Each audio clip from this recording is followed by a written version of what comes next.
it obviously played a big part in the game today. Talk about when you guys get a takeaway. How excited are you guys?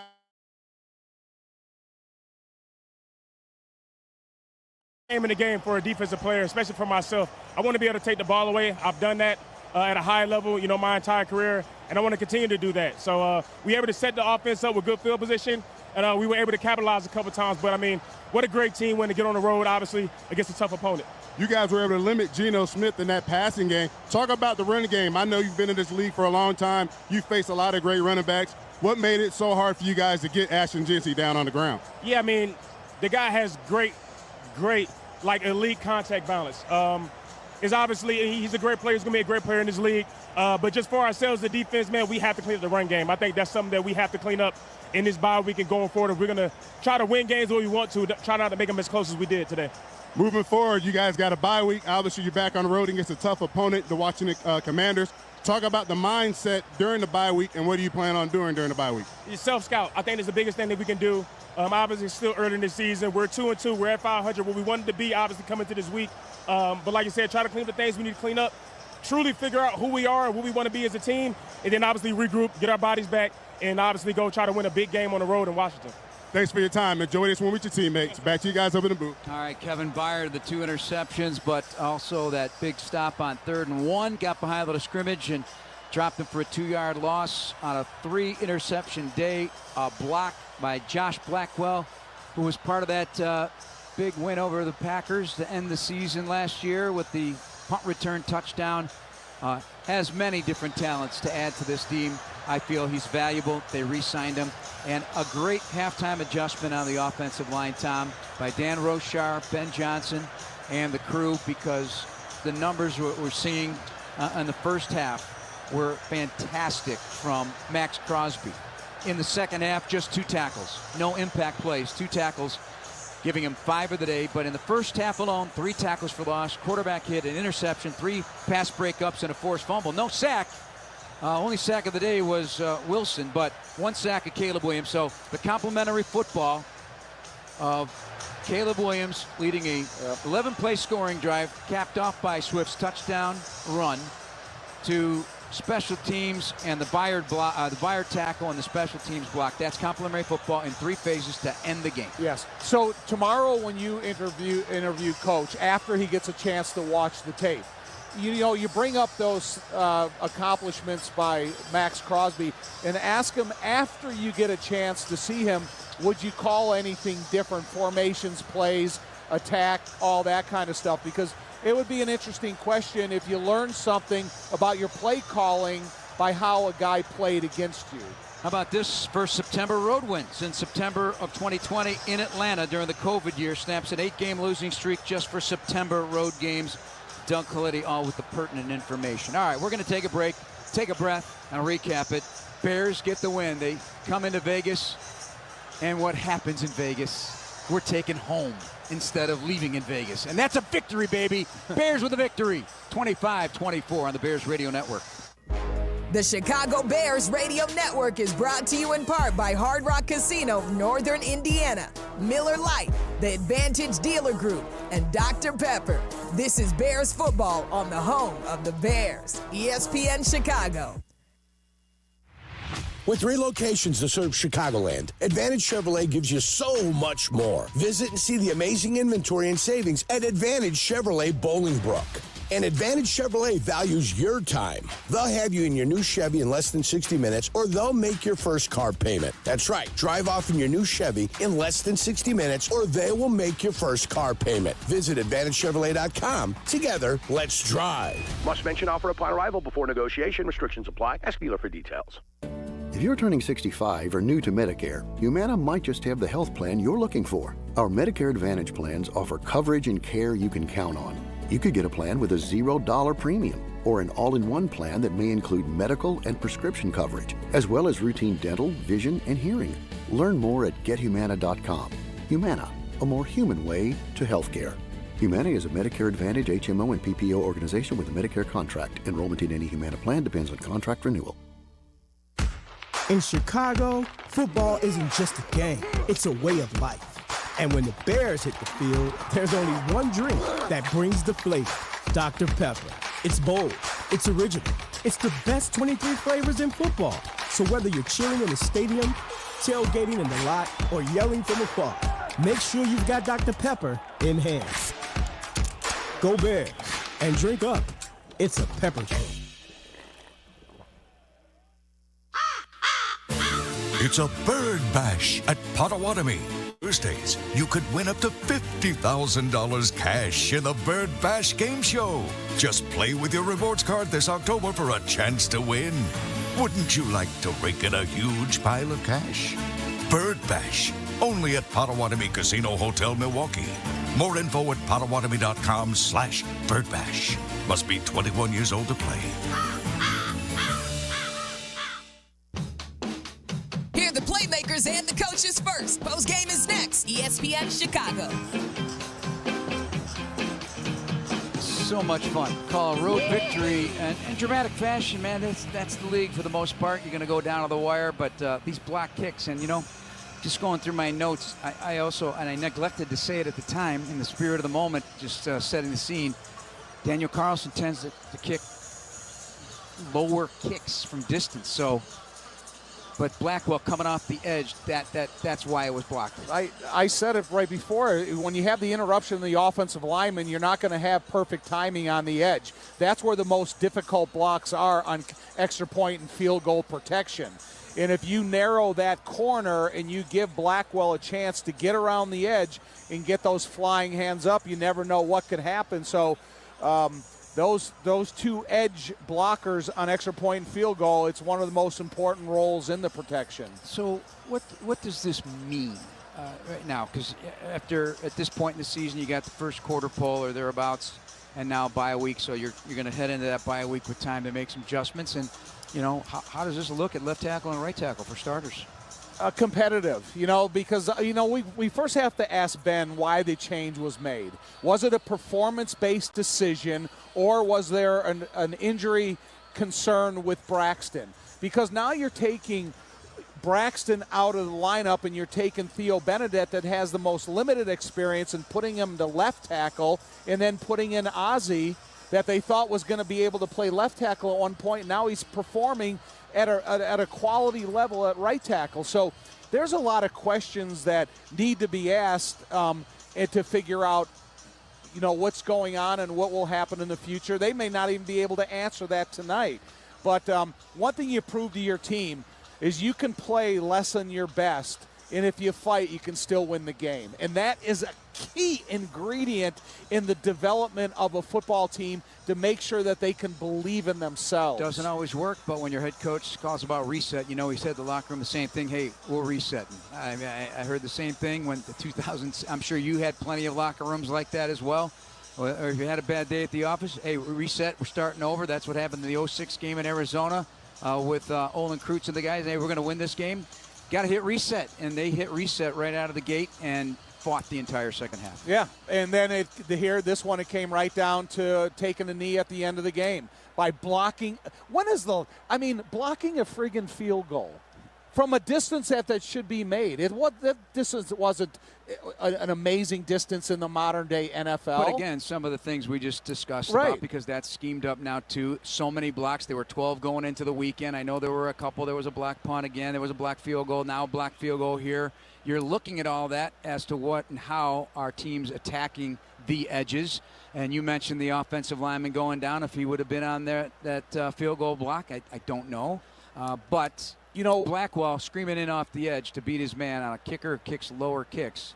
That added up to a victory. One of the best edge blockers on extra point and field goal protection was Steve McMichael.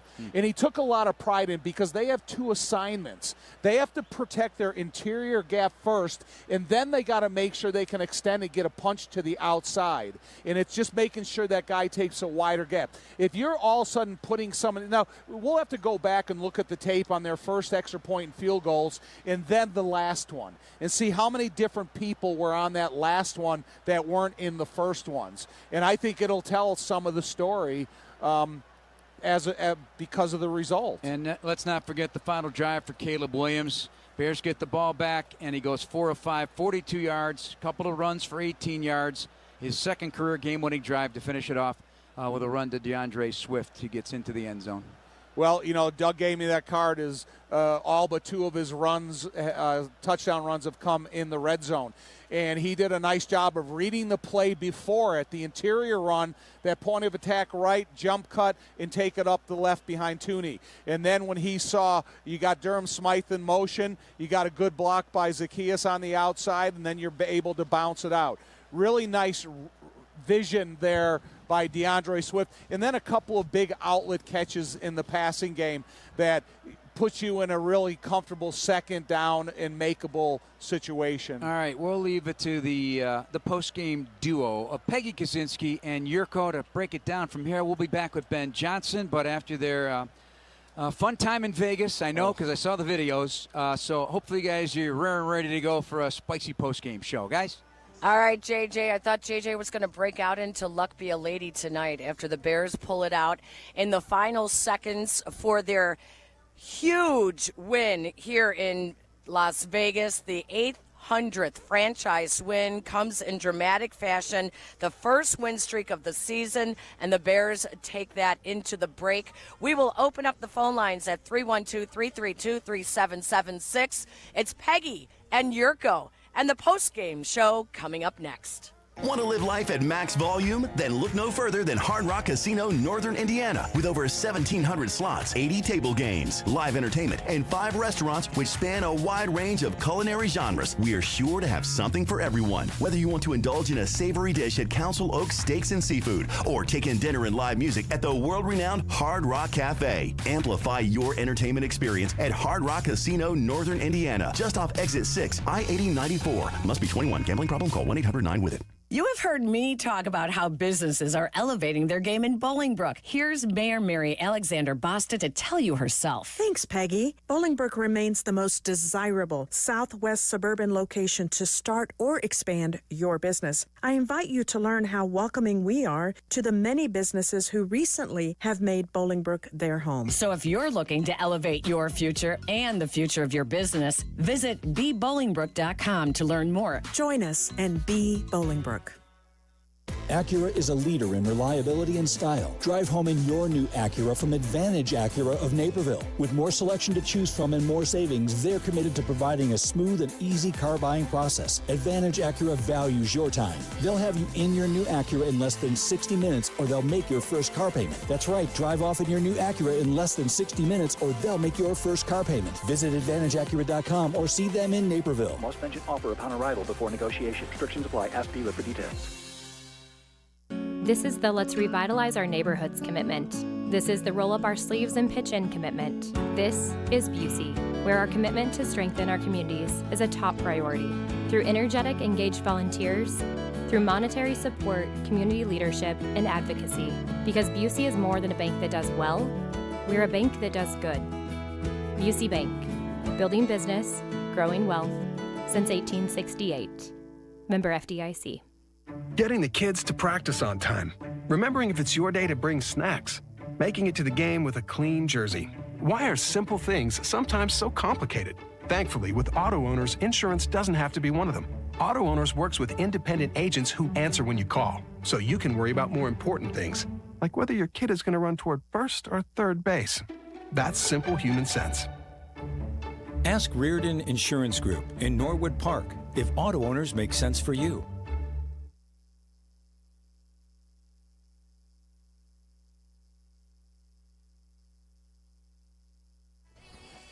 A dramatic win for the Bears on the road at Allegiant Stadium. Let's head back to Allegiant Stadium and the Hyundai broadcast booth where Jeff and Tom are standing by with Bears head coach Ben Johnson.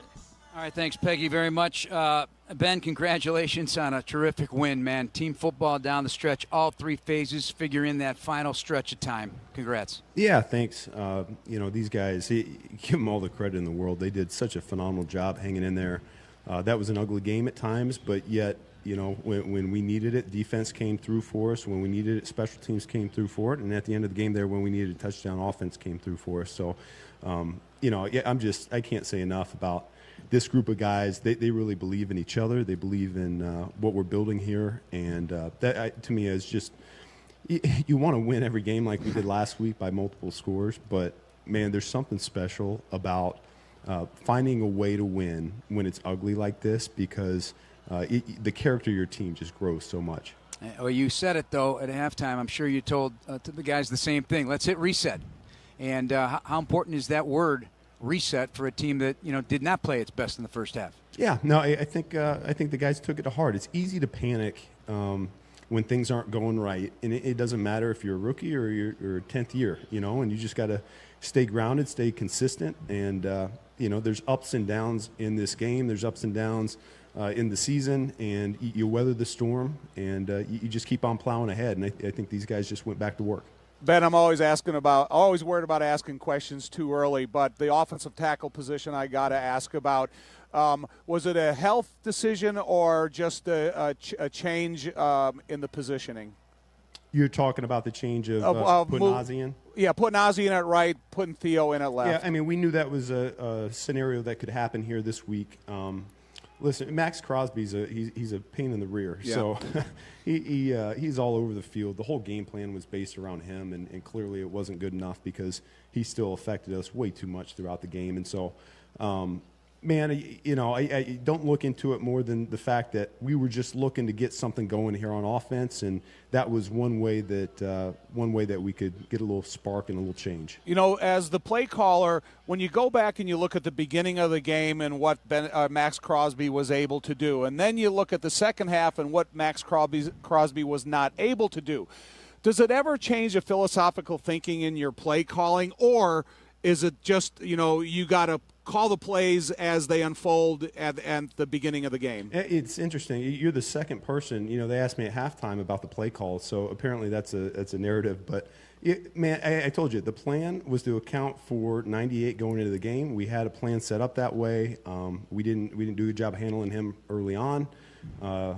We just stuck the course, and we ended up executing a little bit better. There's a number of things. Sure, I want some play calls back. I want that every single game. But for the most part, it's one of those things where we got to come out and we got to just account for him a little bit more. Okay. 2 tackles in the second half. Yeah. That's 2 tackles in the second half. He didn't do anything in the second half. Yeah, it's quiet. Maybe he got tired. I don't know. I'll tell you what, he is some kind of player. All right, let's talk about that final drive because, again, you got to credit the entire offense as well. And Caleb Williams on that drive, 4 of 5, and topping it off with the Swift run to set up the touchdown. Yeah, the one thing I said to Caleb before he took the field, and who knows how he felt about this, but that's the situation he thrives the most. It's really his playmaking comes out. He's really built for those types of situations, and that came to light. He did a great job throughout the game trying to avoid their pressure. I think he only ended up with 1 sack on the day, and so he did a good job eluding the rush. And then the guys made the plays when called upon there at the end. So I thought it was huge for us. And then, the only thing I didn't like is we had so much time left on the clock that the defense, I kind of knew it, though. I said the most important thing was for us to score the touchdown, and then our defense is going to have to hold for us, which they did. I mean, I thought they just did an outstanding job there at the end. I can't tell because the way it's in my headset, I don't know what the true volume of the building is. And so did you have to go to some silent? Did you not? How did that work today? Yeah, our plan was to be in silent for the game, and then we knew that we could certainly get off of it. So we just went back and forth between both. And give the importance of, as you said, this is a team that's fights hard, but they're starting to experience some success. A first road win, a first situation of back-to-back wins. They have not had a September road win in 8 games. So those little things add up, I would think, in the big picture for not only confidence but believing that you're going to go and win games as opposed to dreading the outcomes of games that just don't turn out your way. What do you think of that? I think belief is the word. Coach Randall L. talks to the team every week, and his theme this week was about belief. We have a big mantra in the team meeting room that says "driven by belief, built on hard work." And that's one of those things that I think it's starting to come to fruition. Words are just words, but I feel it taking hold of our entire locker room right now. They're believing in each other. They're believing in this coaching staff, And I think you really can do some beautiful things in this league when that belief is there. Lastly, on the block kick, tip of the cap to Richard Hightower, scouting this thing. There's been plenty of tape in the league so far in the first month of the season on block kicks. Was there anything special to that one, to your knowledge? Man, I tell you, he called it out perfect. He called it out perfect. He said, man, Blackwell's going to get it. He said it right before they snapped the ball. He said, Blackwell's going to get this one for us. And sure enough, played just like he thought it out. And I mean, the guy put so much work into his craft. I'm talking about Coach Hightower here. It's so cool to see it play out just like he thought. The guys love him. You know, he's in the middle dancing with them there in the locker room there just a little while ago. And I couldn't be more proud of him. I couldn't be happier to have him on this staff. And, he's a huge part of what we're doing. Can't wait to see the video of the locker room. You know, it'll be posted. So good.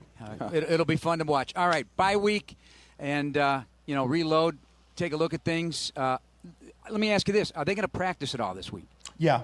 Our plan is we're so early in the season here that we'll get a little bit of work in. So the extent of that, we'll kind of see who's available and who's healthy enough to do that. But we'll figure that out. All right, we'll talk to you tomorrow. Thank you very much. Thank you, guys. That's Bears head coach Ben Johnson. Back to Peggy and Yurko. All right, thank you very much, JJ. What a game. I don't think anyone saw this coming as a way for the Bears to win after struggling on offense all game long and not being able to turn those defensive takeaways into points. Yeah, I mean, struggle on offense, get down into the red zone and just bog down and go backwards. If you're a Bears fan, you certainly were frustrated by what you saw early. The defense put you in a great field position early on, and all you had was 3 points to come out of it. So, yeah, if there was a reason to be frustrated, if there was a reason to be upset, if there was a reason to be angry at your Chicago Bears, especially the offensive side of the football, it was there for you. It was all there for you. But, at the end of the day, this thing's a team game. And over the course of 60 minutes, you're going to have good plays, you're going to have bad plays. And fortunately for the Bears, they put enough good plays together to find a way to squeak a victory. They're not pretty. They never are. This is a team that's figuring out how to win. Here we are on the road in Las Vegas. We're enjoying ourselves, having a great time out here. Tailgate was absolutely fantastic. What a fun time. A lot of Bears fans out here, right? Everything's fantastic.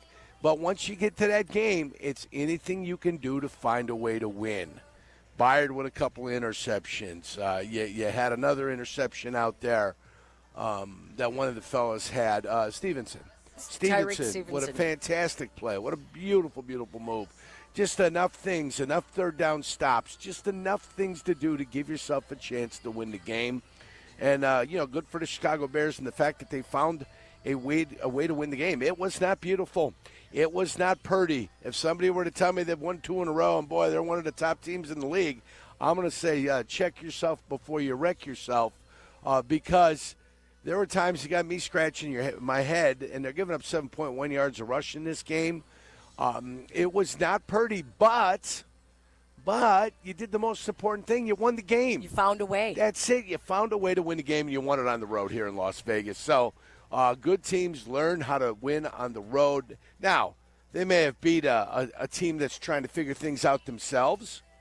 But either way, you play the teams that are on the schedule. This was a winnable game. You found a way to win it. Congratulations.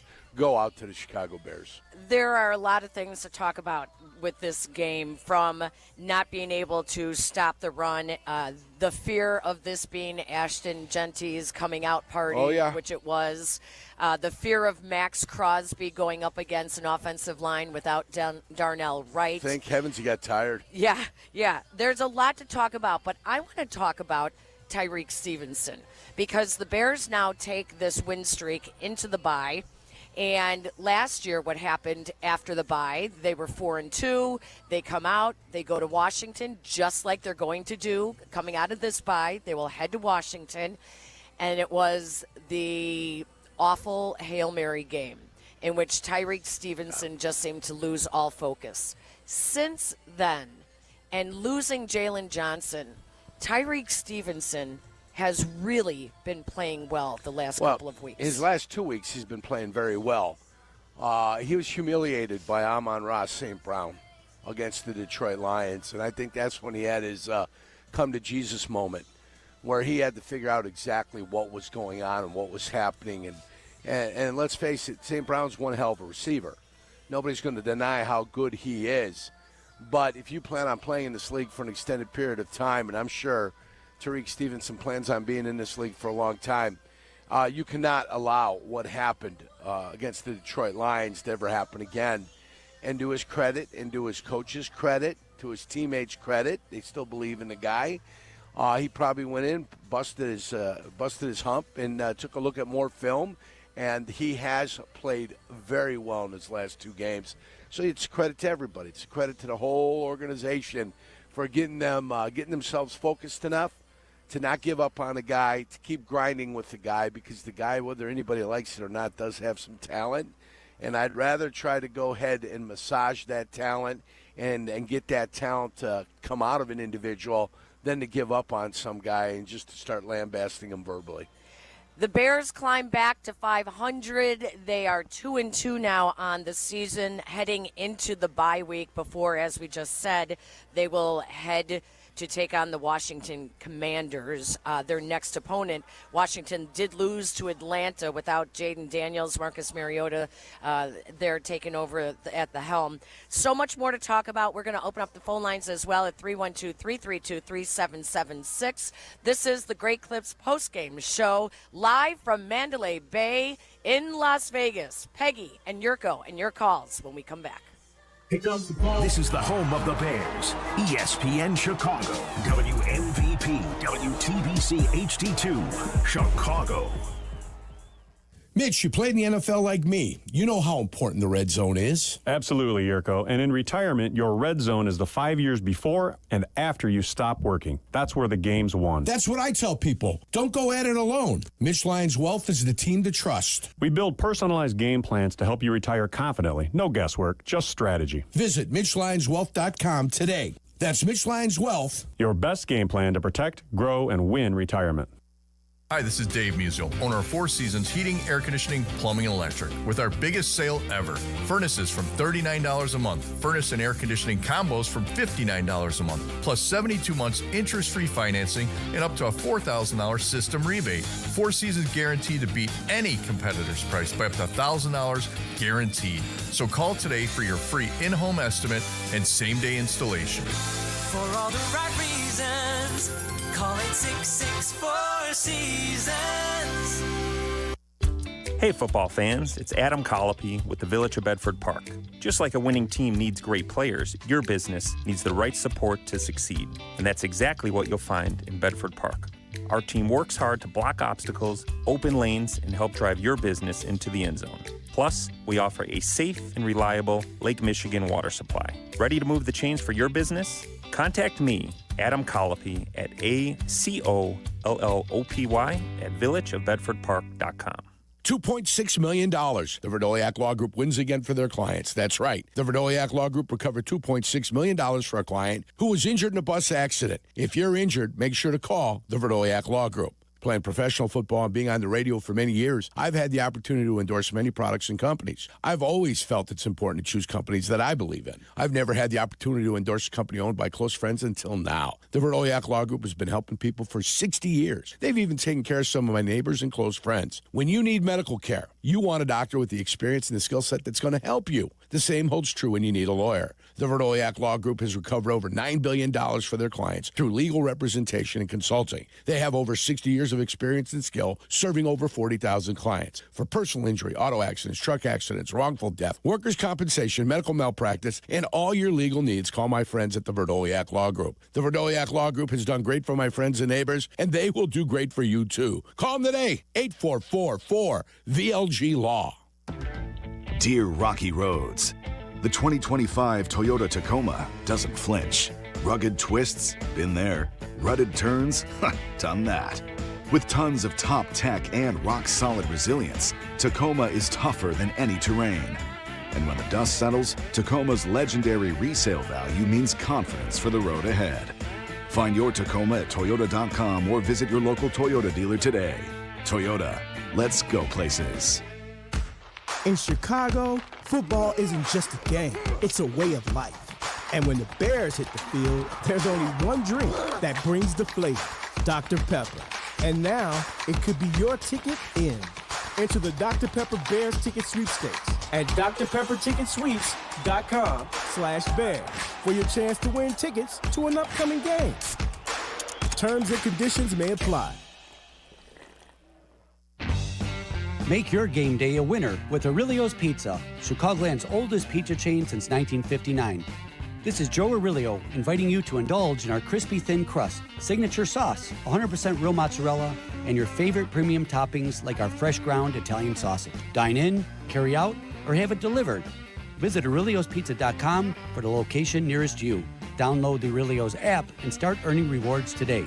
Aurelio's Pizza. It's a sauce. This is the home for every Bears game. Touchdown! Touchdown Bears! ESPN Chicago. Caleb takes the snap. Swift in a tight pocket. The throw in the middle of Odunze. Fired. End zone. Touchdown! Touchdown Bears! What a great throw by Caleb Williams. Odunze cutting in front of Caillou Blue Kelly. The man I just talked about, his high school teammate from here in Vegas, and he scores his 5th touchdown of the year in the 4th week of the season, 27 yards. Peggy and Yurko, post-game on ESPN Chicago. Rome Odunze, with that receiving touchdown, now has one in each of the first 4 games this year. The only NFL player with a receiving touchdown in each of the first 4 games, and the first Bears player to score a touchdown in each of the team's first 4 games since Walter Payton back in 1986. Welcome back to the Great Clips postgame show. Peggy and Yurko will be taking your phone calls as well. This was one of those games, Yurk, where it didn't seem like the offense could get anything going in the first half. Let's start with the offensive line. Darnell Wright did not play today. They had Theo Benedict playing at right tackle. And then after maybe the 6th or 7th series, they switched him, took Braxton Jones out at left tackle, put Benedict at left tackle, and the rookie Ozzie Trapillo in on the right side, and gave him some help with a couple of tight ends. Oh, yeah. And it almost felt when they found out Darnell Wright wasn't going to play that they were going to commit everything up there, and you saw Vegas and the Raiders. They were throwing everything up there. There were safeties blitzing. Adams was making plays. They were coming through scot-free because you can't account for everyone. You can't do it. And if you get too many guys up in the box, you get too many guys coming off the corner and blitzing. You unfortunately have to be able to then throw the ball. You have to be able to check out. You have to be able to throw the ball. You have to get to wide receivers in one-on-one coverage. Unfortunately for them, they stuck with what they had, and they stuck with that game plan, and it was going nowhere fast, and it was unfortunate. And then again, if you make your own little mistakes and you get yourself behind the sticks, that became problematic. But for one reason or another, when they were kicking field goals early, they were finding ways to go backwards because they were gift-wrapped. Good field position on the first 2 possessions, both interceptions. You're gift-wrapped that. You can only walk away with 3 points. That's terrible because Crosby had the interception on that one. So, that's beyond frustration. That's beyond, not being happy about what you see when your offensive football team gets out there and they give you that great field position, and you can't find a way to punch the darn thing in. That'll drive you absolutely crazy. Max Crosby was just wreaking havoc on the Bears' offensive line. He had 3 tackles for loss, an interception, 2 pass breakups, a forced fumble, and not to mention the number of balls batted down at the line of scrimmage was really very bothersome for the Bears in that first half. I liked when they asked Ben Johnson after the game what they did differently to Max Crosby in the second half, and he said, I don't think we did anything. Maybe he just got tired. Yeah, and thank God. Thank God fatigue is a factor. It's a real factor, which is absolutely wonderful. I don't think they did. I heard somebody yelling at the tackle earlier on a play where he went and batted a ball down that was going out to the perimeter. And if you saw where he lined up, he was like 4 yards to the outside of the offensive tackle. They're going to throw a quick screen pass to DJ Moore. The offensive lineman goes out, and it was Trapillo at the time. Yeah. Trapillo goes and kicks out there and tries to get a hand on him, but before he can ever even get remotely close enough to get something on him, the pass is thrown and the ball's batted down. And by lineup, he had the Bears defeated on that specific play. Right. So you get to the line of scrimmage, you're the tackle and goes, well, how the hell am I ever going to get to him on this quick screen pass? You're screwed. Right. You've got no chance and you've got no problem. You got guys they're doing their job, and it doesn't make a difference if they're doing their job because they've got too many in there. They got too many guys in the box.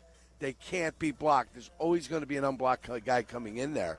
So you've got to be able to recognize as an offense, and you've got to be able to get out of a play. If a play is going to be terrible, you've got to be able to find a way to get out of that play and get out, get somewhere else and do something else. It did. If you're going to run and they got too many in the box, you got to pass. It did seem like they were chipping more often once Ozzie Trapillo came in, and they were giving him more help on the right side. Maybe they thought Theo Benedict would be able to handle Max Crosby better early on, and when that didn't happen, they decided to just go with the two young guys. Just go with the young guys.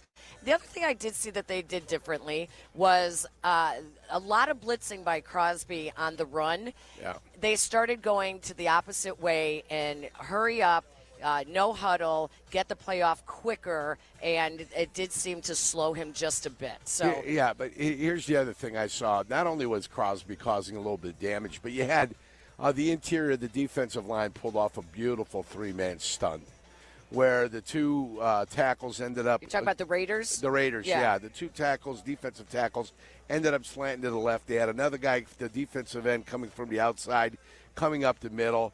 You could see Dahlman and Jonah Jackson. You could see the two of those guys just discombobulated. They couldn't figure out exactly what was happening and what was not happening.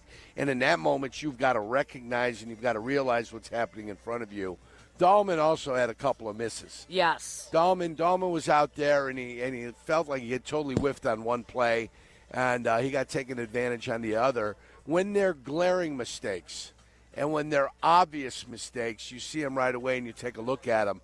I'm hoping when they take a look at the film, you get two negatives in a game out of 70 plays or 60-some-odd plays.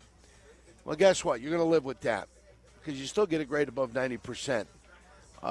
But if there's more than that, and there's more troubles, and there's more problems when you go over the film looking at the basics, Dahlman's a guy we played a lot of money to. Yeah. Dahlman's a guy that might have more veteran presence. Tooney would be number one. He might be number two, or Jonah Jackson. It's certainly not out on the perimeter. So I need my veteran players and guys that got paid a lot of money to play like they're veteran guys that have been paid. I can't have mistakes out of those guys. I can't have whiffs out of those guys. We will find out, hopefully, in the postgame whether or not Braxton Jones was removed due to injury or just because Theo Benedict would be better on the left side. Right. That could be a very real possibility. Yeah. He wasn't going to get it done right. They thought the better combination was Benedict on the left. Exactly. And put Trapillo on the right. And that would be a combo theory, a twosome theory when they took a look at it. To get the guy they needed on the right side, they were going to have to replace the guy on the left side. And, over the course of time now, Braxton Jones has made himself a replaceable player. That's what I was just going to ask you. Yeah. You might at this point, they talked about going into the bye week, and possibly maybe that's when they would make changes on the offensive line. That's when they would really take a look to see where this team is at. But they did it early today. And you might as well give your young guys, if you see the future as being Theo Benedict and Ozzie Trapillo, you might as well give the young guys the reps. Well, and I don't know if that's going to happen at the right side. I think Darnell Wright is still the guy that's going to be playing the right side. I don't think that's going to change. But if they wanted to change the left side and they want to go to Theo Benedict on that left side, that's fine with me. I've got no problems. I also, when you win, like the fact that you got some guys some experience out there. So, this one's big for Trapillo. He gets to see the speed of it. He gets to see the craziness of it. He gets to be in Vegas. He gets to be on the road to see exactly what the chaos is like when you're on the field. That can't be bad for a player. That, for me, can only be good for a player, even if he had struggled, even if he had some problems. I think they frustrated Crosby when they did start chipping him. I think that kind of slowed his motor down. Now, I don't think he did it intentionally. I just think subconsciously, you when you see that you're going to be single covered, it's like you're licking your chops. There we go. I think that's the same way with a receiver. When a receiver gets out on the perimeter, he goes, "Oh, I'm single. Well, it's going to be party time. Excellent out here." And when he sees himself being doubled, he goes, the football's not going to come my direction. And you may not run subconsciously the route that you want to run. Peg, the whole game caused me angst. The whole game caused me heartache. I think I got some agita. I think I got some stomach issues after watching that game. That's not from last night. But when they blocked that field goal, and we saw the Bears lose the game last year on a field goal block. When they blocked that field goal, it was just like a tremendous relief. Yeah. It was like a steam cooker that, when you crack it, all the steam goes out of there. That's what felt, the sigh of relief, and the fact that I know this football team is 2-2 as they march forward with a league, Peggy, with a league that is all over the place right now. Right. All over the place. I got the 2-2 Chiefs. I've got the 1-3 Baltimore Ravens. I got Buffalo that finally woke up against the Saints. There's all types of silliness happening out there, and anything can happen in a league, I believe, that's got more parity than it's ever had. It should not be understated either, Josh Blackwell, how good he is on special teams. When he was out injured, you saw a big difference because there's so many new faces on this team. I found it interesting. I found it funny, actually, that Ben Johnson told Jeff Joniak in the pregame interview that he watched Ferris Bueller's Day Off this week. After games, after Sunday's win, last week, he has trouble sleeping, so he turned on a movie, and it's, oh, great, this is about Chicago. This takes place in Chicago. And in that movie, the line, Ferris Bueller, you are my hero. Who's the hero of this game? Is that Josh Blackwell for you? That's what I was thinking. Is that what direction you're going? That's what I was thinking. Who's Abe Froman? Who's the sausage king of Chicago? That's what I want to know. Bueller. Yeah. Bueller. Yeah. It was a big win for the Bears. Absolutely. They needed to prove that they could win on the road, Yurko. And this was one of the things for a team that is going through so much change like this. Talk about how important that is for him. Before we do that, before we talk about this road win some more, let's head back into Allegiant Stadium where Jason McKee is standing by with the winning quarterback, Caleb Williams. Here, Bears quarterback Caleb Williams. First off, congrats on another win, 2 in a row. Let's kick it off. Talk about your defense. 5 sacks, 4 takeaways. How big was that for playing complimentary football to set you guys up, put you guys in a good field position? Yeah, it's huge. I think we weren't playing up to our standard on our side of the ball. And they were doing a hell of a job being able to, get takeaways and be able to put us in, a good field position, be able to take whether it was 3 points or, the 7 points that we got. And so, kudos to them. Kudos to special teams. They did a hell of a job today to keep us in the game. And then, obviously, at the end, the defense holding them up, making them force, a long field goal, and special teams coming through, and obviously offensive line, wide receivers on that drive we had to be able to go down there and have the composure and stay together and go, ultimately win the game-winning drive. Yeah, when it mattered most, you guys answered the bell on third down, 7 for 16 on third down. And you also built that chemistry through Rome again. Break down that 27-yard touchdown pass you had to Rome. Yeah, I think it's just the reps, the belief, the trust in each other. And then obviously, throwing it before he was out his break, he broke, he had an awesome route, broke in, and caught the ball and walked in the end zone. Obviously, you guys saw Max Crosby on film. You put in a game plan against him. How different from what you saw on film to seeing him in person? Talk about him as a player and what makes him so elite. Yeah, that guy is the best player probably that I've played against in my career so far. And so, even on the field, I was giving him kudos, and times that he went down, making sure, because obviously a player like that, you want to go first. A player like that, you want to have him on the field, and that's something that he does well. He stays on the field. I think he had 2 plays off, and then the whole game, and that's really rare for a guy like that. And so, his motor, his play recognition. all of that. He's a hell of a player, and like you said, we made a game plan for him, but we also understood he's gonna make some plays. And it's not getting frustrated with it because we know he's a hell of a player. So it's not getting frustrated. It's moving on from it when he makes his plays and being able to make a play after that and respond. You talked about your two tackles. Theo got in the game. Also, Ozzie Trapilo got in the game. They had to go against Max time and time again. Talk about how well those young guys played and how much confidence you have in them. I got all the confidence in the world. After the game, went up and dapped them up and congratulated them because it's a tough game to come in and play and play versus a guy like that. And so being able to have them come in and do what they did and not allow. I don't think 98 had a sack on us. And so hell of a job to offensive line, hell of a job to the tackles and the young tackles, hell of a job to the running backs and protection, being able to keep me clean and at the end of the game being able to drive down the field and deliver when we need it most. Before that last drive, I had the opportunity. I was standing next to you and Ben on the sideline. I seen him pull you over, and he was whispering something to you. If you can tell us, what did Ben say to you before that last scoring drive? Yeah, in those moments, Ben, I don't know if Ben's trying to build some confidence for me, or if that's what he's really believing in. But he always in those moments he comes up to me and he goes, "It's your time now. Go win the game." And the belief and trust in him, to me, I provide that to the guys when we get into the huddle, and just providing that belief and that trust in those guys and instilling that in those guys, and it starts with Ben. And so it starts with Ben. From me to the other players, and I think we got something good going, and we got to keep going. We got to keep being consistent. We got to find ways to get better. We got to find ways when we're not moving the ball and things like that. And defense and special teams doing a hell of a job. We got to find ways to be able to go score and score fast, or methodically move the ball down the field. And whichever way we got to go score, especially when a defense is playing lights out. Last question for you. Obviously, going into the bye week, get 2 wins. You get to go home, get to go back to D.C. What's the ticket count going to look like, and what are your plans for the bye week? Man, I hope the ticket count is not too insane because that just means more and more that I got to account for. But, yeah, it's I can't wait to get back home. That crowd, I got a bad taste in my mouth from that game last year. Having a Hail Mary thrown on you or on us, and it's not a good feeling. And so being able to, come back and get to work and figure out what we need to do better. I'm excited for it. I know the guys are excited.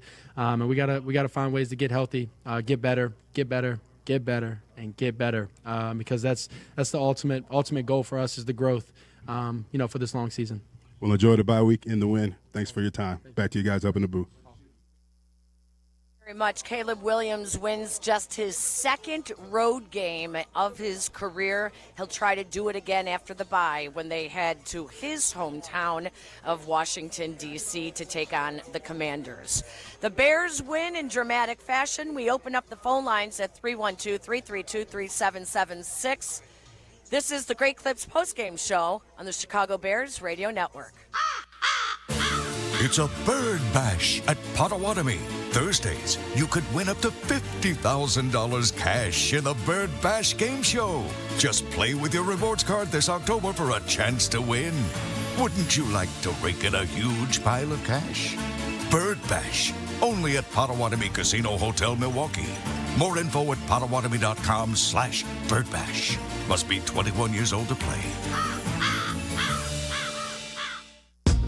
In football, success is about team effort, and the same is true for your hair. At Great Clips, they save your haircut details in clip notes, so every member of the highly skilled team knows exactly how to create your signature look. And with our easy-to-use app, you can check in from anywhere and get a ready next text when you're up next for a cut. It's the confidence of a great haircut, delivered by a team you trust. Download our app today. Great Clips. It's gonna be great. Hi, it's Peggy Kaczynski. You've heard me talk about how the village of Bolingbrook continues to rank as one of the most livable communities in Illinois. Here's Mayor Mary Alexander Basta to tell you herself. Thanks, Peggy. With excellent schools, beautiful parks, and a wide range of shopping and dining options, I invite you to come and experience the warmth and friendliness of Bolingbrook for yourself. If you're looking to elevate your future and the future of your family, visit BeBolingbrook.com to learn more. Join us and be Bolingbrook.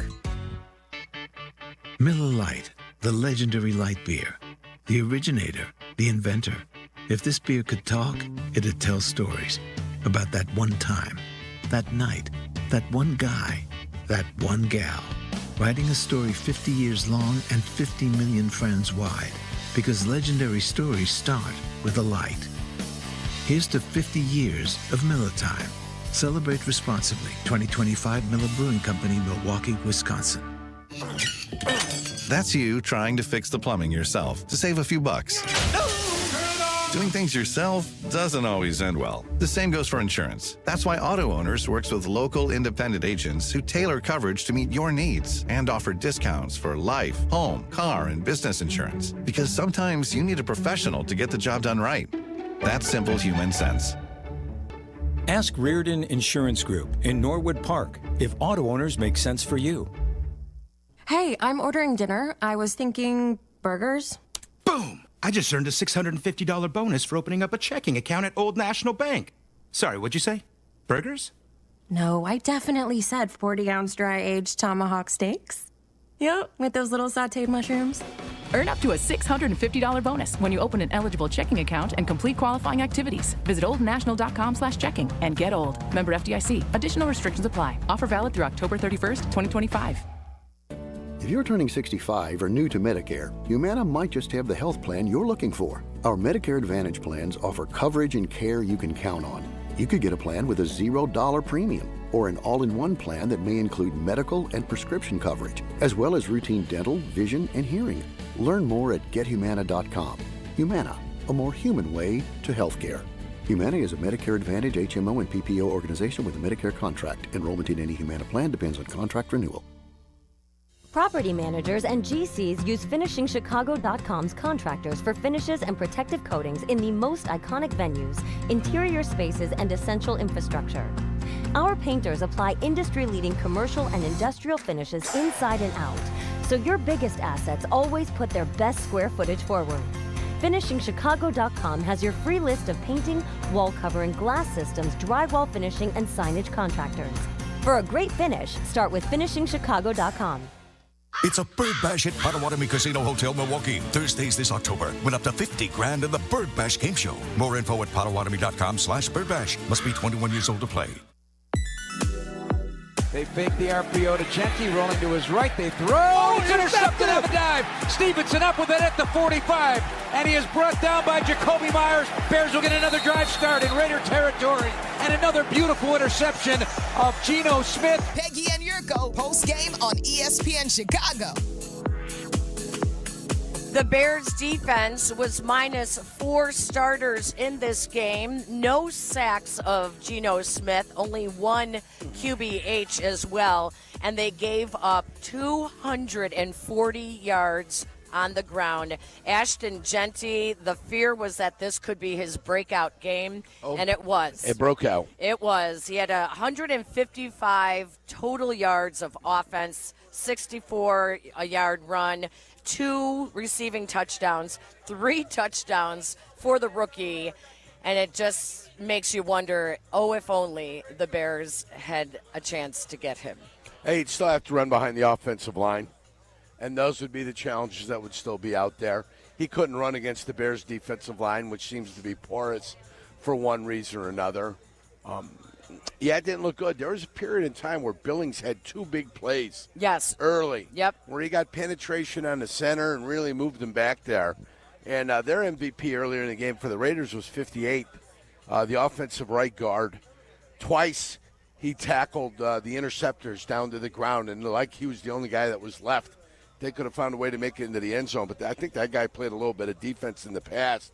But good for Jenny. I also thought it might have been Mostert's coming out party, because he had himself a nice big run and added 60-plus yards himself running the football. So it's just 7.1 yards per rush is what the Bears gave up today. And let me tell you, that's got to get cleaned up. If you plan on playing in this league and you plan on winning games in this league, you better clean up what the hell you're doing against the run, because it was bad today, and it was going to cost you the game. But you guys got bailed out by Josh Blackwell, which is wonderful, you know.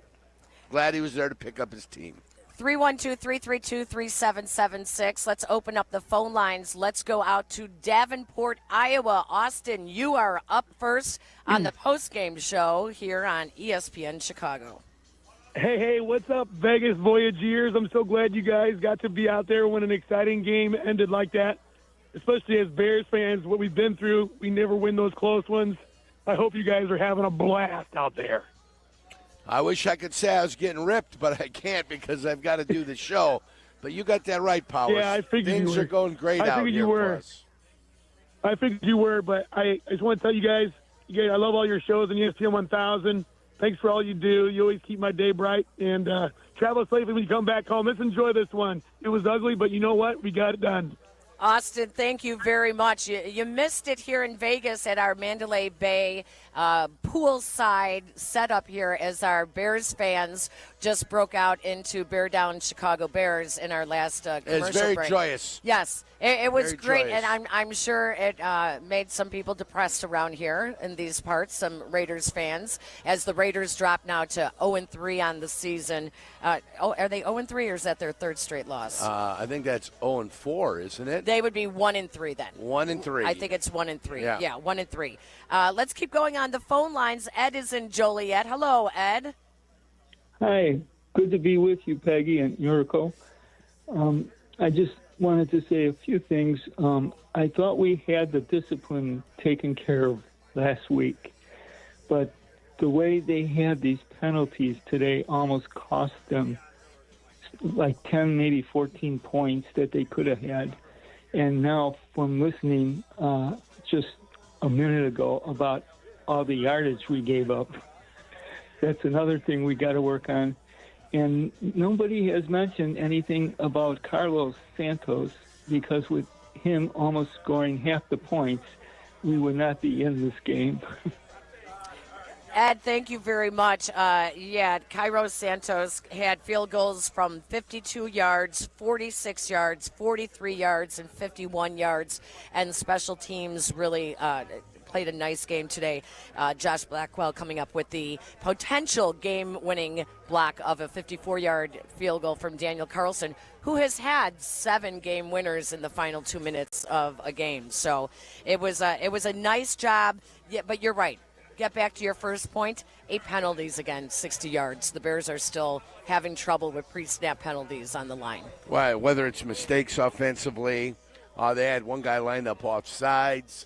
You got to clean it up. That's all you can do. You're lucky you won that game today, but I'd rather be lucky than good sometimes. Thank heavens. Thank heavens that they found a way to win the game. That's all that really matters at the end of the day. The coach's responsibility now, Peggy, is for them to clean it up. They've got to find a way to clean it up, right? And that's what that's about. Get up there, watch the tape, watch the film. I'm sure if they have to, they're going to adjust the personnel. I'm sure if they have to, you're getting to a point in the season now where, hey, we'll figure out who's going to play and who's not going to play. And if you make mistakes and you end up hurting this football team, and if you don't contribute enough, you're going to find a way to the bench. Well, and this is where you have to learn how to stack wins. We talked about with the Eagles, they have not looked great the first 4 games of the season, but they are finding ways to win games. Yes. The key is being able to stack these wins together. We go out to Austin, Texas, where Blake is holding on the phone lines. And Blake, you don't believe that this is one of those wins that the Bears could build off of, do you? Blake? Hello, Blake. Hey. Going once, Hello. twice. Sorry about that, Blake. Hello, Blake. Instead, let's go to Quentin on the west side. Hi, Quentin. Hi, Peggy. A great win tonight. I just got through eating my chicken tenders and fries and Sunny Delight orange juice and water over this Bears victory.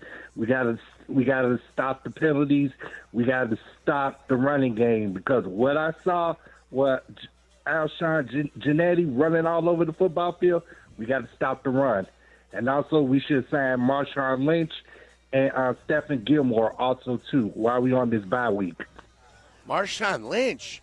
Yeah, Marshawn's doing Marshawn commercials. Hey, I was going to say he's got an acting career going Yeah, now. he's got an acting career. He's doing commercials. He and Randy Johnson are going to go a little mano-a-mano. They're going to go after each other. Marshawn's now, he's retired. He's not playing. And our guy Giannetti had his coming out party. He struggled the first 3 games this year. But against the Bears, unfortunately, we couldn't stop him. Yeah, but we definitely got to stop the run. That's what I'm saying. Oh, yeah.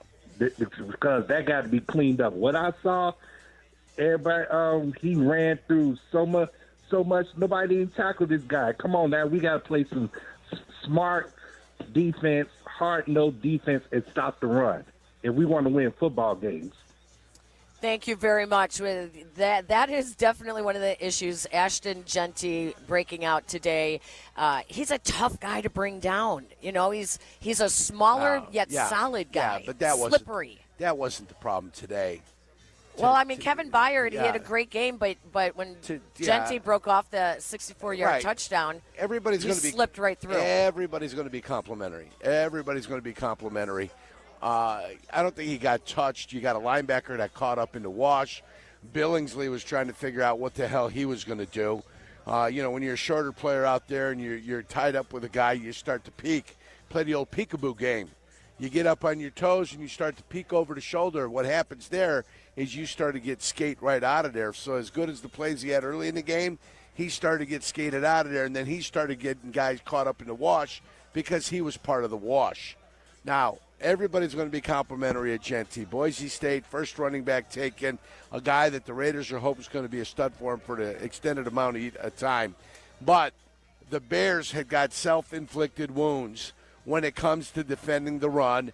They've got to clean it up. And if they've got them playing a two-gap system with guys that aren't two-gap players, I think you're making a mistake. I think you got to get out of there, and you got to get out of the mindset, and you got to go out there, and you got to play your even man fronts with the over-under. And that's the way it's got to be. Because let me tell you, you don't got a slew of two-gappers out there, and if you think you do, you've got problems. My problem with 55 Dale came back today. He's got zero situational awareness. What's happening? He's got a responsibility where it looks like he's eventually got to come inside. But it's like he's not even paying attention to what's happening in front of him. You're talking about Dio? Dio, 55. Yeah. They ran a quick screen out, and the ball's out, and he goes inside. I go, once the ball's released, the ball is the issue. In the game of football, the ball is always the issue. And when the ball goes to direction, it goes to a place, that's when you've got to turn and be able to run, and you need to be able to pursue to the football. Why he felt like he needed to dive back inside for no reason at all, I got no clue. But I'm his coach. I'm going, where are you going? The ball is the issue. The ball is over there. You're running a stunt in here. Once the ball leaves the quarterback's hand, if you haven't run the stunt, you got to go give chase. That's what it's about. 240 yards rushing the Raiders had on the Bears today, a 7.7 yards per carry average, giving up that one touchdown to Ashton Jeanty on the ground. The other two came in the air. The Bears were without Grady Jarrett today as well, as he did not play, and thus, yes, lots of issues in the middle of that defensive line. Much more to come here from Mandalay Bay in Las Vegas. We'll continue with the phone lines. This is the Great Clips postgame show on the Chicago Bears Radio Network. With America's best lineup of hybrids from Hyundai, you get the best of both worlds. Like the reliable and efficient Tucson Hybrid, backed by America's best warranty. The Hyundai Tucson Hybrid. It's the best of both worlds. Lease a Hyundai Tucson for $239 a month or get 1.99% APR on the Tucson or Tucson Hybrid. Offers end September 30th. Call 224-661-0068 for details. Well, you're cruising through the city, playlist on point, when you spot an NPC on their phone inching towards a crosswalk. What's the move? Floor it and try to beat them, or stop and let them cross? Smooth stop. Yeah, everyone's a pedestrian at some point during the day, so keep your eyes on the road and be ready to stop for pedestrians. Up for the challenge? Head to itsnotagameillinois.com to play the Retro Arcade. Crash, bang. You know, I've been saying that to Chicago sports fans for the last few seasons. Lisa, why don't you give it a try? Crash, bang. That's what that feels like. Of course, personal injuries feel much worse. They do. That's why the Chicago Personal Injury and Workmen's Compensation lawyers at Maurici Longo are here for you. I'm Jim Maurici, and she's Lisa Longo. Visit us at mauricilongo.com. That's MORICILONGO.com. We're in your huddle when you need us. Hey, Bears fans, it's Sylvie. Steinhoffel is a proud partner of the Chicago Bears. Just opened their newest furniture and mattress superstore in Maryville Plaza in Maryville, Indiana. That makes 7 Chicagoland locations with the best selection, unbeatable value, and styles for every space and budget. Plus, they're 100% employee-owned. That's a local pride you can feel good about. Shop in-store or online anytime at steinhoffels.com. Hi, this is Dave Musial, owner of Four Seasons Heating, Air Conditioning, Plumbing, and Electric. Do you have a plumbing emergency? Call Four Seasons. An electrical emergency? Call Four Seasons. A heating or cooling emergency? Call Four Seasons. Same-day hot water tank installation needed? Call Four Seasons. Need a whole home generator? Call Four Seasons. We guarantee same-day installation on all heating, cooling, plumbing, and electrical needs. And no extra charge for nights, weekends, or holidays. For all the right reasons, call 866-4 Seasons. Hey guys, it's Mitch Lyons with Mitch Lyons Wealth. You hear Yurko, the good kid, talk about me all the time. And yes, I did play in the NFL. But to be honest, these days, I'm more into spreadsheets than playbooks, and I'm solely focused on making sure my clients win retirement. Look, retirement's not about gambling on stocks or chasing crypto tips from your brother-in-law. It's about smart planning, steady income, and ultimately enjoying every day like it's Saturday. So if you want less guessing and more confidence, visit MitchLyonsWealth.com. Roofers and Waterproofers Local 11 provides quality value and service in all facets of the commercial, industrial, and institutional roofing and waterproofing industry. Promoting skilled craftsmen and craftswomen through apprenticeship training, Local 11 members are trained in the application of the latest roofing and waterproofing techniques. They are at the forefront of design and installation of environmental-friendly solar, green, and garden systems. To find a highly skilled roofing contractor today, go to ChicagoRoofingContractors.org. Craving a traditional Mexican meal, a refreshing margarita or horchata? If so, stop by Hacienda Cocula in the city of Countryside. A family-owned Mexican restaurant that's been in the industry for over 45 years. Perfect for a quick bite, family dinner, or carry out for those days you want to stay in. Hacienda Cocula also offers catering packages, which could be great for your next event. Hacienda Cocula is excited to welcome you to our home away from home. Chicago's home for sports is the home of the Chicago Bears. ESPN Chicago. Like staircase to the right. Snap is back. Blitz is on by Brisker. Picked up with time. Throwing intercepted. Byard. Running left to midfield. To the 40 of the Raiders. To the 30 of the Raiders. And he's popped out of the ground. Kevin Byard. Another interception. He's had the most during his time in the NFL of any defensive back. 35 yards on the return, and the Bears will be in business. Play clock down to 4. Geno Smith awaits the snap. Bears come with the pressure. Clean pocket, though. Throws, and it's Byard! Steps in front of the throat of Jacoby Myers. Up with it at the 30, and brought down near the 26. A diving interception by Kevin Byard. Second in this half. 32nd of his career. Peggy and Yurko postgame, ESPN Chicago. Kevin Byard, what a game from the veteran. 7 tackles today, 2 interceptions, played a beautiful game today. He is our Bears advantage of the game. Every game we give you the Bears advantage, and then we open up the phone lines later in the show and ask you to recall what we had as the Bears advantage of the game. The caller that correctly states what it was is entered to win a 2026 Chevy Trax. So Kevin Byard, our Bears advantage of the game, brought to you by Advantage Dealerships. Kevin Byard really had a nice game today. He was all over the field very early. He and Tariq Stevenson are playing very well together. I have heard that he has really become a mentor of sorts to Tariq, and his veteran presence in the defensive backfield has helped Tariq grow as well. Wonderful. Wonderful. He probably needed somebody that he could sit and communicate with and talk with and maybe share some of the personal struggles he has on the field and find some advice from a guy that's been around the block for a long period of time. This team, has had trouble forcing turnovers in the past. To see back-to-back games where they forced this many turnovers, they're getting their hand on the football. I don't know what Dennis Allen has done here so far, but he has been able to do that. He's got this team forcing turnovers, and that's great.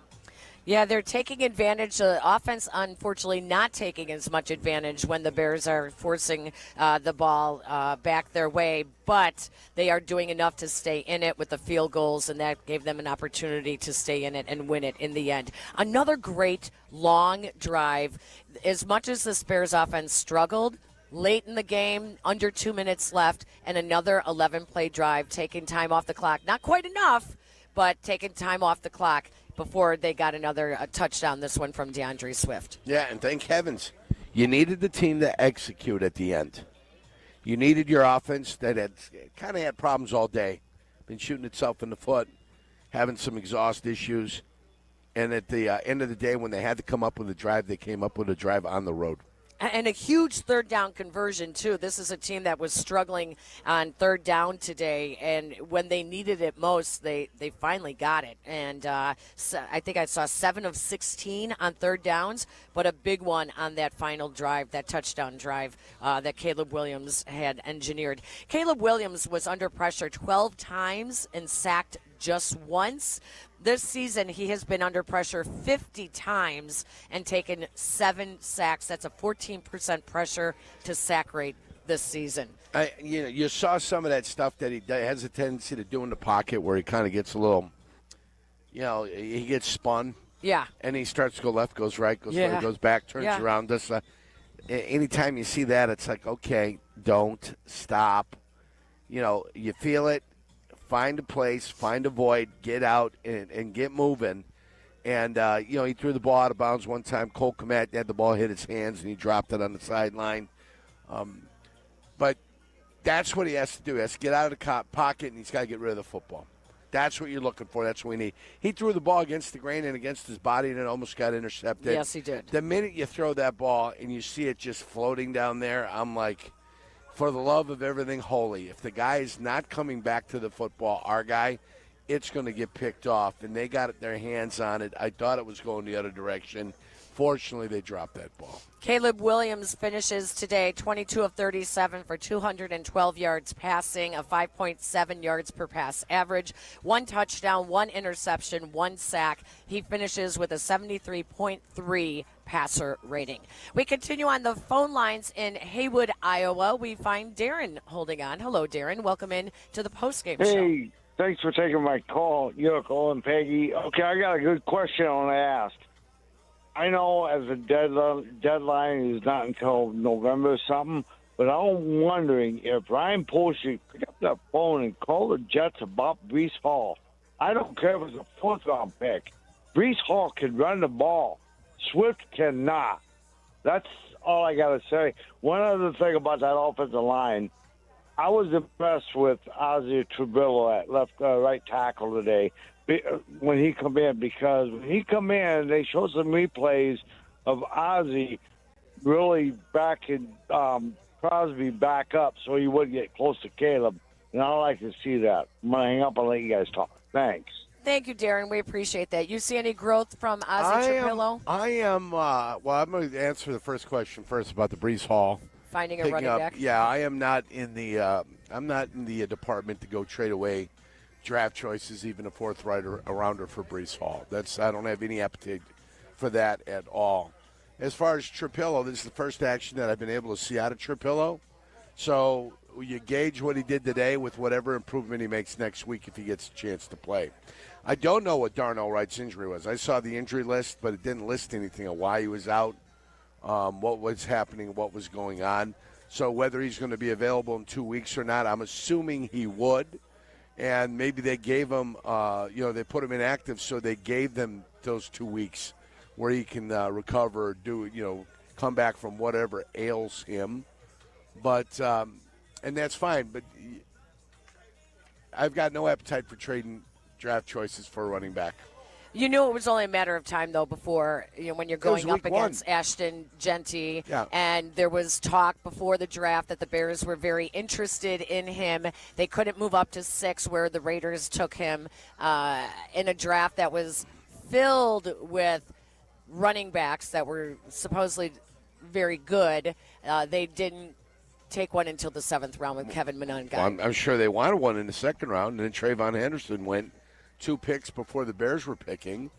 So when, other teams start taking guys before you're going to draft, you've got to adjust as you start moving forward. Week 1, they were calling for trades.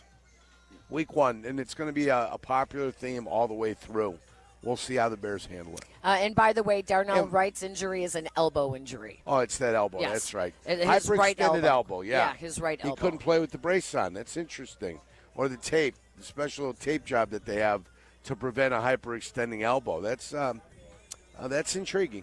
More of your phone calls as we are live from Mandalay Bay Resort here in Las Vegas, where the Bears pick up their 800th franchise win in dramatic fashion, blocking a 54-yard field goal attempt in the final seconds there as the Bears come away with a huge win. They return to Chicago for the bye week.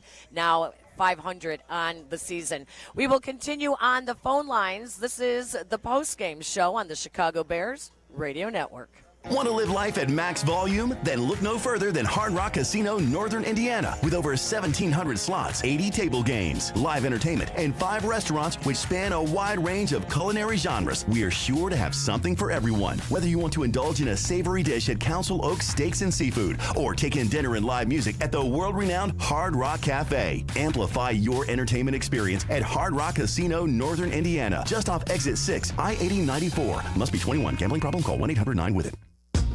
In football, success is about team effort, and the same is true for your hair. At Great Clips, they save your haircut details in clip notes, so every member of the highly skilled team knows exactly how to create your signature look. And with our easy-to-use app, you can check in from anywhere and get a ready next text when you're up next for a cut. It's the confidence of a great haircut, delivered by a team you trust. Download our app today. Great Clips. It's gonna be great. With 3 locations to serve Chicagoland, Advantage Chevrolet gives you so much more. Visit and see the amazing inventory and savings at Advantage Chevrolet Bridgeview. And Advantage Chevrolet values your time. They'll have you in your new Chevy in less than 60 minutes, or they'll make your first car payment. That's right. Drive off in your new Chevy in less than 60 minutes, or they will make your first car payment. Visit AdvantageChevrolet.com. Together, let's drive.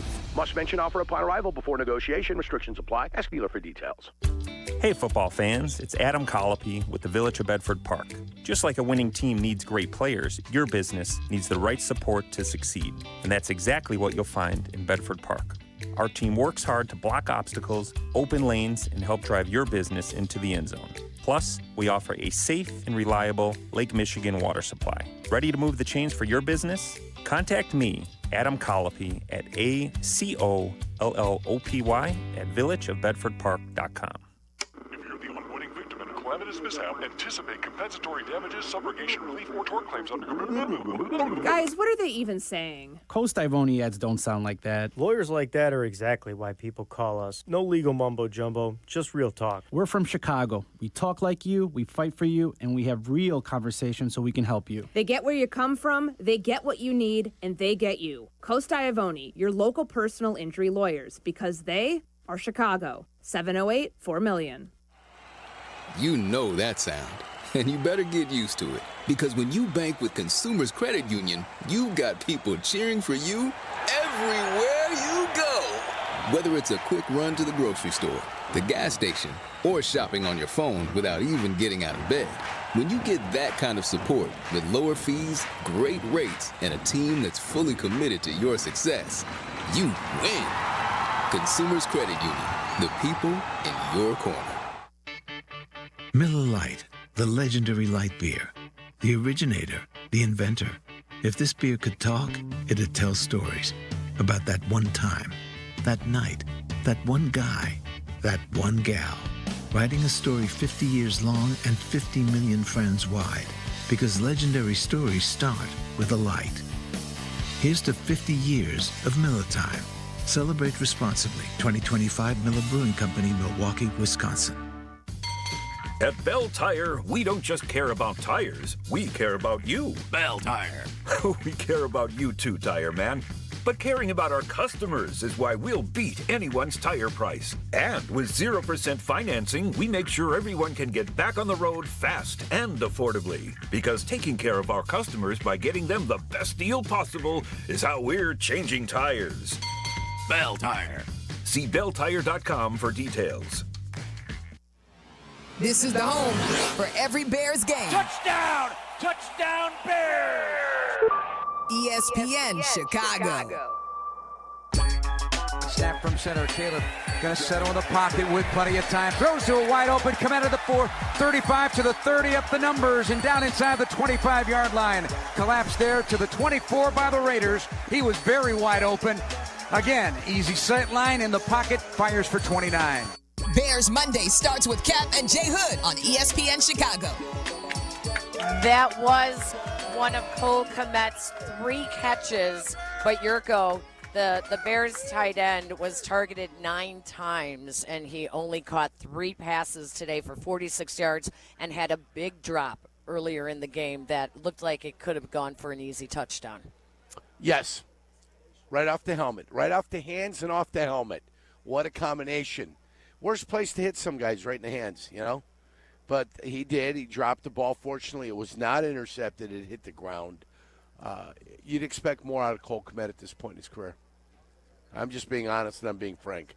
Catching the ball on the sideline would have been a great catch for him. That ball is catchable. Players in the NFL make that grab. So he's got to make the grab. There's a reason they got Colston Loveland. If he was healthy, maybe he gets more time. I'd love to see Colston get 9.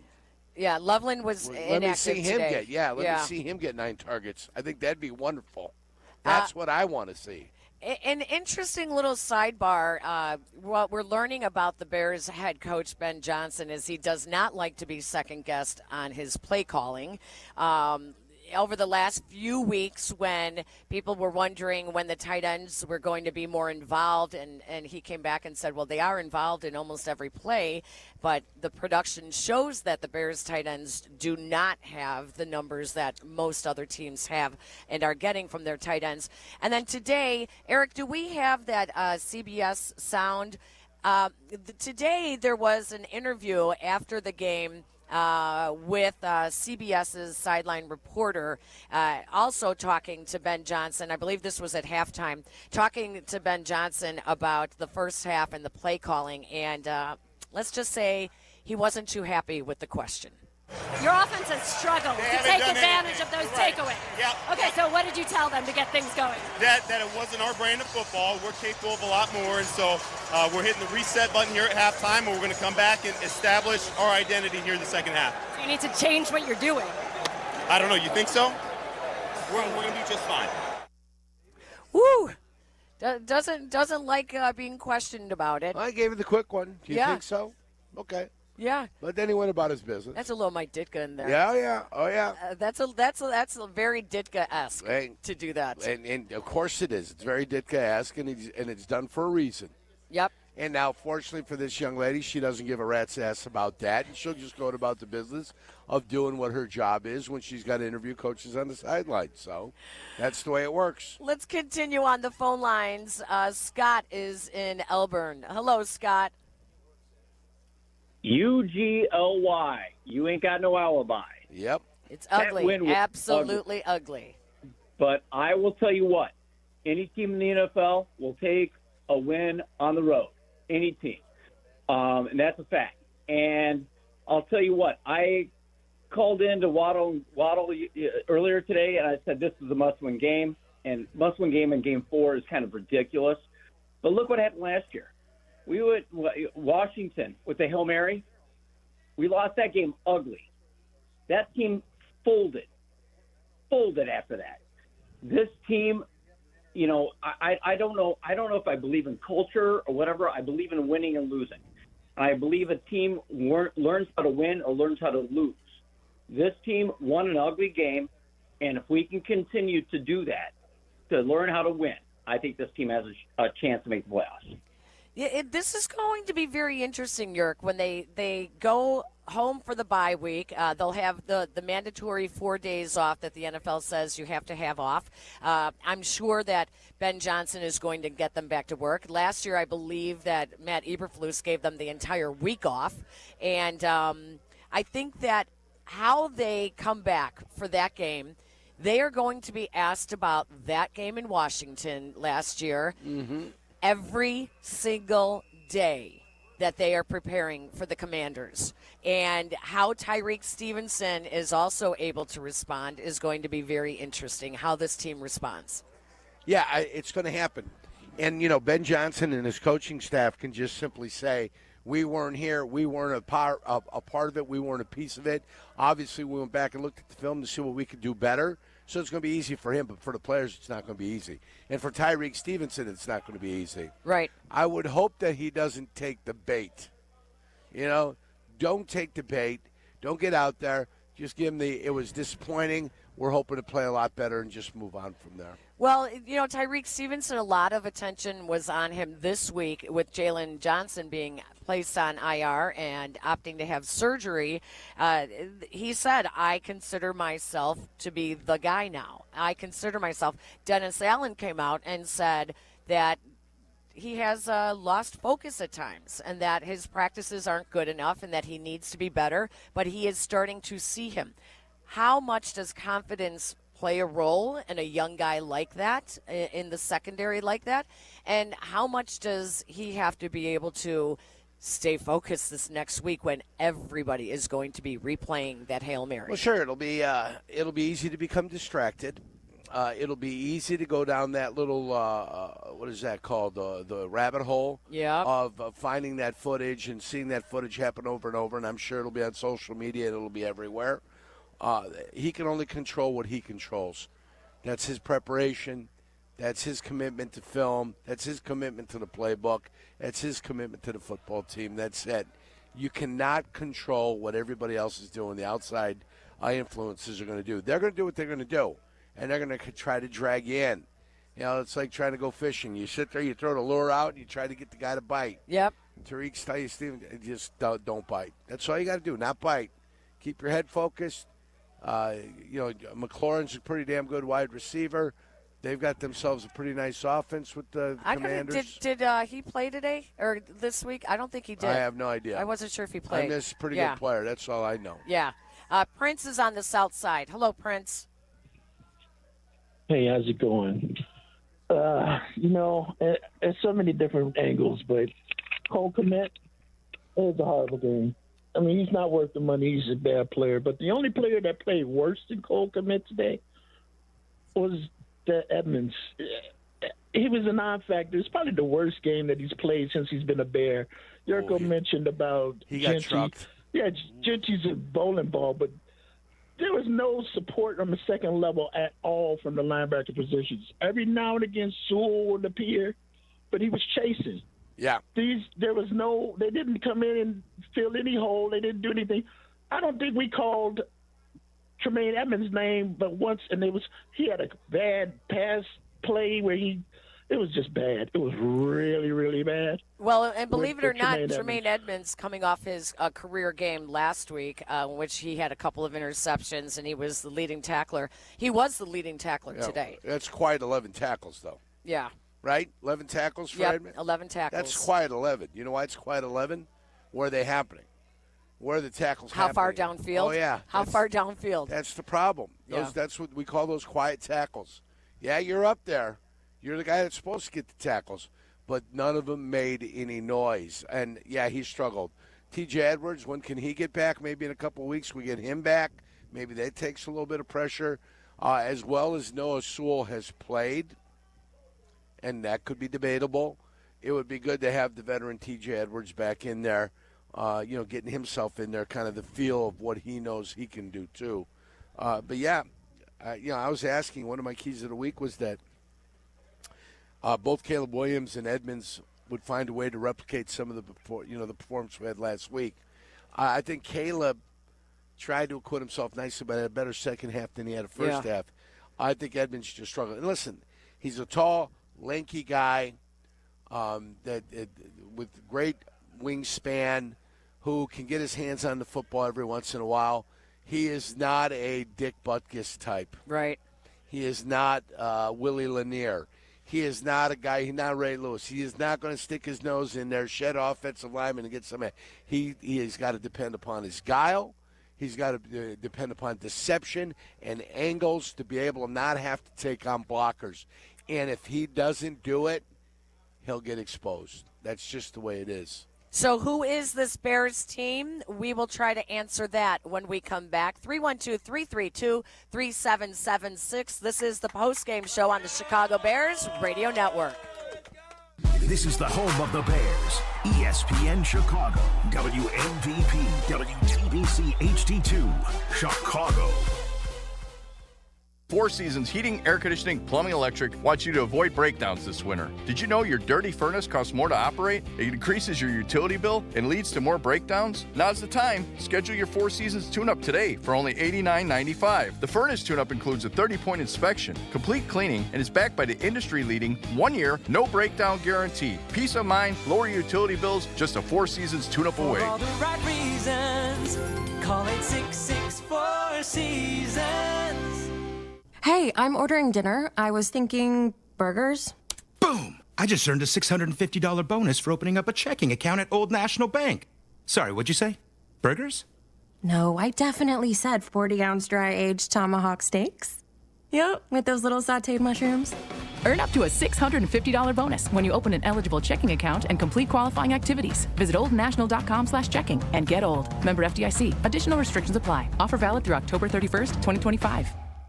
Getting the kids to practice on time. Remembering if it's your day to bring snacks. Making it to the game with a clean jersey. Why are simple things sometimes so complicated? Thankfully, with Auto Owners, insurance doesn't have to be one of them. Auto Owners works with independent agents who answer when you call, so you can worry about more important things, like whether your kid is going to run toward first or third base. That's simple human sense. Ask Reardon Insurance Group in Norwood Park if Auto Owners make sense for you. With America's best lineup of hybrids from Hyundai, you get the best of both worlds, like the reliable and efficient Tucson Hybrid, backed by America's best warranty. The Hyundai Tucson Hybrid. It's the best of both worlds. Lease the Hyundai Tucson for $239 a month or get 1.99% APR on the Tucson or Tucson Hybrid. Offers end September 30th. Call 224-661-0068 for details. Well, you're cruising through the city, playlist on point, when you spot an NPC on their phone inching towards a crosswalk. What's the move? Floor it and try to beat them, or stop and let them cross? Smooth stop. Yeah, everyone's a pedestrian at some point during the day, so keep your eyes on the road and be ready to stop for pedestrians. Up for the challenge? Head to itsnotagameillinois.com to play the Retro Arcade. Sundays in Chicago, you know the drill. Grit, defense, and cold beer in hand. That's why we're Team Flight by Yuengling. Just 95 calories, 2.6 grams of carbs, and still packed with that legendary flavor. Perfect for tailgates, touchdowns, or yelling at your TV. And yes, my TV can hear me. Whether you're posted in the parking lot for a tailgate or holding court in your living room, make the smart play. Grab a flight. Flight by Yuengling. Raise the bar, Chicago. DG Yuengling & Sons, Pottsville, PA. At UI Health, compassion isn't just care, it's commitment. UI Health's team of experts listens to your story, understands your experience, and embraces your voice. That's because UI Health is with you every step of the way. Whether it's your stroke emergency, your cancer journey, or your transplant victory, UI Health's care heals and saves. UI Health, expert care for your journey.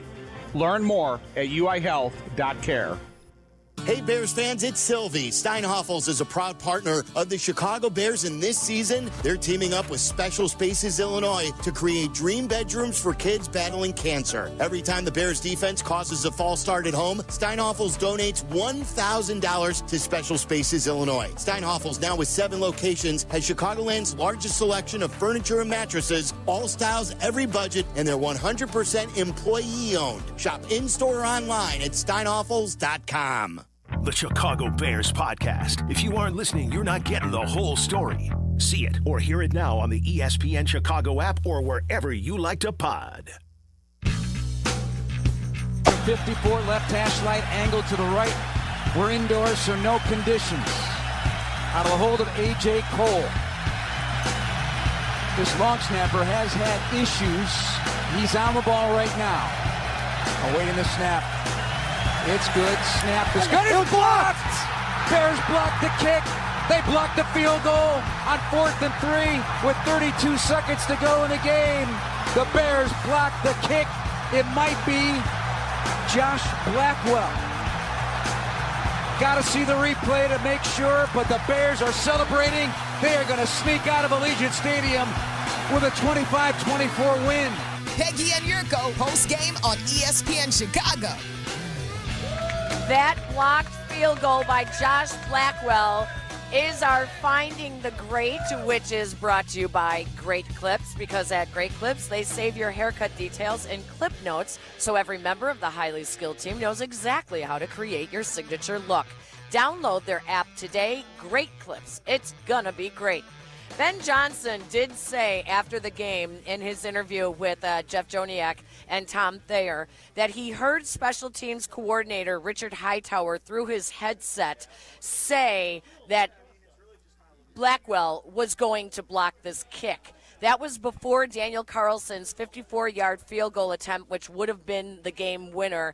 And boy, if he isn't Nostradamus now in a Bears coaching gear, because sure enough, Blackwell did block the kick, and it was the special teams coordinator in the middle of the scrum today for the Bears victory celebration in the locker room, as they now have a 2-game win streak going into the bye. So nice job today by special teams. Well, sometimes you see things, these guys see tendencies. Some guys fall into bad habits and bad patterns, and if you can find a way to take advantage of those, that's great. That's what you want to have happen if you're a coaching staff, to sit and you watch film over and over again, and you see somebody maybe doing something that you could take advantage of, go take advantage of it. So, and it worked because it was a long field goal try. Exactly. And go ahead, you can finish it I was going to say, if you remember last year with Cairo Santos, what they found is that on his longer attempts, he has a lower trajectory. Right. And that was the same thing they were saying with Daniel Carlson, is that he has a lower trajectory the further out his kicks are. So yeah, and I mean, there's 2 ways to do that. You bring it up the gut, and you get a hand up, or you can come off the corner. And they also like to time it. So they'll time the delivery from the snap until the ball is off. And usually it should be like 117. Right. If they get there and they see it's like 126 or 127, they know this thing is a tenth less or tenth more than what it should be, and they know that this now it becomes a little susceptible for a block. Interesting. Wow. Well, it was a great dramatic win for the Bears. Let's keep going on the phone lines. Bill is in Colorado. Hello, Bill. Hello. I don't know if it's been said, but Blackwell was also the returner on that fake punt with DJ Moore in the last game of last year. So he is a real Hall of Famer, or not Pro Bowl level special teams guy. But I wanted to say, I think Billings had a great game today. He was the one bright spot in the trenches. We should really credit him with that turnover, despite Pete Carroll's decision making. And then also, I don't trust this GM to pick or sign any offensive lineman or defensive lineman. It's like he looks in the mirror instead of a scouting report. And I think if these two guys are married together, the GM and Ben Johnson, that's going to fail. All right, thanks. Bye. Thank you. We appreciate that. So he wants polls gone. Yeah. Yeah. Gervon Dexter, we're waiting. Well, we're waiting. That next step that he's got to take, we saw last year he had 5 sacks. He rushed the passer well early. It didn't sustain itself over the course of the season. So with Mr. Dexter, we are waiting to see something happen. Listen, Montez Sweat, I don't know what Montez Sweat's doing, but I know what he's not. He's not a productive football player right now, and that's a problem. One of the things that Ben Johnson did say is when you are missing 4 starters off your defense, do you look right to the guys that are replacing them to step up? And he said, no, sometimes you need the other guys to step up and do more than what you're asking them to already Your do. highest paid players that are left are the ones that have to step up. And that's what we call being fair. If Edmonds is making the money, he's got to step up. If Sweat's making the money, you got to step up.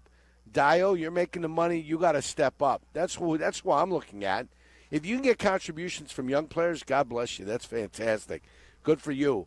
But I go down the line, I look at the guys that are making the money, and I say, gentlemen, please stand up. It's time for you to get in here and make an impact for your club. Period. That's it. Pedro is in Elk Grove Village. Hello, Pedro. Welcome into the postgame show. Hey, how are you guys? Great. What's up, Pedro? Hey, I was just wondering, did anyone notice when Odunze scored the touchdown? Like DJ Moore kind of looked kind of mad in the back end zone. Like I don't worry about DJ. Listen, I don't worry about DJ Moore anymore. Wide receiver Sterling Sharp said this to the whole football team when he was renegotiating the contract. He said, "I'm the most selfish player in the world." He goes, "I want every football thrown to me every game." He goes, "If I can get 20 targets a game and you guys get none, I do not care about you." He goes, "I care about me and I care about catching the football." He goes, "To be successful in this league as a wide receiver, you have to want the football and you have to be selfish." So if DJ Moore is disgruntled because he wants the football and he wants to give a major contribution and he wants to be able to make an impact on this team, I can't fault him for wanting that. Now, he's got a sourpuss. That's what he has. When he doesn't get the ball, he's going to have that DJ Moore look that he has. So either two things have to happen. Either we, as the Chicago Bears fan base, have to get used to it, or it's going to be there and it's just going to keep bothering you forever. So figure out what you're going to have to do in that situation. But that's simply the way it is with DJ Moore. I don't trust Ryan Poles to draft O-linemen, D-linemen, running backs. I don't trust him to do any of that. So there we go. Pedro, thank you very much. DJ Moore did not have any carries today out of the backfield. Thank God. Yeah, let the running backs do that. He was targeted 5 times today receiving. He caught 4 of them for 38 yards, including a 17-yard long. And he's still under 10 yards a catch. Yeah, he is. Still under 10 yards a catch, which has nothing to do with DJ Moore, and it's got everything to do with the way Ben Johnson is using him. Exactly. That's exactly it. right. Yep. Matt is in Wichita, Kansas. Hello, Matt. Matty, talk to us. Yep. Hello. Hi there. What's up? Hey, thanks for taking my call. You're my 11-year-old son's favorite host on the radio. So beautiful. He's a wise young boy. He thinks you're hilarious. So he's the best. I just wanted to say I think the Bears are back in the aspect of they don't usually win these games, and I just think it was we're heading in the right direction. My daughter was with me, and as they were kicking that field goal, she's like, "Oh, they're going to lose again." And I was like, "No, I think this team's different," and it was just a good win. So I was happy, and I'm excited to where they're going. And then I had a question. I was going to ask you, why are we going to Washington 3 years in a row? That's the quirks of the NFL schedule. Sometimes when you finish third, you play the team that finishes third. This year, the Bears play them because they're playing the NFC East. Every team in the NFC East. Like if you play third, like the Bears finished last in the division, Frisco finished last in the division. That's why you're playing San Francisco again. If you take a look at who finished last, it was New Orleans. They finished last in the NFC South, so you're going to end up playing the New Orleans Saints this year. Who finished last in the East, West? In the East. Whoever finished last in the East, the New York Football Giants, you're going to end up getting them too, you know? But you got Philadelphia this year too, so we got the East, and I've done the other two. So that's the way that ends up working out. I love it. That's the quirk of the schedule. I love it. It's showcasing, the 2 top picks quarterback from the same draft class. And it's always going to happen if they play each other. It's the future of the NFL. Let's put these two, going up against. I think it's great. Why did I play the Dallas Cowboys 7 times, right, and lose to them each and every time? with 6 of those games being in Dallas, 6 in a row. Why? Because that's the way the schedule fell. 3 during the regular season. We won enough games to play them in the playoffs where we got our asses kicked every single game. So why ask why? But dry, right? Wasn't that the old commercial? Oh, my gosh. Yeah. Vaccaro is on the south side. Hello, Vaccaro.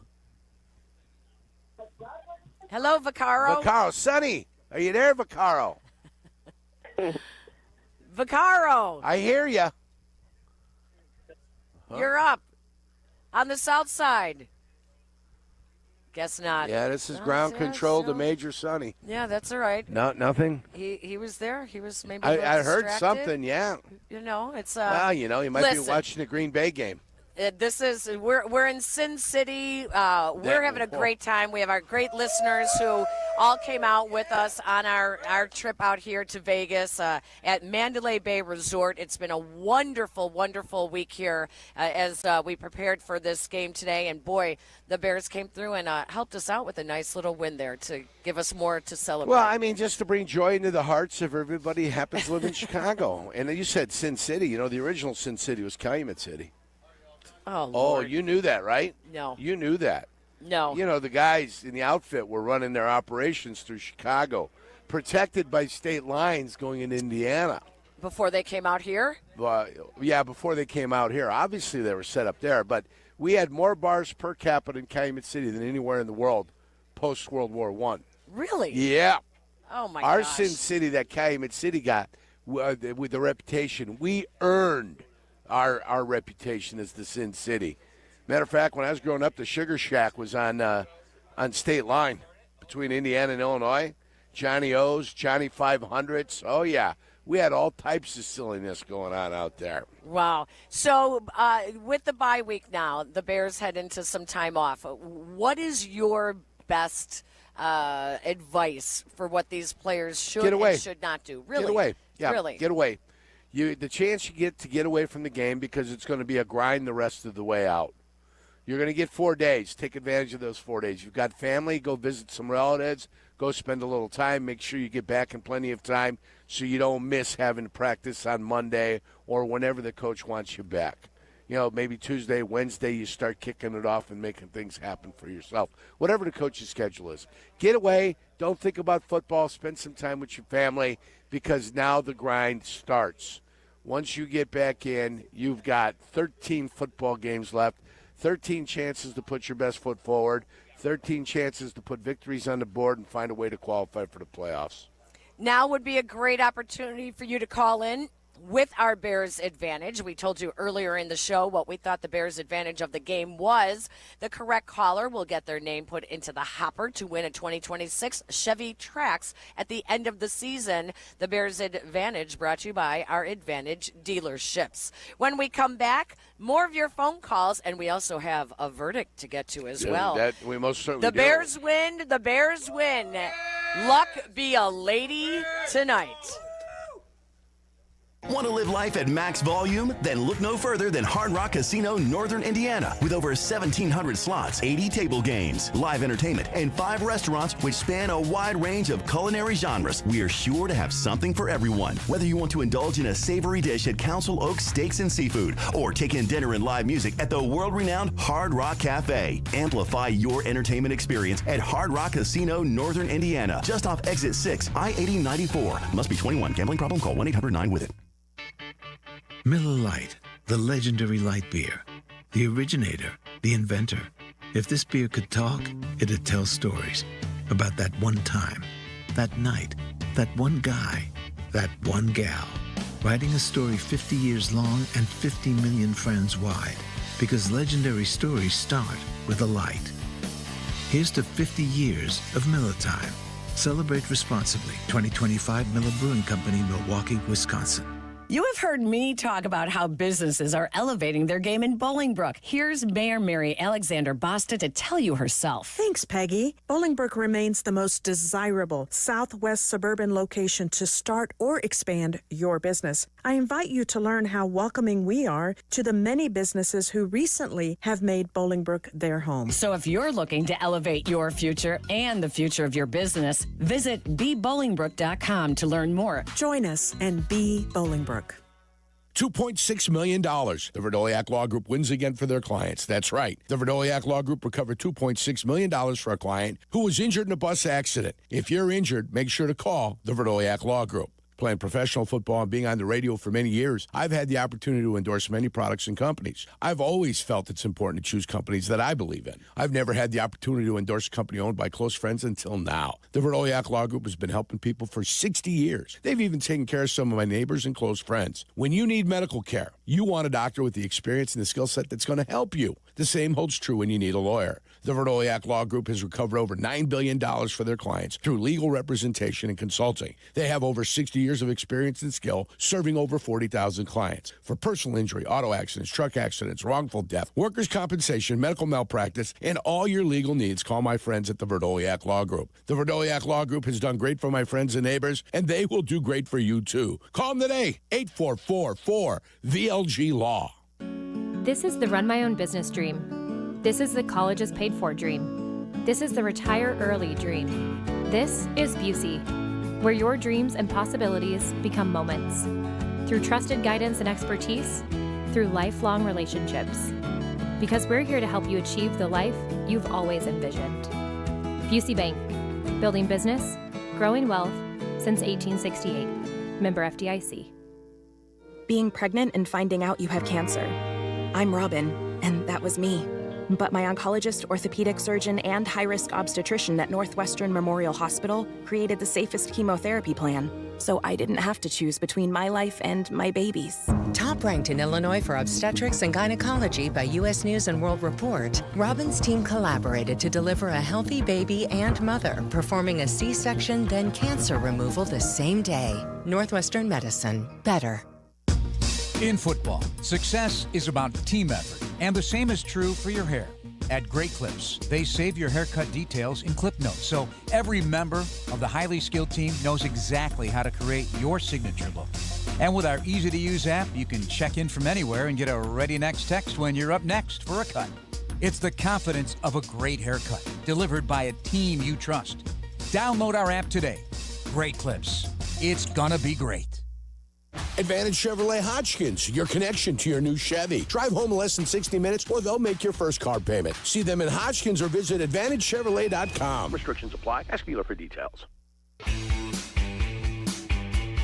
Bears trying to get the win on the road. First and goal, the two. Caleb under center. Smythe in motion for left. Swift the back. Here's the take and the give.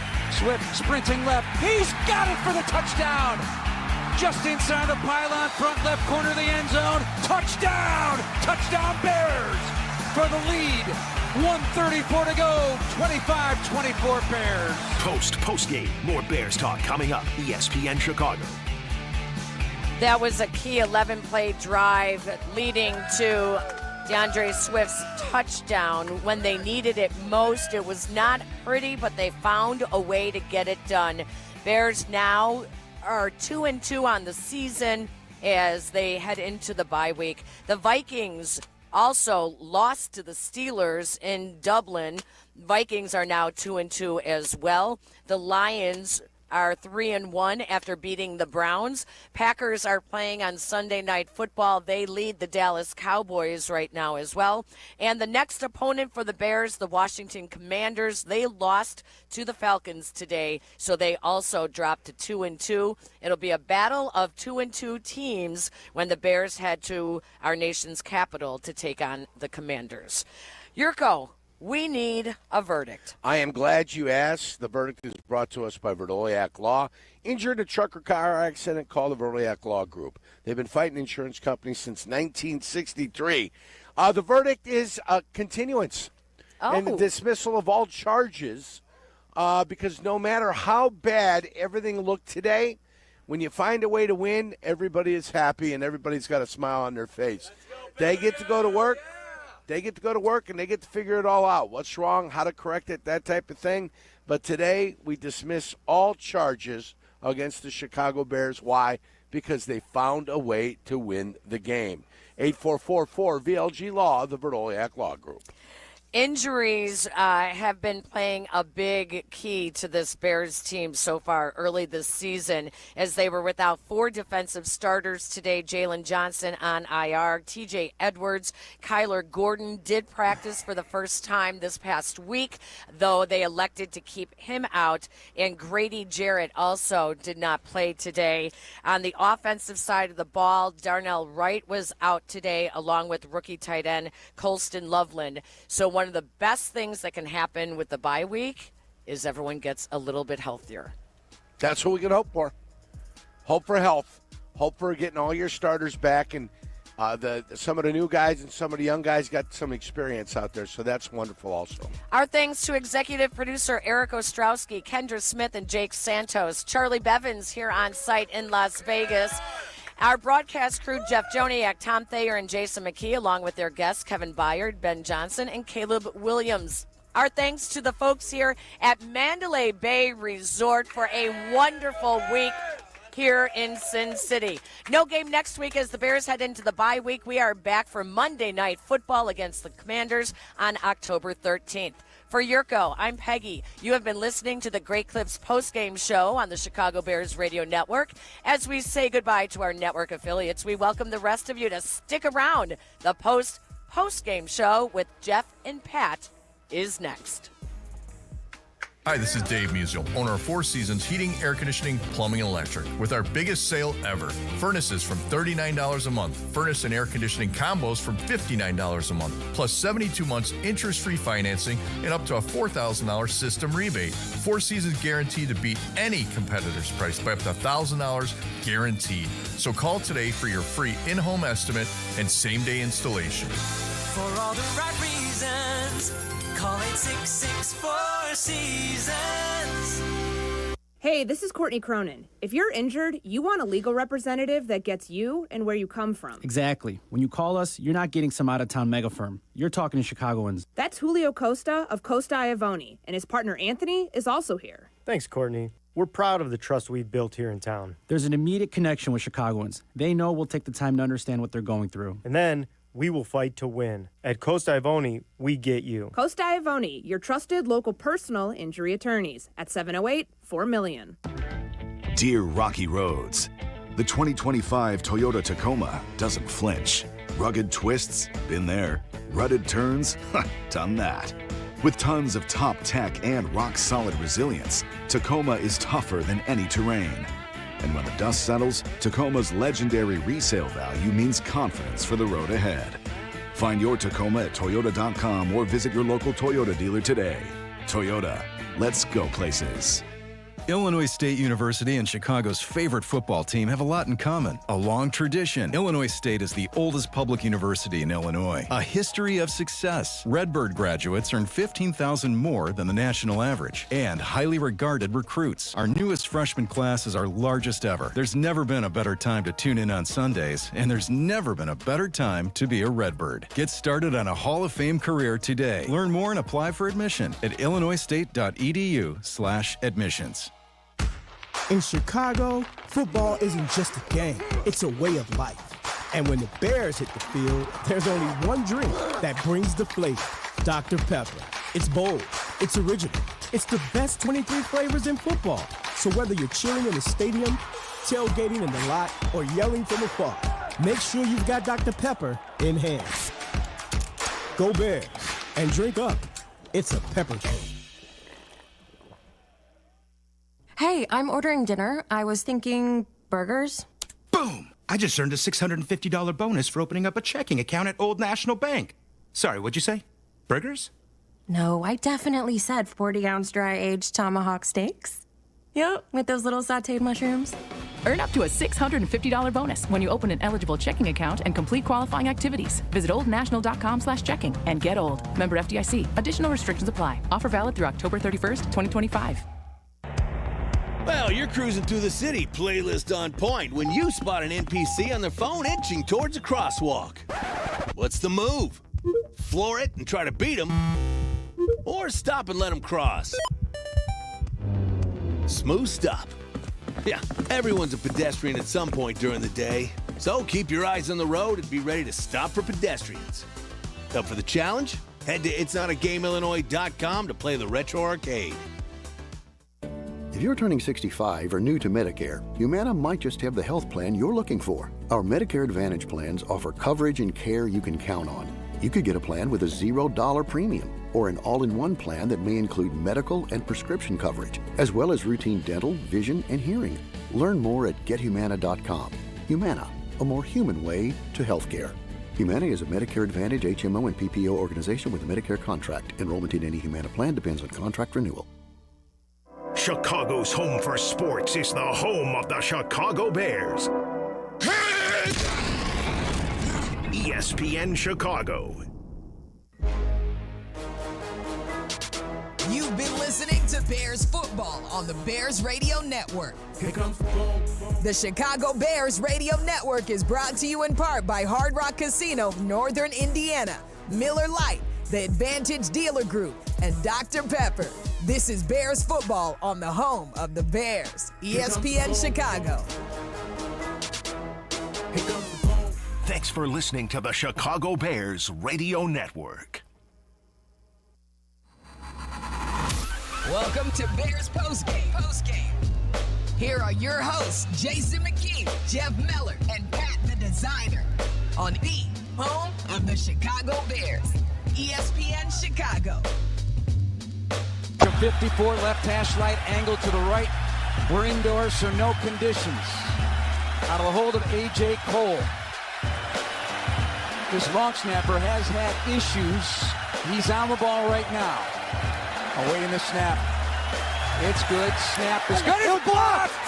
Bears blocked the kick. They blocked the field goal on 4th and 3 with 32 seconds to go in the game.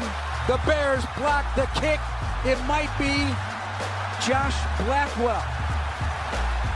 Got to see the replay to make sure, but the Bears are celebrating. They are going to sneak out of Allegiant Stadium with a 25-24 win.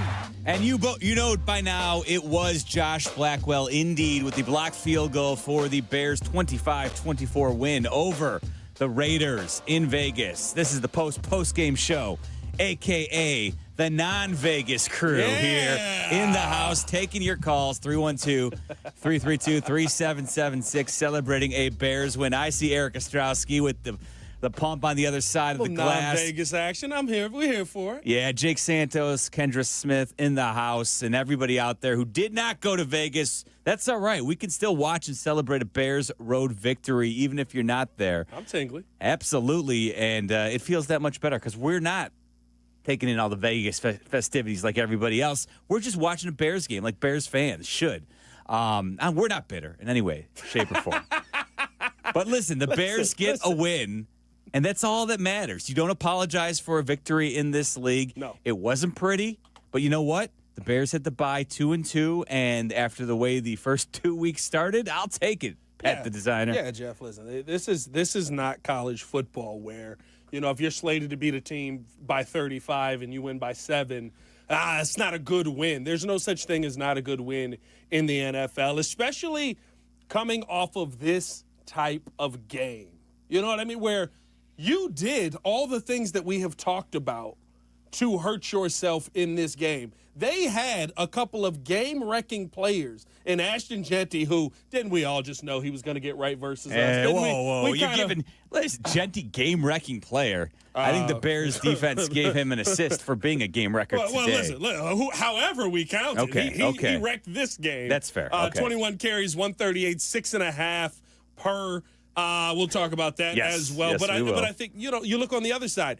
Max Crosby went out there. That's a game wrecker, my friend. And was an absolute monster all over the field, and you still found a way to will yourself enough in a position. You had, I know Ben Johnson's not a big Superman player guy, but when you got Lex Luthor standing on the other side and Max Crosby, sometimes you need a little Superman. And I thought you got a little bit of Superman out of Caleb Williams in the second half of this game. This is, as Ben Johnson said, a character win for this team. And I think it changes the perception of what we've expected. Bears fans, we all were doing it. There was nobody in Chicago that wasn't mentally preparing for, okay, how do you go down the field and put yourself in field goal range with 2 touchdowns or 2 timeouts and 39 seconds? Yes, we had all moved past Carlson making a field goal there before Josh Blackwell comes up with a huge block. And you know what? We'll play it later, but kudos to Bears long snapper Scott Daly for tipping off the entire Bears special team unit that the Vegas long snapper moved the ball before he actually snapped, allowing Blackwell and company to get good jumps. Blackwell even commented how they got close to the 2 previous ones, and he knew that they had a good shot at getting that final third one, and it could not have been more timely. So big assist from Scott Daly, the Bears long snapper, for recognizing that. Because, listen, it's the little things like that go a long way in helping decide a football game like this. No, 100%. And I think, when you got down to that second half, it was the little things that you had to overcome, and you found a way to overcome it. Was it winning, sexy today? Was this a 31-14 victory over? No, it wasn't. But guess what? You found a way to do enough. And I think, final drive, capping it off. DeAndre Swift's the one that comes away with a couple of big runs to get you into the end zone on that final red zone period. DeAndre Swift didn't have a great game today, but in the moment you needed him to be great, he was able to be great. I think you can say the same for special teams as well, who I thought had some question marks on them today with Torrey Taylor kicking that football up. But, as much as you can say it was ugly, I think this is so much more of a positive for this Bears team, saying that you came away with the win, because how many of these were we on the losing side of over the last 3 years? I understand why Bears fans are saying this is a change of culture type of win. Yeah, you come away with a big win there. Ben Johnson makes the adjustment at halftime where, Braxton Jones is taken off the field, right? Like, you needed something different because Max Crosby, to your point, was a game wrecker there in their first half. Monster. And something had to be done. And with Darnell Wright inactive, it clearly was showing. And so Ben Johnson went ahead and made the move. Theo Benedict and Ozzie Trapillo were your starting tackles to begin the second half, and Braxton Jones was nowhere to be seen at that point. And who knows if we will see Braxton Jones again, and if injury doesn't necessitate. We did see him again. I don't know if you saw this at all. He was out there on field goal. Well, the rest of the game. That's fair. I think that answers the question. Allow me to retort as an offensive lineman on the offensive unit. Okay. But in terms of, we may have seen the last of Braxton Jones as a starting tackle for the Bears offensive line unless injury necessitates that. But you know what? A bold move by the head coach to say, I need something better from my offensive line. Yeah. I need Caleb Williams to have more time to go through his progressions, and he was much better in the second half. It wasn't perfect. It wasn't exactly clean, but it was enough to allow Caleb Williams to use his feet and also to have a few opportunities to go through his progressions. And it was so much better in the second half for the Bears functionally, offensively. And so, this feels better going into the bye, 2-2, far, far superior than where they were at after that ridiculous loss to the Lions. Yep. And now you can hit the bye, hopefully get a lot healthier defensively. They come up with 4 takeaways in this one.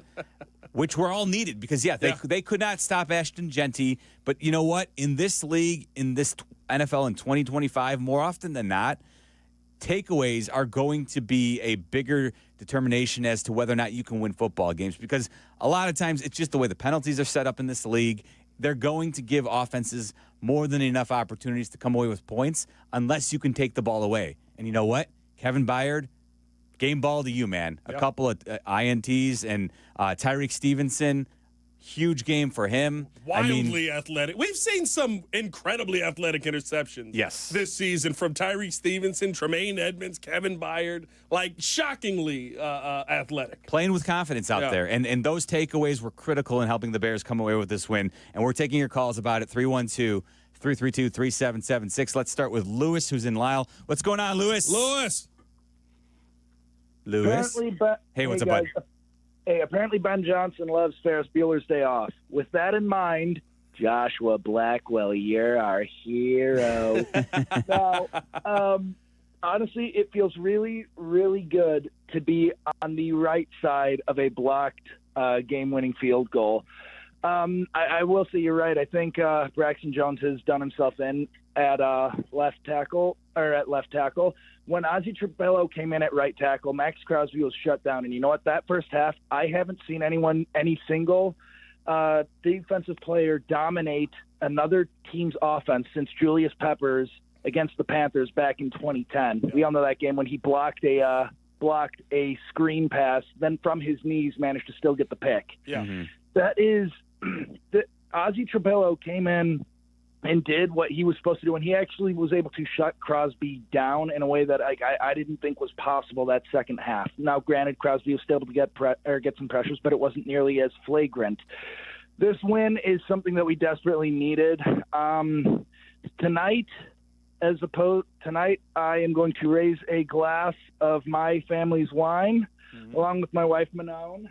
Hi. And she's we are on going the line. Listen, we're going to cheers. We're going to cheers to you, Lewis. Hey, you guys didn't get to go to Vegas. You guys had better go and find the case that I gave the studio and maybe take a few or three for yourselves. All right, Lewis, I don't know if they have already been removed. They probably have, but we will scrounge around the station and see if we can find some wine. But cheers to you, my friend. Cheers to you, Lewis. We Shout appreciate out to you hanging on and talking with us.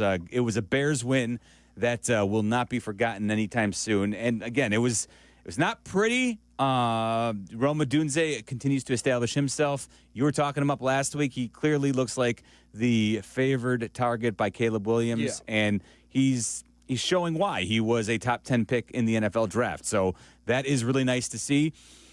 Don't love the way the DJ Moore thing is playing out, wondering how long this can play out, because we've seen it in this league, not just with DJ Moore, but several. This is the history of the NFL, where a number one wide receiver doesn't get enough targets, and it doesn't matter, even if you are winning, tend to be unhappy. So we'll see how long this coupling will actually play out. I'm concerned that with Rome kind of establishing himself, and listen, this is a good problem to have. You want talented wide receivers on your team. Yeah. It's definitely better than what the Bears' history has been at the wide receiver position. So I will take it. But I'm throwing up a flag on this and saying I'm a little bit concerned about how this situation will go down the road in the future. But that's a future problem too, Pat. I think here's why I'm not. Number one, I think two takeaways right from this game. Number one, credit to Lewis on the call. Max Crosby almost like my conversation today was not going to be the Raiders defense dominated. It was going to be Max Crosby single-handedly shut down a lot of what Ben Johnson wanted to do pretty continuously. Like, I asked Ben Johnson about it in the presser this week. I was like, how do you balance focusing too many guys on Max and weakening the rest of your defense? Truly, all you had to do was focus on Max, and it still didn't even matter. We saw Max Crosby get double-teamed, triple-teamed, still be able to get pressure on Caleb Williams, and I do give credit to Ozzie Trapello on maybe making it a little bit easier on Caleb in the second half, where you didn't have to allocate as many players. You saw Ozzie a lot more one-on-one on that right side than you did with other guys. He did enough. He did enough. As a rookie, you will take that each and every time. As a rookie, Jeff, in his first game active. Exactly. This is his first time on an NFL field in a regular season game. And he was okay versus Max Crosby. He was not phenomenal, right? Like I'm trying to, because TJ Watt has fallen off a little bit. I'm trying to think of Myles Garrett would obviously go above Max Crosby. Who else, though? It's a short list of guys who you would put above Crosby. Yeah, Crosby's might be top 3, and that's, he could very easily be top 2. I would. Myles Garrett, I will put above him. Is Max above Micah? It's a fair question. Max plays the run a lot better. But I say all that to say, either way, though, it feels like those are the 3. Yes, those are the 3 best edge rushers in all of football. You overcame that moment. Yeah. And I think, to the DJ Moore point, we saw him win a game 31-14, and he didn't have a smile on his face.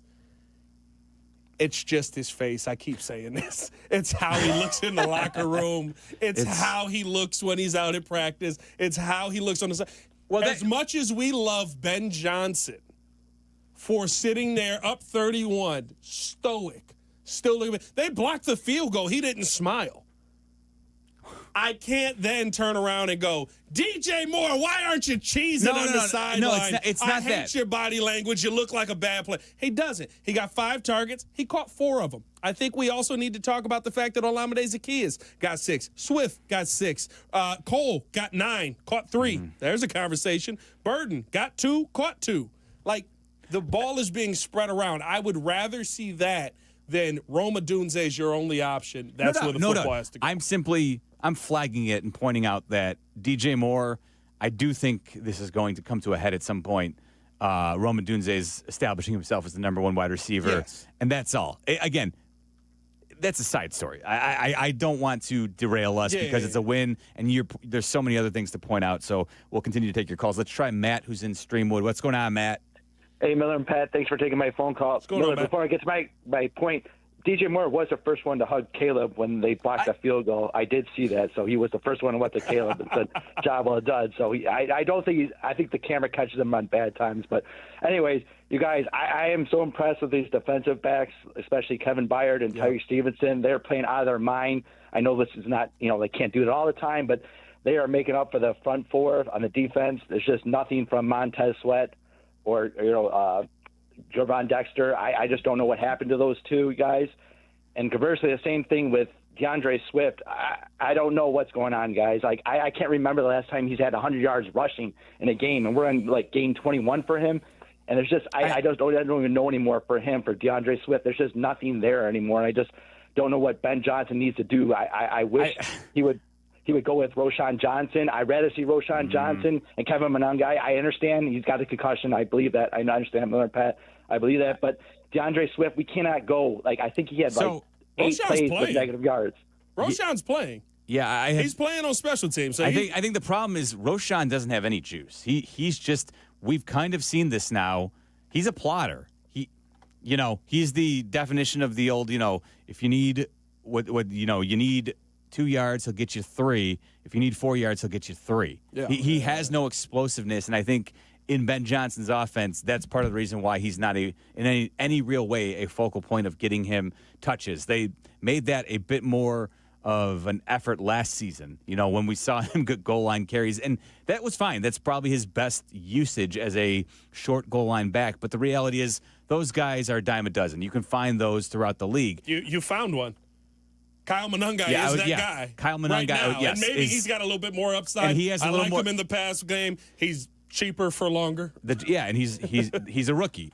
And so, he probably doesn't want to trust, Monangai being involved in every aspect of his offense just yet. DeAndre Swift has had experience in this league in Ben Johnson's system. But here's the thing.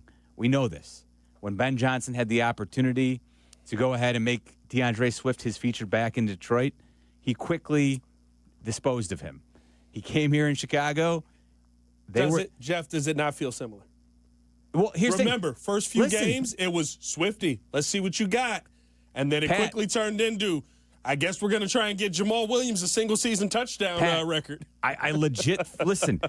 It's pretty apparent the Bears were trying to draft Travion Henderson in the second round. Yeah, I think that was pretty well established, but the Bears couldn't trade up because the Patriots had the pick and they wanted him. And so they weren't going to trade it away.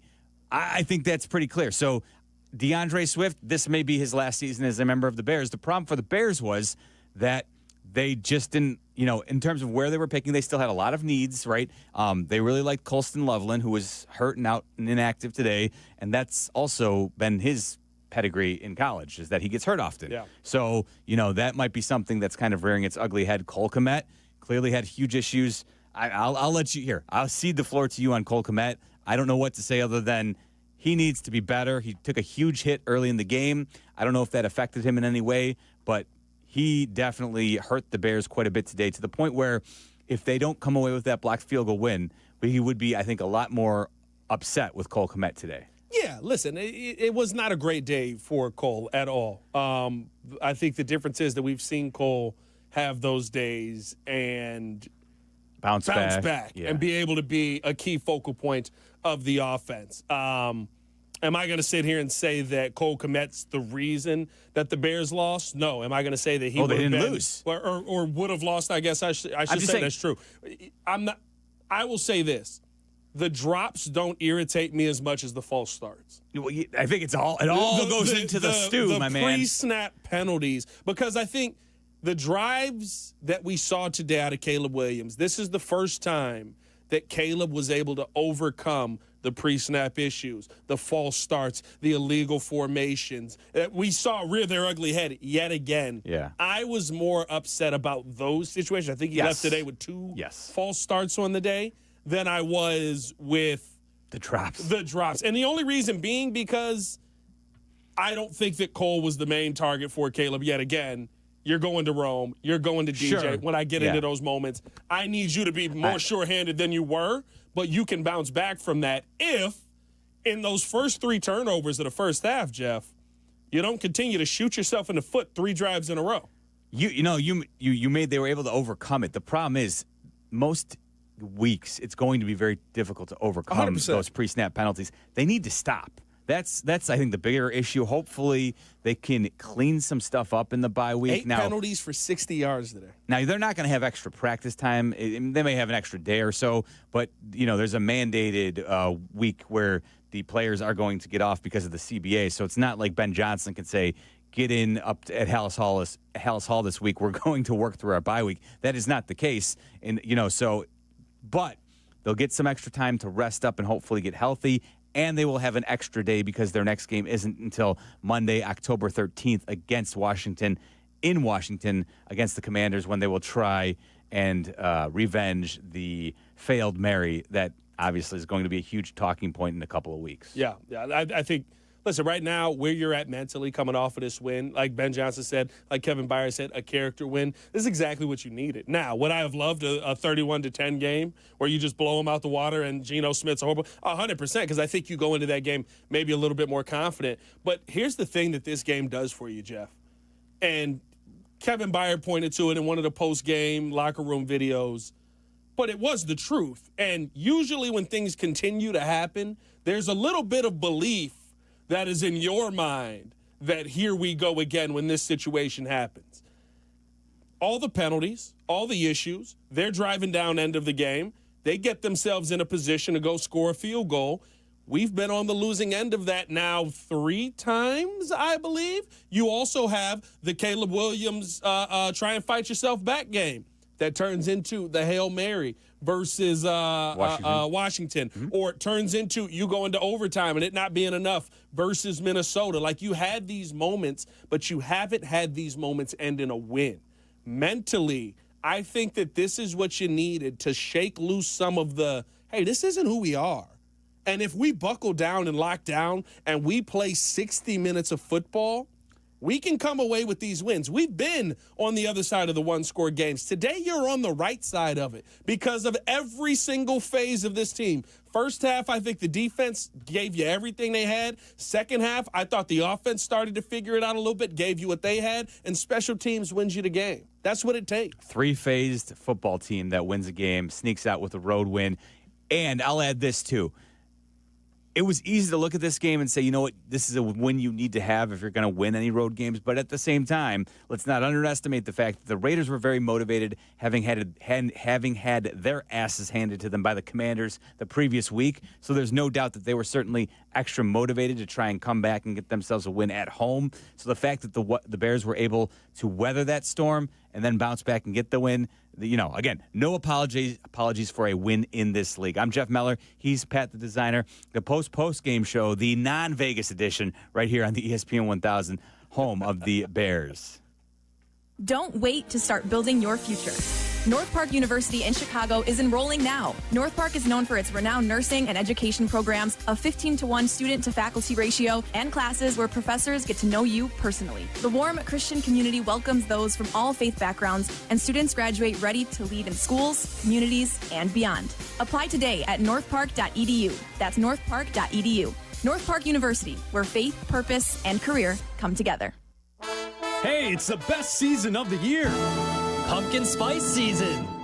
No. I'm just kidding. It's baseball playoff season. Join the Black and Abdallah Show in Wrigleyville from noon to 3. Come to Yaxie's to hang with us and grab an ice-cold flight by Yingling. Catch us live on YouTube or twitch.tv. And on ESPN Chicago at 2. Or join us in person at Yaxie's. Brought to you by Flight by Yingling. Please enjoy responsibly.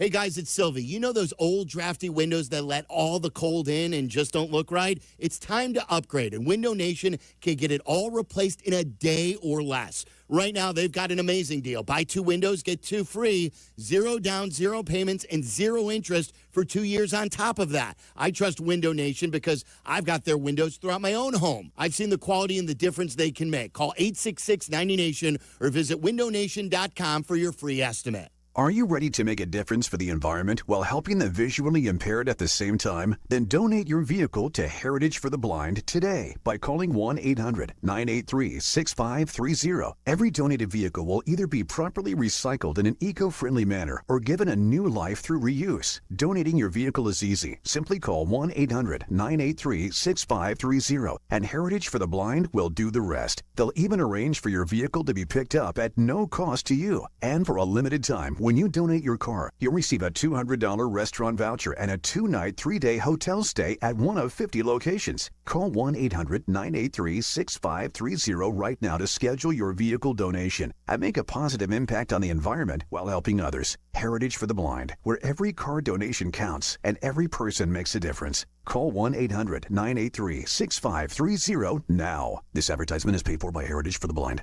Welcome to Only Murders in the Building, the official podcast. Join me, Michael Cyril Creighton, as we go behind the scenes with some of the amazing actors, writers, and crew from season 5. The audience should never stop suspecting anything. How can you not be funny crawling around on a coffin? No, that's true. Catch Only Murders in the Building official podcast, premiering September 9th wherever you get your podcasts. And watch Only Murders in the Building, streaming on Hulu and Hulu on Disney Plus for bundle subscribers. Terms apply. Feeling stuck on your own 10-yard line in the career game? Maybe it's time to just go for IT. My Computer Career has the game plan to score a rewarding new IT career in months. Whether you're a rookie, a breakout career changer, or a military veteran ready to serve. Why spend years chasing a college degree when you can fast-track your future in IT starting now? Take your mark, get set, go for IT. Take the free career evaluation at mycomputercareer.edu today. Financial aid is available to those who qualify, including VA benefits.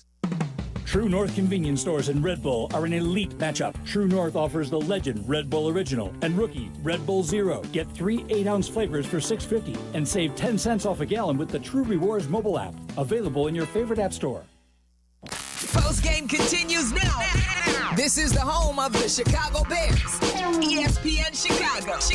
Here are your hosts, Jason McKee, Jeff Miller, and Pat the Designer. No J-Mac tonight. He's catching a flight home from Las Vegas. So we're going to hold down the fort here after a 25-24 win by the Bears over the Raiders.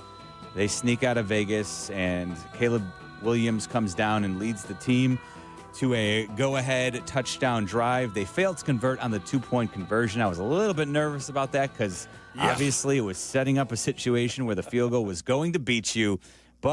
But no, Josh Blackwell was all over it. In fact, let's share this with you real quick, short segment here. So Jeff Joniak, for Marquee, talked with Josh Blackwell post-game. They talked about the blocked field goal, and this is where I mentioned Scott Daly, the Bears long snapper, tipping the Bears special team unit off on the Raiders long snapper, moving the ball before he actually snapped it. I'll tell you, man, that's a heart stopper. Break it down how it all went down. Yeah, when the kickoff happened, right? And I think even a lot of people were like wondering how that happens, right? Whatever happened, whatever. But HT was like, just got to block the kick. Like everybody stayed in it, believed in it. And throughout the week, Scott Daly had given us a little tip with the snapper. He would move the ball right before he would snap it. And so the first 2, we got really good jumps. I'm like, I'm close. Like, I'm going to get one. HT was like, we got to get this kick blocked, and I got a good jump. I did not see the entire. I just saw the finish. I saw you going like Superman, the athlete that you are. Did you even get blocked at all? No. I came clean off the edge. Nobody touched me. So that guy was, whoever was playing, it was flat-footed, boom, you ran by him. Right by him, yeah. All right, but so, my jump was just too good, yeah. So do you feel it? Do you feel that you blocked it? Like you feel yeah. Like it hit my right hand. Okay. My left hand didn't get it, but my right hand got it a little bit. And it was out of body experience. I just took off running. I can't believe how many there have been this year already in 4 games throughout the league. 5 last week, wasn't it? There's been like 13 or 14. There was more today, so I don't know what's going on. But also, you needed to have a push inside, too, right? And that looked pretty strong there as well. For sure, yeah. They did a great job all week. And today they did a great job. And like I said, like we had a good tip, and we had to get one. So it was 3 phases all at once, okay? 100%. Byard makes, let's back it up and go. Caleb engineers the scoring drive. Yep. Byard makes a big 3rd down and 1 stop. That shoves you back to and then you. So when you talk about belief, and I know that's Ben's big thing, believe, and all 3 phases, locked arms to finish the game, is that how it's done on the road? That's it. That's how you do it. That's how you get wins in this league, and that's just a testament to the team that we have and Coach Ben and how he's addressed us coming into the season. So, yeah, that's how you do it. All right. Would you say, what was bigger to you? Your 94-yard punt return last year against Green Bay, or this block kick to go 2-2 with a new regime? Obviously, beating Green Bay is great, but I think this one means more. I think this one means more for this team. We needed it going into this bye week. Get everybody healthy. Yes, sir. DeAndre. So, yeah, I think this one's bigger. I agree. I think today's was a bigger play because it happens earlier in the season. Bears are still well in the playoff race. This is a huge win for them this early in the season. So I think this is the more impactful moment by Josh Blackwell as he was being interviewed by Jeff Joniak on Marquee. I'm Jeff Meller along with Pat the Designer. We'll take a quick time out, and then when we come back, we're talking more about the Bears win over the Raiders. We'll let you hear from Bears head coach Ben Johnson as well, right here on ESPN 1000. This is the take care of my family goal. This is the enjoy the life I've built goal. This is the set up a foundation goal. This is Busey, where your goals become lasting legacies. Through bespoke plans that maximize your wealth, through partnerships that give you peace of mind. Because building wealth, tending to it, and passing it down secures a brighter future. Busey Bank, building business, growing wealth since 1868. Member FDIC. Good Karma Brands is proud to be an equal opportunity employer, providing equal employment, development, and advancement opportunities to all teammates and applicants. To learn more about careers with us, please send an email to talentacquisition@goodkarmabrands.com. That's talentacquisition@goodkarmabrands.com.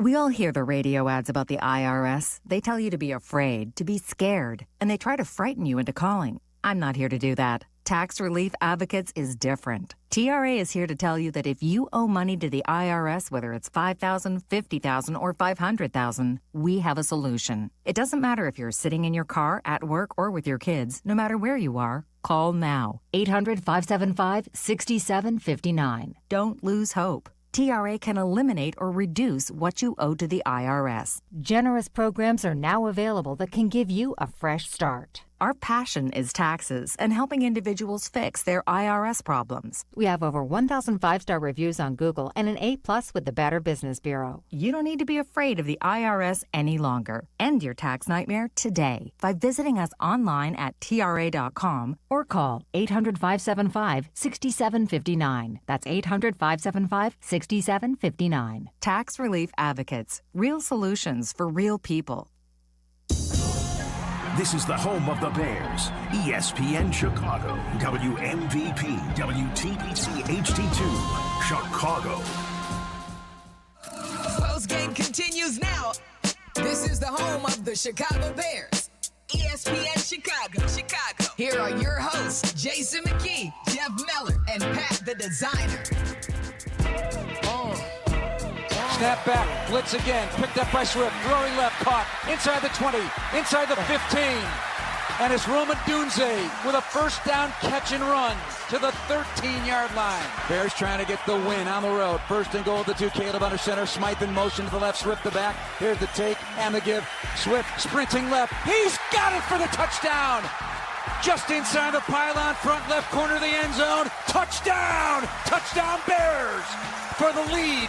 1:34 to go. 25-24 Bears.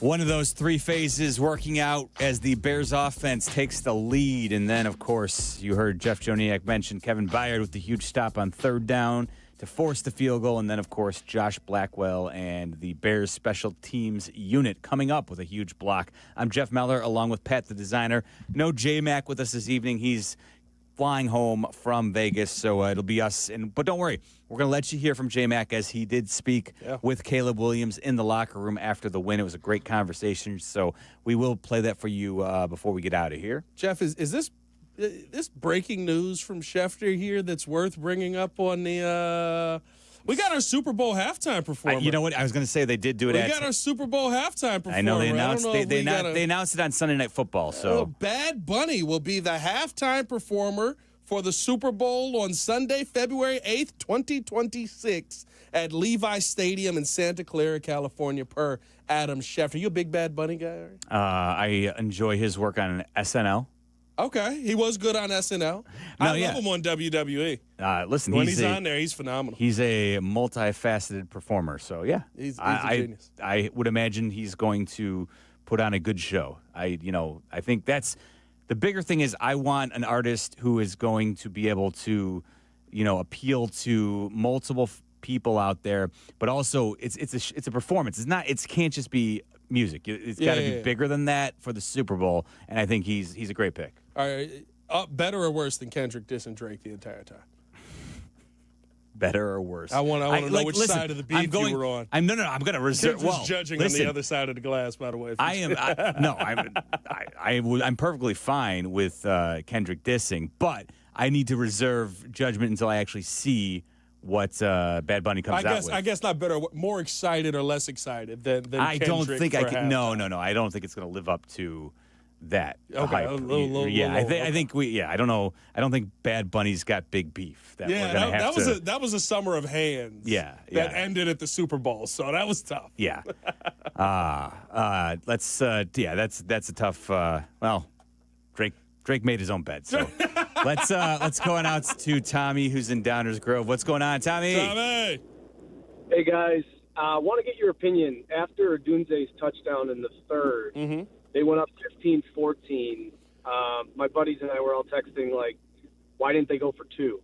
It's just too much time on the clock, or what was your guys' thoughts on that? I would say you got to take the temperature of where your team is at right in that moment. When you get into the fourth quarter of the game, you have no choice but to go for two because it's the only logical answer for they go down, they kick a field goal, they beat you, or if you complete the 2-point conversion, you tie. Where in that situation, I truly just think there was nobody who could stop Max Crosby at that point. Why would I give him another opportunity on the field to take points away from us?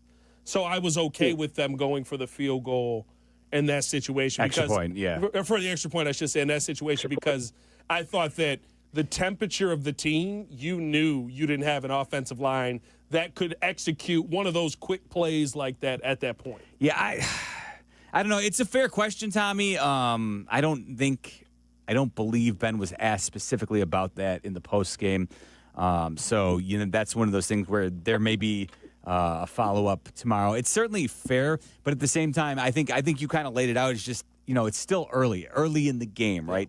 Oftentimes, I can see coaches wanting to take the points because you don't want to put yourself in a position where later in the game, if you give up a touchdown, now you're chasing and like, why didn't I just take the extra point in that moment? Now, when we get to the fourth quarter, completely different story, right? Like when you're in the fourth quarter, I think you have to treat every score like it could be your last. And so I certainly would say if they were in the fourth quarter at that stage, it would have been far more egregious to say, I don't know, I think you should have gone for two in that situation to potentially put yourself up 3. But in the third quarter, I'm okay. And I'll be honest, I didn't pull up the old scoring chart to see what it would, but oftentimes more. It would have put them up 3, basically. It would have been the same situation. You would have been able to go up 3. But what I'm saying made is it a field goal. A lot of times you get the percentage, the scoring chart of should you go for should it. The EPA per play on exactly. that. I would say probably situationally, right? And I think this is where numbers and coaches are different. Situationally, EPA per play, you go for it. To put yourself it puts up yourself three. up 3. It gives you the opportunity to have a little bit of control in the game, even though they go down and they score pretty quickly right after that.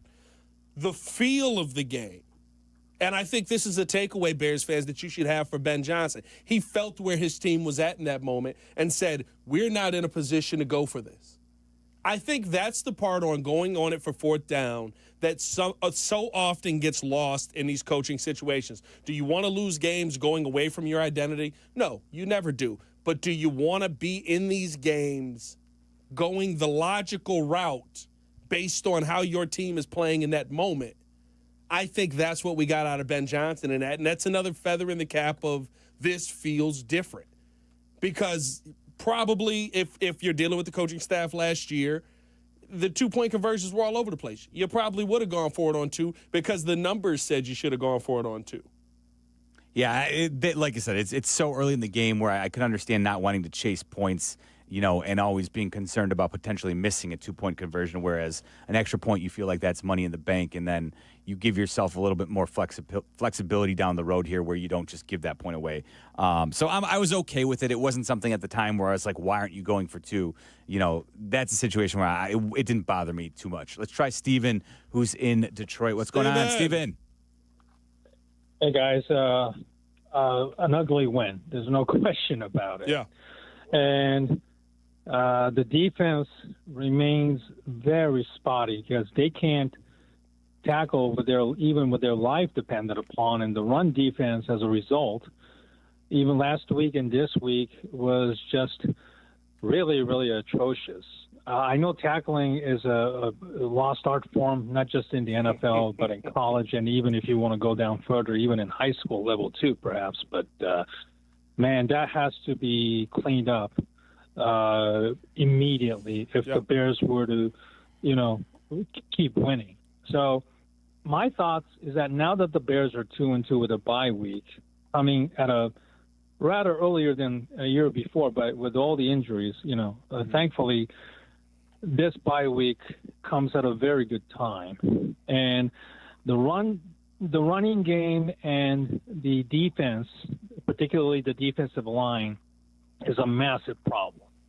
Now, if the Bears can kind of stack wins starting in October with, winnable games like the Saints, the Giants, and even the Bengals without Joe Burrow, you got to kind of start thinking about maybe, could the Bears add a running back or a defensive lineman, which obviously is kind of like a double-edged sword because that means you're giving up a pick, and then you're going to have to let, Ryan Poles do that job for Ben Johnson, even with, perhaps Ben Johnson having more considerable power. Yeah, it's a fair question, Steven. Thanks for the call. Listen, if you're so hard up against it where you don't like what DeAndre Swift is giving you moving forward, especially, I would say certainly you're going to give him coming out of the bye week with the extra couple of days of practice with the Monday game where you say, all right, let's see if we can kind of, revisit what we're trying to do here. Let's see if we can hit, have you hit the hole harder. If we're going to remake our offensive line, who our starting lineup's going to be. Let's see if we can, especially with Ozzie Trapillo, I think he obviously, that is actually where he will excel, as a road grader type tackle where you can actually run behind him a little bit more. That actually I think is probably going to be the biggest strength for him. So if he's going to be a starter moving forward, that might be an opportunity where you run a little bit more behind him in, depending on what you do offensively. Well, Ozzie took over the right side. Are we out on Darnell? Well, that's what I'm saying. Darnell was banged up in this game, so Theo got the spot as the swing. This is the question. I don't know. Second-round pick, though. I mean, it is a conversation. Listen, if ultimately, yes, he's a second-round pick. So Trapillo, Darnell, right. I don't know who's going to be left tackle. I don't know who's going to be right tackle. Ultimately, though, I wouldn't be surprised if both those guys are on the field together. Who's going to be better at the left side? Who's going to be better on the right side? I don't know. Darnell Wright clearly seems more comfortable on the right side, but Ozzie Trapillo clearly seems like they prefer him better on the right side. Yeah. But you've invested a lot of draft capital in both. Yeah. So ultimately, I think when push comes to shove, those two guys, listen, unless Theo Benedict proves me wrong, I feel like we're moving in that direction ultimately. No, 100%. I think the change is coming after the bye. And hey, Darnell Wright needs to get healthy too. He needs to get back out on the field before I can say let's count on him and make him a factor in the offense. I assume he will be back after the bye. It's an elbow injury. You hope that heals up quickly. No, and I think the big thing right now with both trenches, to me, I feel like you have seeing Ozzie get in there finally. Mm-hmm. It feels like okay, there's somewhat of an answer here. There's something that you can at least transition to where, and I think this is the big thing. If the rookie's making mistakes, we can live with this. I can deal with it. Yes. If the 3-year top 10 overall pick veteran is making those mistakes, now we got some bigger issues, which I think is kind of what we're seeing from Ben Johnson here moving forward. Listen, Braxton Jones has been the guy. He's been the starter. You had to go to essentially benching him today, and he still got out there on special teams on field goal. But you had to bench him today for Theo Bernadette because he was just becoming a pretty quick target. Too much of a liability. For I mean, like we were talking about Max Crosby. Max Crosby spent most of the game on the right side, not on the left side. Yes. And we were talking about Braxton Jones getting kind of bullied and beat up yet again. On the defensive line, to his point, this is your defensive line. I'm sorry. I don't know what else to tell you. It's not changing this season. This is, you want to go through some of the money here, Jeff? Montez Sweat, 4-year, $98 million. Grady Jarrett, 3 years, $43 million. Wasn't on the field today. He was banged up. Dayo Adangbo, 3 years, $48 million. And you got to pay Javon Dexter coming up here. That's almost $160 million plus dollars invested in your defensive line. And, Jeff, they couldn't get pressure on Geno Smith behind an offensive line that sucks. Yes, well, listen. I am a massive Jackson Powers Johnson guy. He's not good at guard. Maybe he's a better center than he is a guard, but he looks horrendous. You're a bigger Javon Dexter supporter than I am. He's fine to me. He's fine. Yes, that's all I said. Whether or not they need to pay him, we shall see. But and let's see. I know I've seen people talk about Austin Booker returning after the bye and potentially. Listen, I was very excited with Austin Booker. He needs to prove at the NFL level that he can do anything close to what we've seen in preseason. We can't just say he's going to walk in a real game. Yeah. He did this last year in preseason. He was exciting last year in preseason. Y'all know I love Austin Booker. I said draft him with the pick that ended up becoming Torrey Taylor, which we'll get to that later in the show. No, we won't. We don't have enough time. Well, just the kickoff. I was so confused on that. I was like, we brought him out there. Are we not putting it through the back of the end zone? Like, I feel like this is the time. But anyway, I digress. But I just, listen, Dennis Allen, when we got the chance to talk to him kind of one-on-one early in the season, before the season started, what he told us was that he doesn't like his defensive ends 240. Based on the guys that he's gone out there and signed, I would think he doesn't like his defensive ends 240. And by the way, you can look at his history throughout everywhere he's been as a coach. He's never had small defensive ends. Well, the only one he had was a monster, and he drafted him. Trey Hendrickson, or what do you? Khalil Mack. Okay. Khalil Mack is 250? Which is small for him. He wants his defensive ends, he said, 270 and up. Yes. I'm not saying that Khalil Mack is small. He's a massive human being. But he wants his defensive ends 270 and up. And I think Khalil Mack coming in around that 250 mark, right?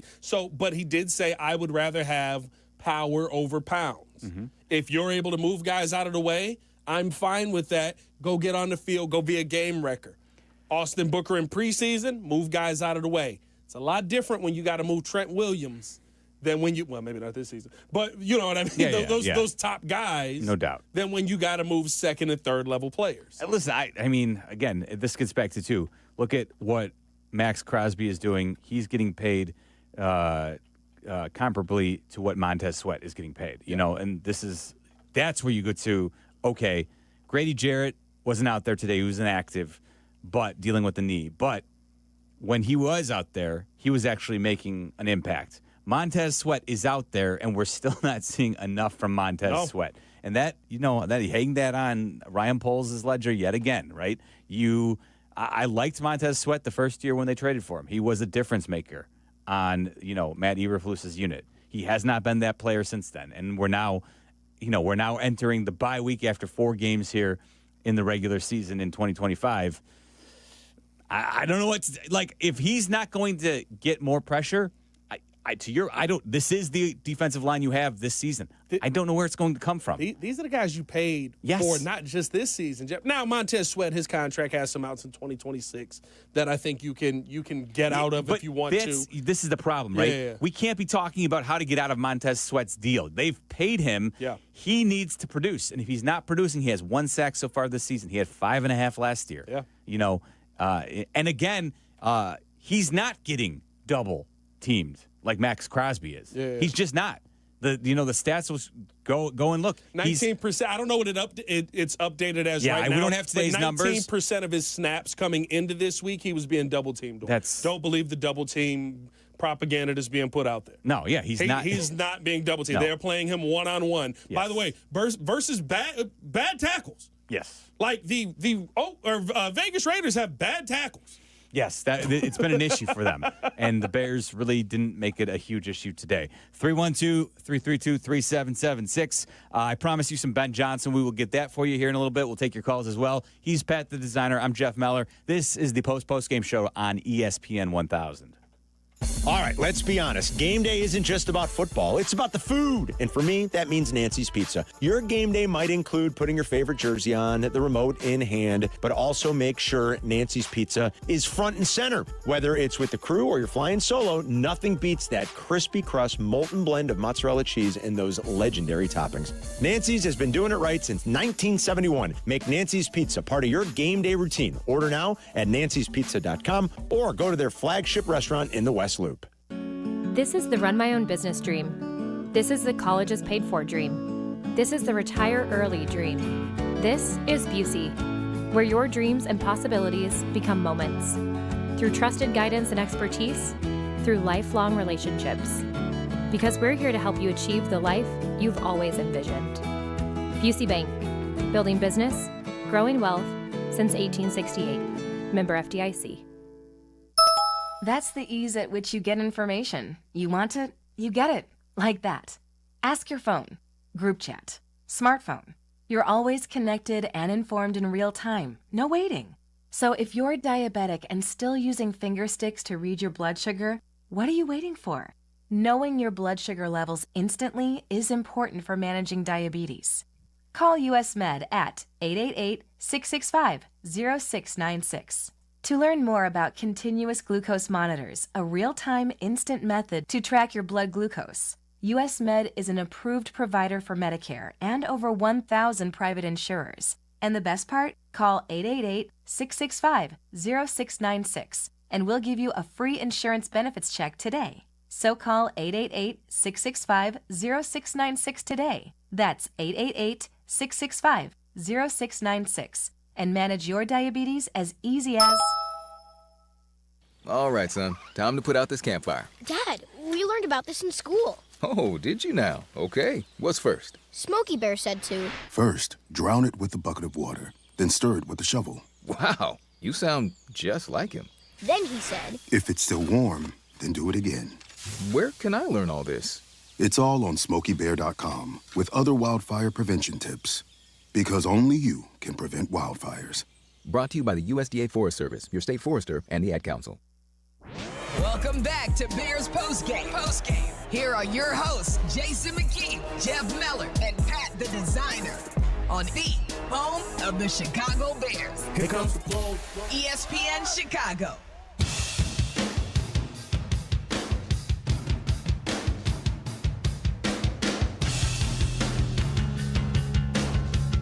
Jeff Meller, Pat the Designer, hanging out with you. J-Mac is flying home from Vegas, so no J-Mac with us tonight. I'm sure he'll be back next time we have a Bears. Oh, maybe not, though. That's a Monday night or Bears Commanders. Yeah, probably not. So we may not get J-Mac for a couple of Bears games here. But I promised you will hear from J-Mac as he interviewed Caleb Williams after the win. So we'll share that with you here momentarily. But let's take Mikey, who's in Lisle. What's going on, Mike? What's going on, boys? What's How we happening, doing? Mikey? How you feeling, man? We're doing well. We got a Bears win. How you doing, Mikey? Man, I'm gonna tell you, if I'm not listening to Windy City Breeze, I'm right here. There you go. Shout out to you, Mikey. That's right.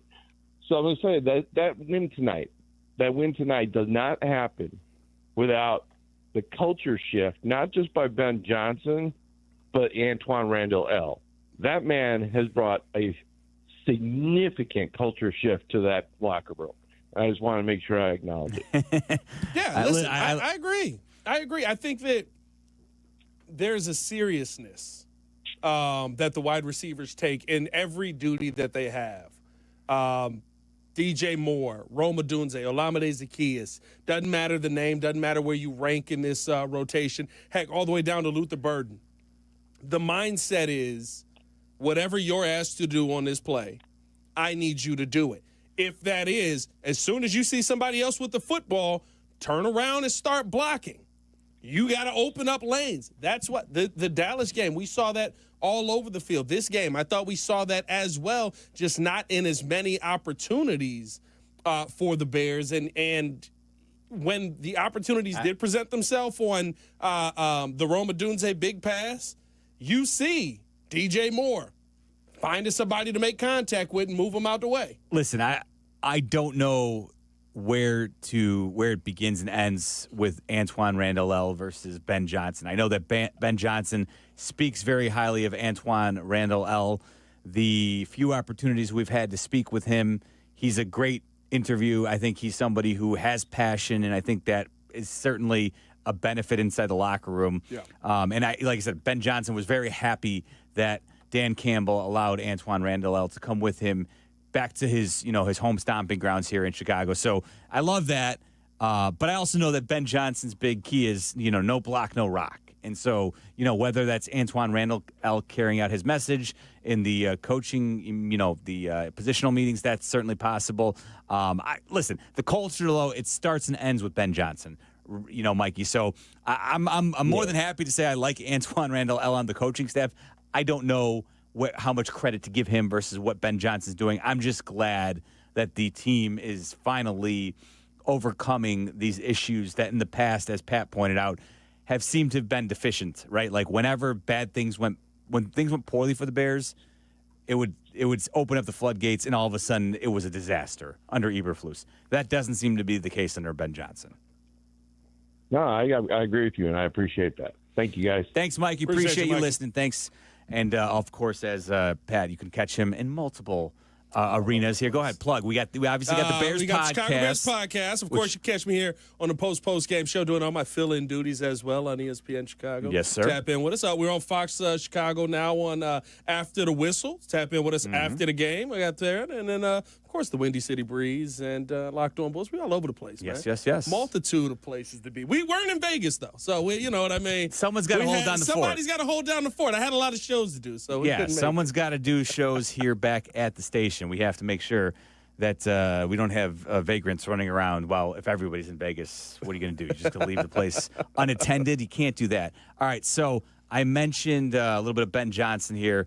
But first, let's do J-Mac and Caleb Williams, because obviously that was a huge drive by Caleb Williams. J-Mac caught up with Caleb in the locker room after the game, and this was their conversation. Talk about your defense. 5 sacks, 4 takeaways.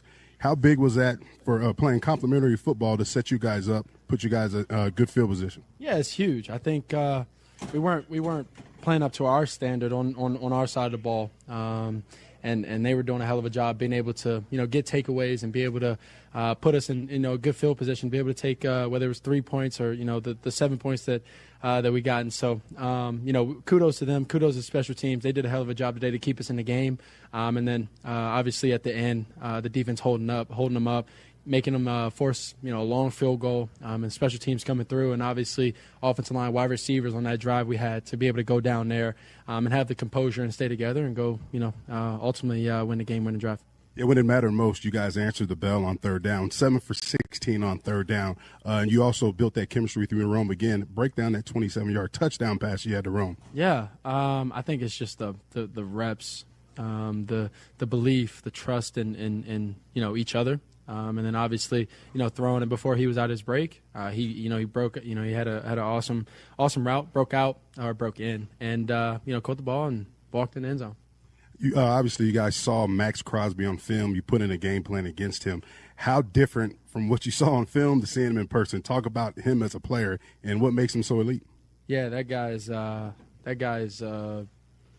best player probably that I've played against in my career so far. And so, even on the field, I was giving him kudos, and times that he went down, making sure, because obviously a player like that, you want to go first. A player like that, you want to have him on the field, and that's something that he does well. He stays on the field.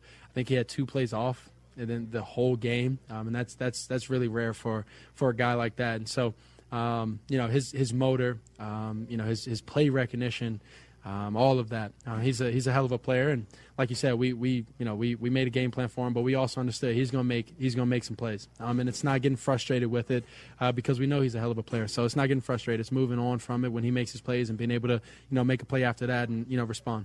You talked about your 2 tackles. Theo got in the game. Also, Ozzie Trapilo got in the game. They had to go against Max time and time again. Talk about how well those young guys played and how much confidence you have in them. I got all the confidence in the world. After the game, went up and dapped them up and congratulated them because it's a tough game to come in and play versus a guy like that. And so being able to have them come in and do what they did and not allow. I don't think 98 had a sack on us. And so hell of a job to offensive line, hell of a job to the tackles and the young tackles, hell of a job to the running backs and protection, being able to keep me clean and at the end of the game being able to drive down the field and deliver when we need it most. Before that last drive, I had the opportunity. I was standing next to you and Ben on the sideline. I seen him pull you over, and he was whispering something to you. If you can tell us, what did Ben say to you before that last scoring drive? Yeah, in those moments, Ben, I don't know if Ben's trying to build some confidence for me, or if that's what he's really believing in. But he always in those moments he comes up to me and he goes, "It's your time now. Go win the game." And the belief and trust in him, to me, I provide that to the guys when we get into the huddle, and just providing that belief and that trust in those guys and instilling that in those guys, and it starts with Ben. And so it starts with Ben. From me to the other players, and I think we got something good going, and we got to keep going. We got to keep being consistent. We got to find ways to get better. We got to find ways when we're not moving the ball and things like that. And defense and special teams doing a hell of a job. We got to find ways to be able to go score and score fast, or methodically move the ball down the field. And whichever way we got to go score, especially when a defense is playing lights out.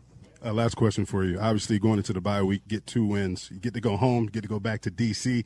What's the ticket count going to look like, and what are your plans for the bye week? Man, I hope the ticket count is not too insane because that just means more and more that I got to account for. But, yeah, it's I can't wait to get back home. That crowd, I got a bad taste in my mouth from that game last year. Having a Hail Mary thrown on you or on us, and it's not a good feeling. And so being able to, come back and get to work and figure out what we need to do better. I'm excited for. I know the guys are excited. And we gotta find ways to get healthy, get better, and get better. Because that's the ultimate goal for us is the growth, for this long season. Caleb Williams with our guy Jason McKee, who is flying home from Vegas now as we speak. That's why he's not with us tonight. But Jeff Meller, Pat the Designer, hanging out with you, 312-332-3776. If you want to hop on in, talk about the Bears' 25-24 win over the Raiders to move to 2-2 as they hit the bye week. And as you just heard, J-Mac and Caleb talking, they will get the Washington Commanders coming out of the bye week. That's a Monday Night Football game, October 13th. So that one will certainly have a lot of hype surrounding it.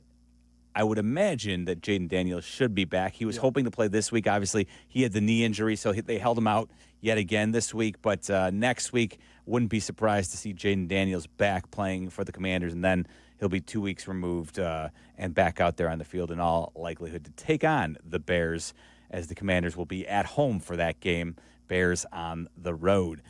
Jeff Meller again, Pat the Designer. When we come back, we'll take you inside the locker room, and we'll let you hear a very excited Bears team about another big win. This is ESPN 1000. When your cat's a me, then your dog is too. And it's hard to know what's fake or true. Just raise a glass with a friend or two. You tell them more, tell them more, tell them more, do. When the online trends keep getting worse. And you lost your keys in the metaverse. Now your right swipe just went left on you. You tell them more, tell them more, tell them more, do. It's a crazy world, so what do you do? You tell them more, tell them more, tell them more, hey. Hey guys, it's Sylvie. I know how tough it is dealing with lingering pain. Whether it's your back, neck, or even headaches, you don't have to live with it anymore. Chiro One offers natural chiropractic care that can help you live pain-free without drugs or surgery. From everyday activities to getting back in the gym, or most importantly, playing with your kids, Chiro One has your back, literally. Visit ChiroOne.com today. They have locations across Chicagoland, including downtown Chicago, South Barrington, and Gurnee. That's ChiroOne.com, and let them know that Sylvie sent you. Save big money on storage solutions now at Menards. Keep your garage and workspace organized with Rubbermaid. Fast Track is durable and easy to install and adjust with everything you need to maximize your space. Fast Track garage storage systems make it easy to use wall space to hang tools and equipment. Keep your space organized with Rubbermaid Fast Track. And view the weekly flyer for all of our great deals happening this week on Menards.com. Save big money at Menards. We all hear the radio ads about the IRS. They tell you to be afraid, to be scared, and they try to frighten you into calling. I'm not here to do that. Tax Relief Advocates is different. TRA is here to tell you that if you owe money to the IRS, whether it's $5,000, $50,000, or $500,000, we have a solution. It doesn't matter if you're sitting in your car, at work, or with your kids. No matter where you are, call now. 800-575-6759. Don't lose hope. TRA can eliminate or reduce what you owe to the IRS. Generous programs are now available that can give you a fresh start. Our passion is taxes and helping individuals fix their IRS problems. We have over 1,000 five-star reviews on Google and an A+ with the Better Business Bureau. You don't need to be afraid of the IRS any longer. End your tax nightmare today by visiting us online at TRA.com or call 800-575-6759. That's 800-575-6759. Tax Relief Advocates. Real solutions for real people.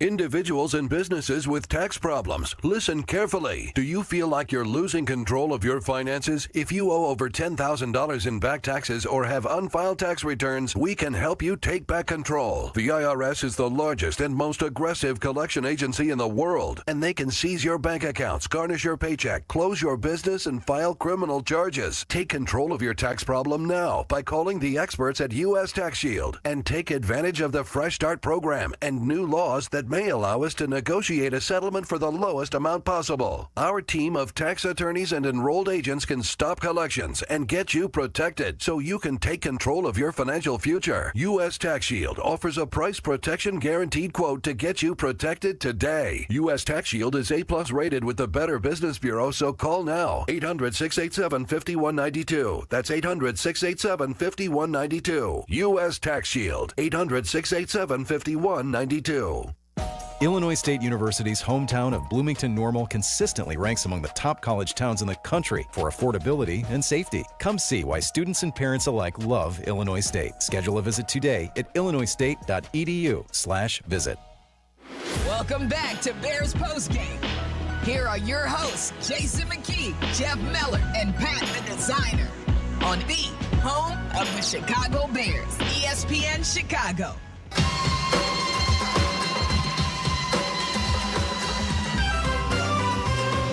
Bears improved to 2-2. They've now won 2 in a row as they went on the road in Las Vegas. They beat the Raiders 25-24. Caleb Williams leads a touchdown drive in the fourth quarter to take the lead, and then Josh Blackwell comes up with a huge blocked field goal, a 54-yarder, as there was 38 seconds on the clock? Just under 40. Josh Blackwell. 39 seconds on the thank clock, you. right? 39. Yeah, he blocks the field goal attempt by Daniel Carlson, and the Bears walk off with a win as they take a couple of knees in victory formation after that. And now they are headed to the bye week before they will take on the Commanders. And the one thing before we get to the post-game inside the locker room sounds here, the Bears' schedule, you can never look too far ahead and kind of determine what it's going to be.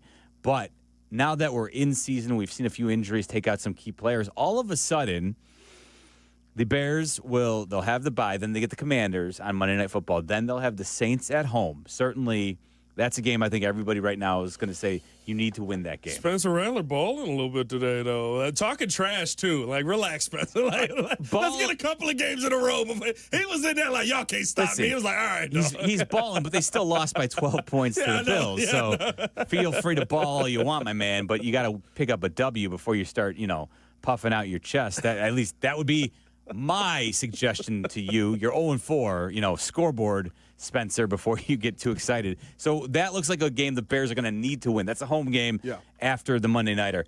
Then they go to Baltimore to play the Ravens. And right now, Lamar Jackson injured his hamstring today. That can usually, bless you, that can usually be a 2-3 week injury, very likely. Especially for the kind of player that he is. Yes. You can't risk putting him back on the field too early. I don't know if he'll still be out by the time the Bears game has. You can't risk putting him back on the field too early because when you're in the game and the bullets are flying, you're going to do what your natural instinct is. Lamar Jackson, we know he's one of the greatest dual threat quarterbacks there is out there. And his natural instinct is, I'm going to stand here and throw this football, but when the pressure gets too much, I got to go. Mm-hmm. If he flips the I got to go and pulls the muscle even worse, you go from we're having a struggling start to the season, which they had last year, to, the season's over. Well, and they're struggling again. They lost to the Chiefs today. They're 1-3 now. Yeah. So the Ravens are in a weird spot. Then the Bears get the Bengals. We already know Joe Burrow is not going to be starting that game. He's out for 3 months. And then after that, you have the Giants coming here. They lost Malik Neighbors today to a season-ending ACL injury. Jackson Dart looked good. They actually beat the Chargers, so obviously they're feeling good. But losing Malik Neighbors, that definitely changes the outlook for the Giants as well. So the next 5 games, listen, they just look a lot easier today than they did at the beginning of the season. Is all I'm going to say. 100%. So things could be breaking the Bears' way, and obviously they were very excited in the post-game locker room after the big win. How about that? Let me tell you something, man. That's a character win right there. Yes, sir. That is a character win. And it took all 60 minutes. Yes, sir. And you know what it took? It took belief. Yes, sir. It took belief that we were going to find a way. Because at the end of the day, gentlemen, that was 2 teams that were desperate. Yes, sir. Both teams. I give them a lot of credit, man. But you know who wanted just a little bit more? Yes, Chicago Bears. Yes, sir. Chicago. That's Chicago. I got a few game balls. I just see the 2 interceptions, all right? But you talk about big-time tackle when we needed it. Let me get a little Kevin Byard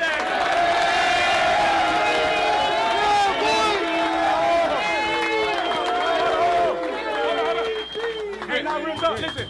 Coach said it the other week. The book on this team is that if we get the game close, we was going to lose. Mm-hmm.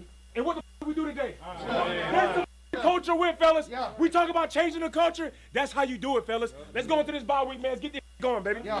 All right, man. And game on the line when we needed it most. Come on. When we needed it most. We needed someone to step up to the plate. Josh Blackwell!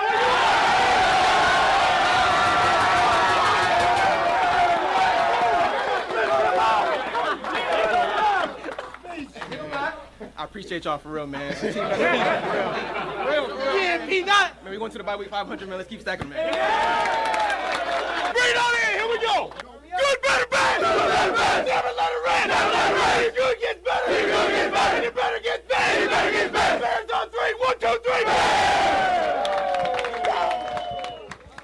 How can you not like that as your head coach? Ben Johnson, obviously. I'm sweating. You're calling out Kevin Byard, giving him a game ball, giving Josh Blackwell a game ball. Not heard there. Cairo Santos receiving a game ball for 4 field goals of makeable distance. So good on him for helping the Bears out with those field goals today. So, and Caleb Williams, you were really impressed. You said Superman win from Caleb today. Yeah, I thought, listen, there have been, how many of these games at this point, Jeff? 2 or 3 where it really felt like Caleb Williams kind of put the team on his back and we lost them, right? Like going back to last season, the Washington game. I think you could say the first Green Bay game where you should have made that field goal and it ends up getting blocked. Of course, the second Green Bay game where they end up winning that game. But, we've seen these Superman performances out of Caleb. And I know Ben Johnson doesn't want Caleb to be Superman. I'm fine with that. But this is the first game that I thought we saw. We still, on just about all those drives, you still had your pre-snap penalties. You still had some sacks that take you the wrong direction. And Caleb said, all right, back to the huddle, get back up, let's get 15. Let's get a first down. Let's keep moving forward. Let's make this next play. All right, we're in the red zone. Let's get in the end zone now. And I thought the bounce back from what you saw in the first half where you had 3 takeaways. You kind of put yourself in your own Superman moment by not capitalizing on those moments in the first half. Certainly. But sometimes that's how the game goes. You know what I mean? In the second half, you get the takeaway immediately from Tariq Stevenson, which, I'll be honest with you, we've seen some of the most athletic takeaways in the league from this Bears team this year. Yes. And you went down. You still had pre-snap issues. You still had sack issues. But you found your way into the end zone. You needed the big touchdown to finish the game off. You found your way into the end zone. And then you go down and get the 3 off of that as well. Like, those are the moments to me with Caleb where you didn't see him get the wins because the situation around him was falling apart and he needed to rebuild it while it was happening. It could be because of Ben Johnson being in the building. That helps that a lot more. I'm not saying it's not, but I thought this was a very, all right, we got our struggles, boys. Hop on my back. We're going to go out here and we're going to find a way to win this game because this is a team that we should beat. I liked the performance. I do think there were still some throws that he missed that were open for him. But at the same time, they got the win. And in the moment when they needed it most to drive down and score a touchdown, Caleb led them down to go and score a touchdown. Now, this is the hard part. Can you manage that? This will go on Ben Johnson a little bit. Can that be managed a little bit better? Can you try and eat a little bit of clock, or can you potentially put yourself in a spot where you try and force the Raiders to burn a timeout or two before you go in to punch it in? Now we're getting a little bit, I was on that as well, but because I said I would run the ball 6 times in a row and try and eat as much clock as possible to not put them in that position. Yeah, and I do think we're in a spot where in the NFL, I guess the one thing is here you're playing Geno Smith, so it's not like Josh Allen or healthy Lamar or Patrick Mahomes or healthy Joe Burrow. You're not giving the ball to that guy. Geno Smith, he has certainly had a renaissance in his career, but he's certainly not a player who you think is going to necessarily. But he's had some pretty good moments with the Seahawks over the last couple of years. He's kind of become Rex, hasn't he? Like, if he throws the pick in the beginning of the game, you can kind of go, I see where this is going. But if he, drives you down on a touchdown drive in the beginning of the game, you're like, enigma. Oh, we might get good Geno today. He's certainly an enigma. You don't know. Yeah, he can go both ways on you. So that's why I don't feel great about giving him the ball with as much time as he had in that situation. But, again, Josh Blackwell comes up and makes the play in that moment. So, I'm getting greedy there, right? I want to see if Ben Johnson can manage that in the future a little bit better to try and put the Bears in a better position where they don't need to block a field goal necessarily. Right. But, hey, that is, again, I'm getting really greedy there. That's more about let's see where they're at in a couple of weeks from now. This one, you just needed to have it, and you found a way to get it. So you're 2-2, and listen, they're back in the playoff race. After 0-2, that's 12%. You had teams have a 12% chance of making the playoffs after starting out 0-2. Well, guess what? The Bears did not go 0-3. That would have put them down to 2%. Yeah.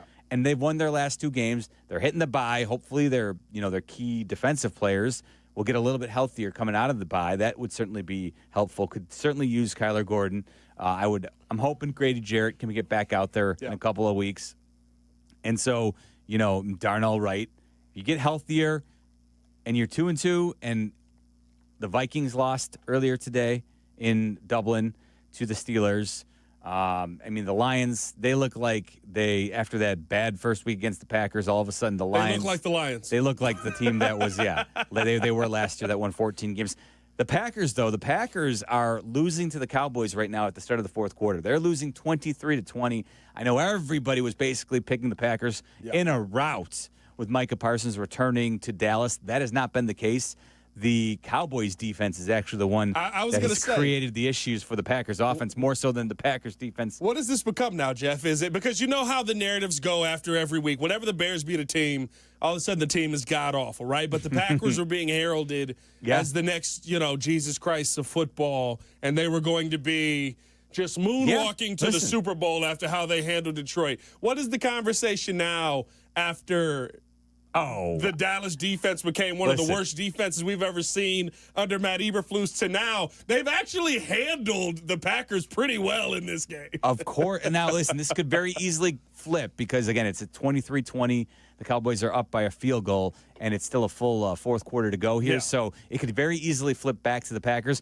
But, boy, I think it just did. Oh, yeah. It just did. Big gain. Oh, flag. Let's see if that comes back. But that was a big gainer by Jordan Love to bring the Packers, at least flag pending, into Cowboys territory. And please, boy, give me a Cowboys win in a Jerry Jones presser. Oh, I love a Jerry presser. But Jerry, you know he's got one queued up. Well, listen, for Micah in this game. He has one queued up. Win or lose, he always does his press conference at the same time as his head coach. So, he loves to let you know who's in charge. But I would love to see a Jerry Jones press conference after the Cowboys beat the Packers and Micah Parsons. Sign me up, my friend. Right now, Micah Parsons, 2 assisted tackles, no sacks. There you go. There it is. We know what's about to happen. And we're all as Bears fans. Let's go. Let's go Cowboys. Beat the Packers tonight. That would be fantastic. Some other stuff from around the league. Anything else catch your eye today before we'll play some Ben Johnson's press conference? I'll tell you what's caught my eye, and maybe, and this kind of goes into the Bears game. Are we about to have to change our perception of what a good quarterback game is? Reason I say that, I would say best QB probably in the league right now, Josh Allen. I would agree. Okay. Had a phenomenal game today versus the Saints. 200 yards, 2 touchdowns, 1 pick.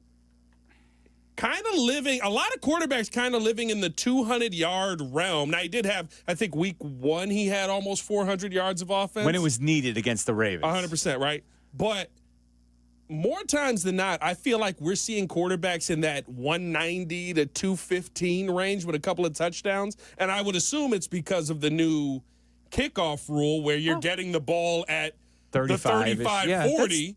So I only got to go 60 yards, 70 yards to get to a touchdown. That is interesting. That's something I will have to dig into a little bit this week. That's a good point. It hadn't occurred to me. But, if you have less yardage to go down the field, you're not going to be compiling as many yards in your passing and rushing totals. That's certainly the case. I will say Josh Allen, he's somebody who I think you always have to look at when you look at his touchdowns. You have to put together his rushing and passing touchdowns because unlike any other quarterback in the league, he will run in a good majority of touchdowns. He had 12 last year. He had 15 the year before that. He's already got 3 this year. So he's got 7 passing touchdowns, but he does have 3 rushing touchdowns. So I think the touchdown numbers probably remain similar. Yeah. I don't think we'll lose that. I just feel like, are we heading back towards a 4,000-yard passer being actually interesting? You're an elite passer in the NFL. Through 4 games, Josh Allen has 900 yards. I think Josh Allen had 900 yards in 3 games last year. So maybe, but you know what? I will tell you,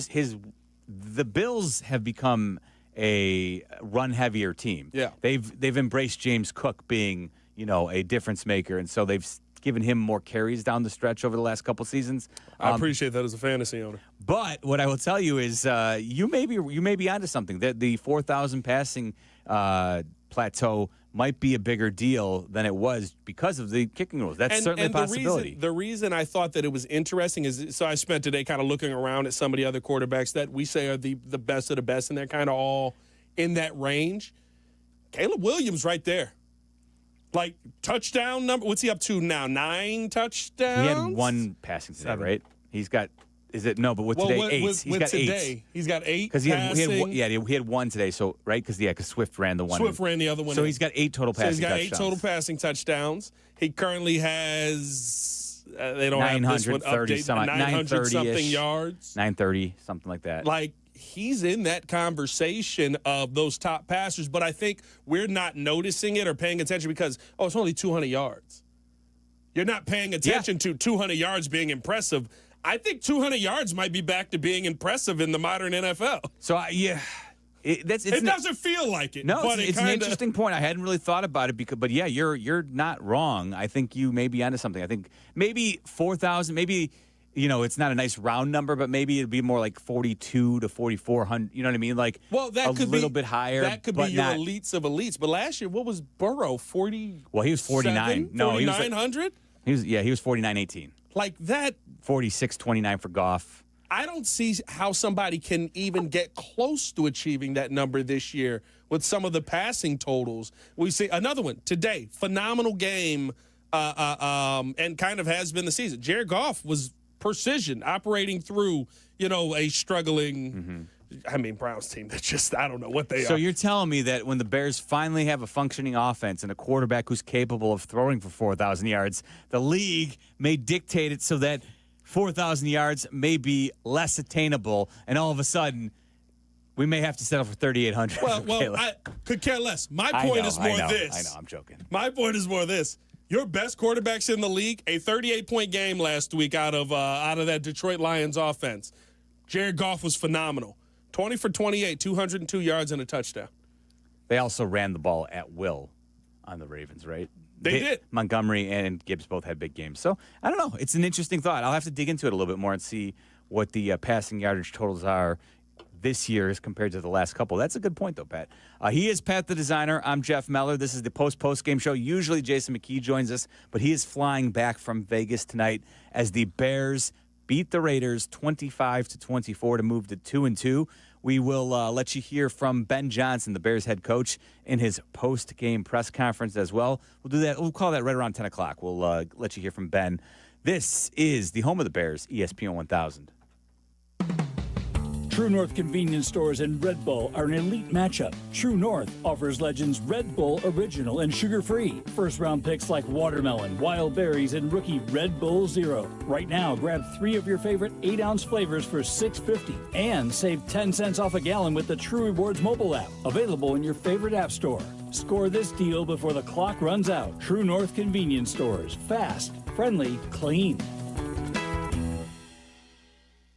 I'm Sammy Lubeck, Chicagoland's real estate agent, here to help you make your next move. With Baird & Warner, a Chicago institution for 170 years, my team has helped our clients buy and sell homes from Lakeview to Lake Forest, Bucktown to Barrington, Hinsdale to Highland Park, and 80 towns in between. Get exclusive access to private listings and smart strategies to win in today's market. No surprises, just results. Let's get started at www.sammy.homes. Once again, I'm Sammy Lubeck, and I am Chicagoland's real estate agent.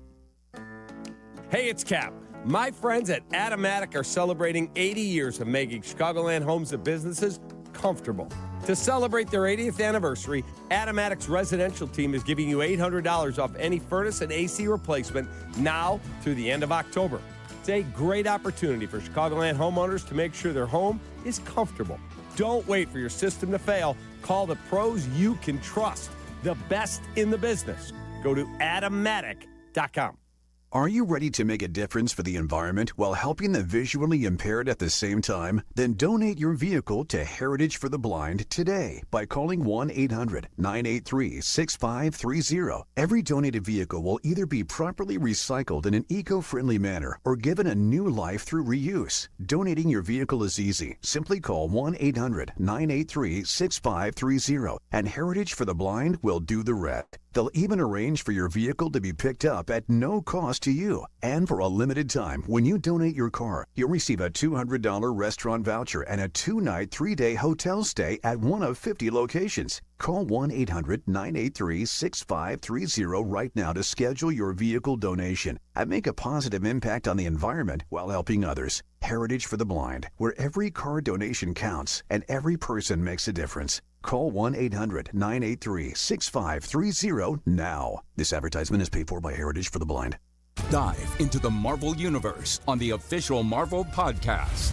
with the stars of the MCU. Everybody's going to be talking about whether we're casting for this character. The creators of Marvel Comics. Spider-Man is the greatest fictional character in history. And Marvel Studios' Kevin Feige. But if you want the real answer, if we're trying to get real on this podcast, giving you exclusive access to Marvel's adventures like never before. The official Marvel Podcast. New episodes every Wednesday wherever you listen to podcasts. Feeling stuck on your own 10-yard line in the career game? Maybe it's time to just go for IT. My Computer Career has the game plan to score a rewarding new IT career in months. Whether you're a rookie, a breakout career changer, or a military veteran ready to serve. Why spend years chasing a college degree when you can fast-track your future in IT starting now? Take your mark, get set, go for IT. Take the free career evaluation at mycomputercareer.edu today. Financial aid is available to those who qualify, including VA benefits. Hey, it's Joe Aurelio, and it's time for Aurelio's Pizza, Chicagoland's oldest pizza chain since 1959. Indulge in our crispy thin crust, signature sauce, and 100% real mozzarella. Visit Aurelio'sPizza.com for the location nearest you. Aurelio's Pizza, it's a sauce. This is the take care of my family goal. This is the enjoy the life I've built goal. This is the set up a foundation goal. This is Busey, where your goals become lasting legacies. Through bespoke plans that maximize your wealth, through partnerships that give you peace of mind. Because building wealth, tending to it, and passing it down secures a brighter future. Busey Bank, building business, growing wealth since 1868. Member FDIC. Good Karma Brands is proud to be an equal opportunity employer, providing equal employment, development, and advancement opportunities to all teammates and applicants. To learn more about careers with us, please send an email to talentacquisition@goodkarmabrands.com. That's talentacquisition@goodkarmabrands.com.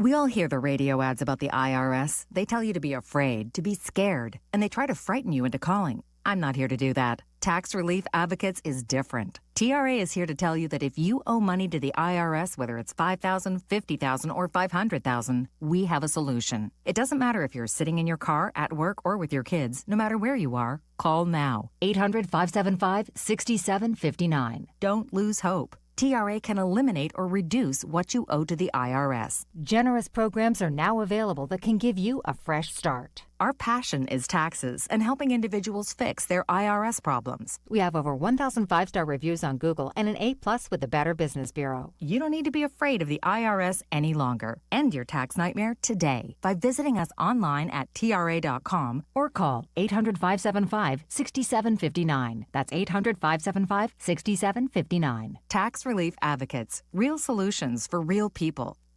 This is the home of the Bears, ESPN Chicago, WMVP, WTBC HD2, Chicago.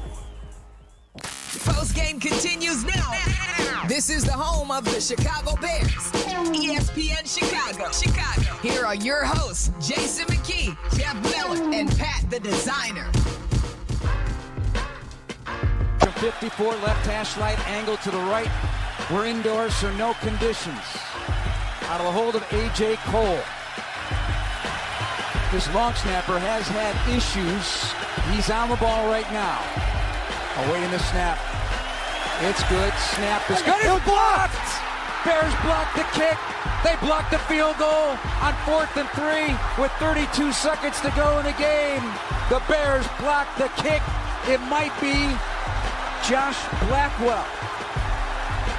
Got to see the replay to make sure, but the Bears are celebrating. They are going to sneak out of Allegiant Stadium with a 25-24 win. The Bears running Vegas this afternoon, this evening, with that huge blocked field goal by Josh Blackwell as they beat the Raiders 25-24. Blocked field coming with 39 seconds left after Caleb Williams led the offense down with a go-ahead touchdown. They failed to convert on the two-point conversion. But that blocked field goal was huge because it was more than enough after that. And the White Sox are, damn it. White Sox season is over, Meller. We're in Bears mode now. You're left with a win, Meller. You got double wins today. It's like just force a habit. I guess I get on these microphones and I can't help but say it. The Bears leave town with a win over the Raiders. They're now 2-2 as they hit the bye, and they will come out of the bye on Monday Night Football, and they will look to avenge their loss to the Commanders, the Fail Mary at we're going to put that one on Matt Eberflus, but hopefully it will motivate Caleb Williams and the entire Bears defense to come back and show the entire nation. That's going to be a huge game, Monday Night Football, in a couple of weeks after the bye, Pat. Can't wait for that one. What is the feeling going into that? What's the feeling right now going into that? Because for me, I feel like you're a team that's found out a lot about itself. I think through the first 4 weeks of the season. So initial reaction here after that win, heading into the bye, I think you're going to be healthier. So you're going to have hopefully Kyler Gordon will be back. I hope.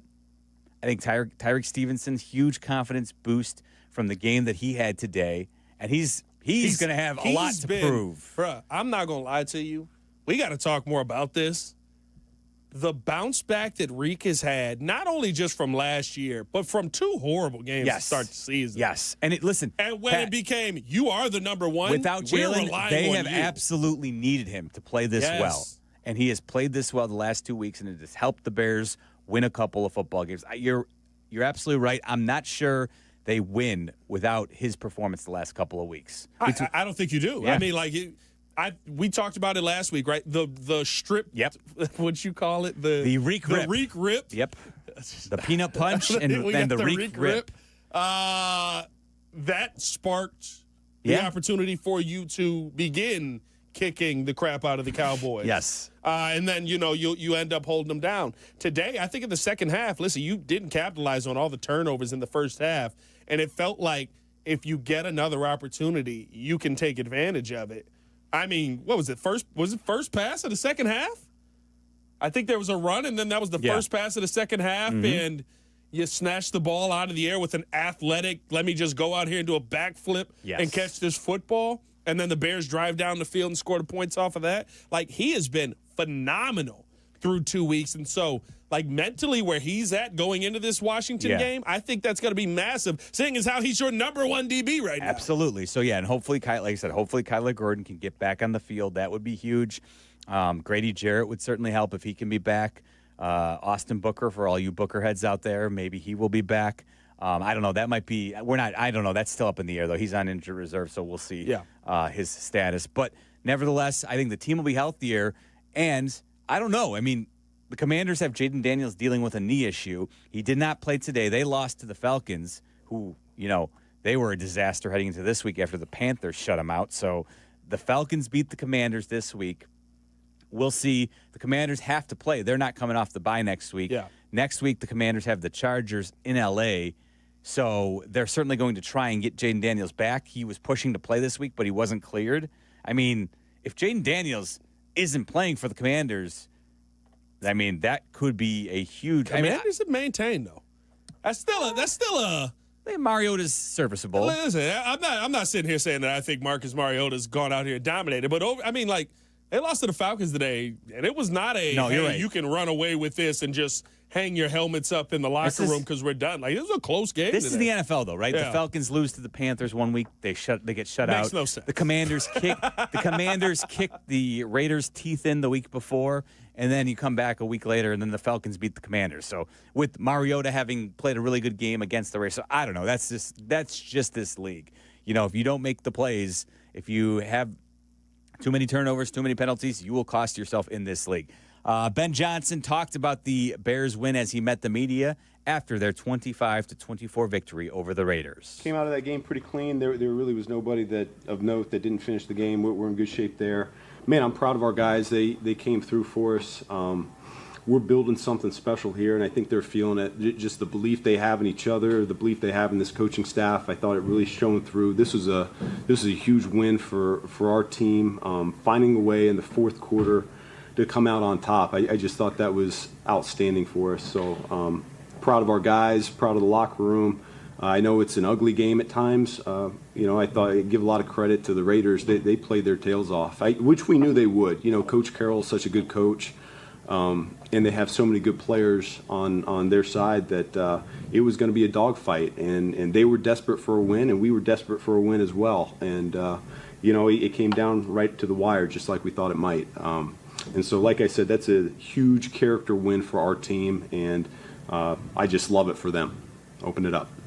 For Josh Blackwell, as you've got to know him, what's it kind of say about him to make that play? Yeah, man, he he came through for us right when we needed it. And, you know, I'm listening on the headset, and Coach Hightower, who does just such an incredible job with our special teams unit in all those phases, he's kind of narrating it in real time, and he's like, yeah, Blackwell's going to get this one for us. He's going to come through. And sure enough, it came to light just like he thought. And so, man, I was so proud of him. He's a guy that not only is a key cog of what we do on special teams, but a key contributor there as a backup in our DB room. And, you know, that was huge for him.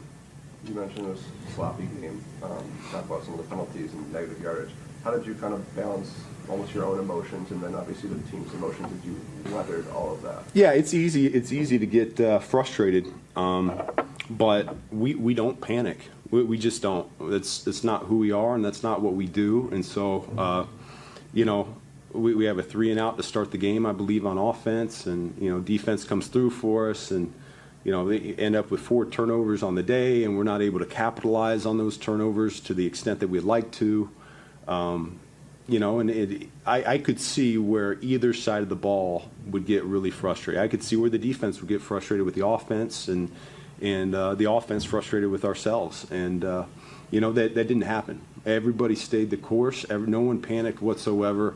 I thought we came in at halftime. We hit that reset button. That's what we talked about. Take a deep breath, and let's come out and play 30 minutes and find a way to win. What impressed you most about the game-winning drive? Oh, shoot.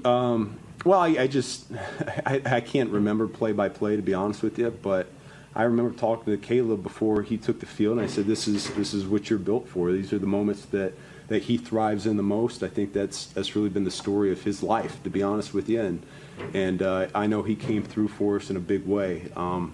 That was a heck of a pass rush. We knew what 98 was capable of, and then you know, the rest of those guys are really hard blocks as well. And so for us to look up, and we only had 1 sack, it certainly felt a lot worse than that because Caleb was having to elude a lot and continue to evade that rush. And so, you know, he found a way. The playmakers found a way. Our O-line found a way to hold on there for us to get a touchdown when we needed it the most. It was tough sliding through the run game most of the game, but on 3rd and 4 there at the end to call on Swift, what went into that decision to call that? I mean, I'm sure it's 4-down territory, but to trust Swift, to trust your guys in that moment. Yeah, it's a hard one to answer right now, to be honest with you. I just, in the moment, it's just what you're feeling, what your gut's telling you is going to work, and so my gut was probably wrong a lot of the night. So it was good to see it come through, and really it's a credit to those guys. I mean, they know we get down there inside the 5. That's what we want to do. We want to be able to run it inside the 10-yard line, and I think they came through for us. What did you see from Ashton Jensen, and what made him so hard to contain? It's exactly what you saw on tape. Whether in college or the first 3 games this year, he's so compact that you have to hit him a certain way to bring him down. It's really hard for one individual to bring him down, and I thought you saw that time and time again where arm tackles, they're not going to do it.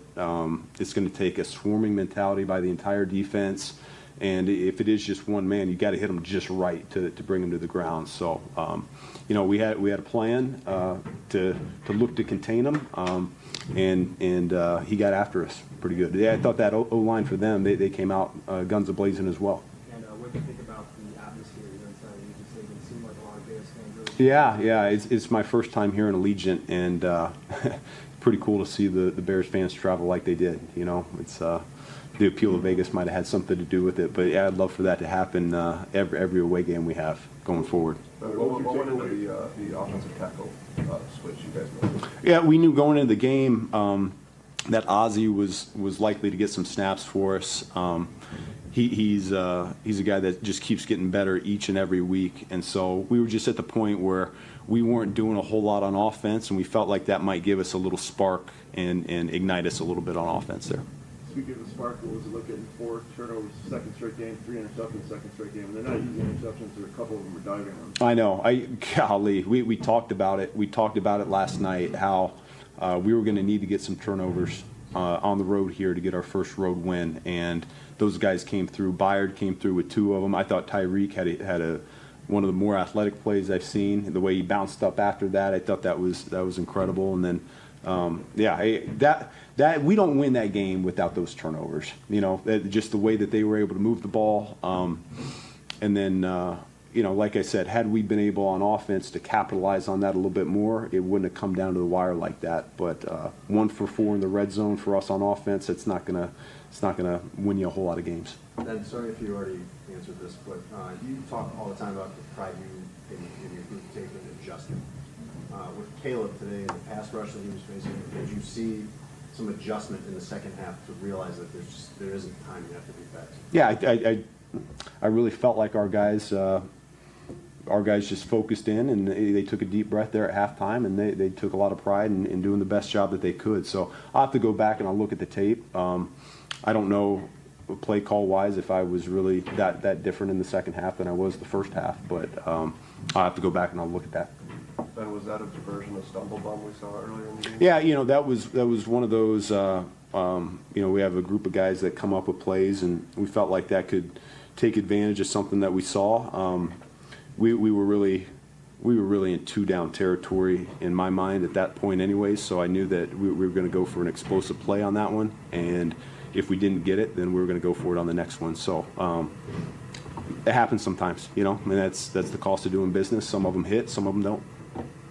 You guys had Torrey Taylor kickoff. Was that already covered in here? Yeah, so Cairo was feeling a little something, and we were getting him checked out, and so Torrey came through for us. From my understanding, Cairo was good to go. That was Ben Johnson after the win. Definitely a much better mood than he was in at halftime when Aditi Kinkabwala, who is the sideline reporter for the CBS, caught him, and she asked him this, and you let me know what you thought of this exchange. Your offense has struggled to take advantage of those takeaways. Yeah. Okay, so what did you tell them to get things going? That it wasn't our brand of football. We're capable of a lot more, and so we're hitting the reset button here at halftime, and we're going to come back and establish our identity here in the second half. So you need to change what you're doing. I don't know. You think so? We're going to be just fine. I don't know. You think so? We're going to be just fine. A little curt from the Bears head coach as he was coming back from the locker room. If I could give any coaching point, right, the reporter has to ask the questions. Yes. Nobody wants to talk to the losing coach coming out of the half because they know it's going to be a little salty. Yes. Just kind of understand that in those moments. Yeah. Now, I also think it is absolutely idiotic that I'm running over to Ben Johnson after clearly a half of football that he's not happy with and going, hey, so what are your thoughts on the fact that you guys failed to do everything you were hoping to do in the first half? What are your thoughts there, Ben? Like, I get it. I don't know. I thought she approached it I was fine with her questions. 100%. I think he thought Ben was a little upset. I think we've seen Ben can be salty. He's a little fiery. He's a little salty dog to him. And I don't think that she deserved that in that moment. He wears his emotions on his sleeve. He's Pat the Designer. I'm Jeff Meller. We are the Postgame show. No J-Mac tonight. He is flying home from Vegas, but we're keeping you company till 10:30 talking about a Bears winner on the home of the Bears, ESPN 1000. All right, let's be honest. Game day isn't just about football. It's about the food. And for me, that means Nancy's Pizza. Your game day might include putting your favorite jersey on, the remote in hand, but also make sure Nancy's Pizza is front and center. Whether it's with the crew or you're flying solo, nothing beats that crispy crust molten blend of mozzarella cheese and those legendary toppings. Nancy's has been doing it right since 1971. Make Nancy's Pizza part of your game day routine. Order now at nancyspizza.com or go to their flagship restaurant in the West Loop. This is the run my own business dream. This is the college is paid for dream. This is the retire early dream. This is Busey, where your dreams and possibilities become moments. Through trusted guidance and expertise, through lifelong relationships. Because we're here to help you achieve the life you've always envisioned. Busey Bank, building business, growing wealth since 1868. Member FDIC. That's the ease at which you get information. You want it, you get it. Like that. Ask your phone. Group chat. Smartphone.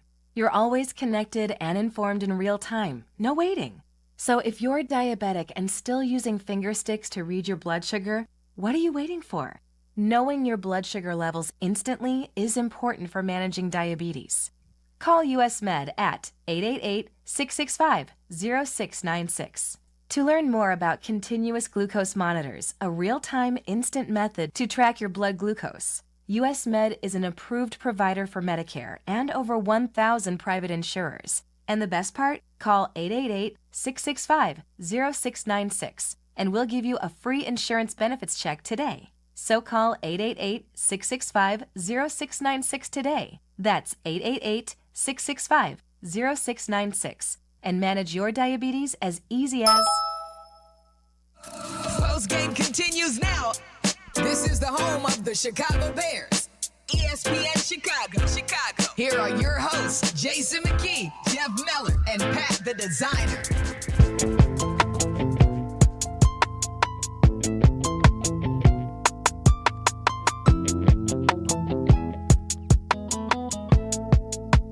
Bears beat the Raiders 25-24. Now 2-2 on the season as they hit the bye. They will next play on October 13th against the Washington Commanders on Monday Night Football. Hopefully, they will be, well, I guess the Packers have the bye next week as well. I was going to say, hopefully they're even up with the Packers. Right now, the Packers trail the Dallas Cowboys 30-27 with a little bit, about 3:45 left to go in that one. The Packers do have the ball. So we shall see if the Cowboys can hold them off right now and down them and put them at 2-2. If they can, the Cowboys would improve to 2-2. But again, still a little bit of time left in that one, and the Packers do have the ball. So let's go, Cowboys. Changes your divisional outlook. I mean, honestly, like you were in a very different position as far as the playoff talk, right, Jeff? Like 2 weeks ago, I mean. Now, do I think the Bears are going to sweep the Packers this year? I don't. I had them splitting with the Packers, and hopefully, the team's playing well enough and is healthy enough by the time we get to Green Bay for that to happen. But, I think Detroit still feels like the class of this division by probably a lot. Yeah, well, think about that. Huge shift, though, because, of course, the Packers beat them handily, the Detroit Lions, on the NFL, the first game of the season. Yeah, first game of the season. The Packers just clowned the Lions, and now the Lions have come back with 3 convincing wins. The Packers lost to the Browns last week. The Lions handled the Browns today. Yeah. So, and now the Packers are struggling with the Cowboys right now. So it definitely feels like things are shifting a little bit inside the NFC North. The Eagles improved to 4-0 today. But they had to hang on. They needed a Baker Mayfield turnover late to survive the Bucs' comeback potential there. The Bucs are now 3-1. You want to talk about seeing a Flus game plan work? Just don't throw the football in the second half. The Eagles? Run as much and just hold on to the win. Like, let the defense win the game. I don't think I've ever seen a Flus game plan in the modern era work like that. That's what it felt like Sirianni was coming out with in the second half. Jalen Hurts put up a goose egg. He was 0 for 8 in the second half. Did not complete a pass. And the Eagles ran up a big lead early. I think it was like 24-6. 24-6. Yeah. So Buccaneers were fighting nowhere to come back. Yeah, absolutely. So, but they were able to hang on in that one. Elsewhere, the Giants and Jackson Dart's debut. They lose Malik Neighbors for the season to a torn ACL, but they still get the win over the Chargers, who came into that game undefeated. So that was an interesting. I think that was probably the biggest surprise of the day, if I had to pick one. Right? Probably. I would say, the Chargers losing to the Giants in Jackson Dart's first game. That was a big surprise. Also, how about are the Titans going to be firing Brian Callahan tomorrow? They got shut out 26-0, and I believe Cam Ward, their first overall pick, his quote was, "We ass." Yeah. I believe that was his quotes. They are awful. So that could be first coach fired tomorrow. Very, very much a possibility, I think, for the Titans because they look atrocious. Well, I'll ask you this. If he makes it to the nighttime, Does he get fired or McDaniels first? Ooh, Mike McDaniel. Mike He's got McDaniel, a big, it feels like there is a loss of that locker room. When they came here, I know this was a while ago when they did the joint practice in preseason. Like, the only fight of the day was between two Dolphins. Yes, that's not a good thing. It very much feels like he has lost the reins on that team. No, I definitely. Now, they were definitely, you know what? I think the Dolphins are going to hang with him for a little bit because for them, the best spot would have been if they were going to move off of him, it would have been to fire him after that loss to the Bills because it was that Thursday night game, remember? So they would have a little extra day to try and, if you're going to have an interim head coach take over, you get that extra weekend to try and formulate a plan of attack. But so I think Mike McDaniel might have a little bit of time. The Titans don't have a bye for at least another month, it looks like. So that could be. And then the Chiefs beat the Ravens. The Ravens are now 1-3. Is Andy Reid on the hot seat? No, I'm kidding. I'm joking, guys. Well, they won. They won today. They won today, Pat. They're flying high. Pat Mahomes. Welcome back, the Patrick Mahomes that we're all familiar with. He actually threw 4 touchdown passes today. He's alive and well. He hadn't thrown for anything over 220 yards in what seemed like forever. Yeah. So the Chiefs' offense looks healthy. Lamar Jackson leaves that game with a hamstring injury. I'm sure that will be a huge point of conversation tomorrow, the latest on Lamar and whether or not he's going to potentially miss any games because hamstring injury for a running quarterback, you have to believe he may miss a week or two. And then the Rams, they knock off the undefeated Colts. You were asking me about Danny Dimes and if we're believers. Dog, that is such a weird team because, I feel like the first few wins, you go, okay, early in the season, guys are trying to figure some things out.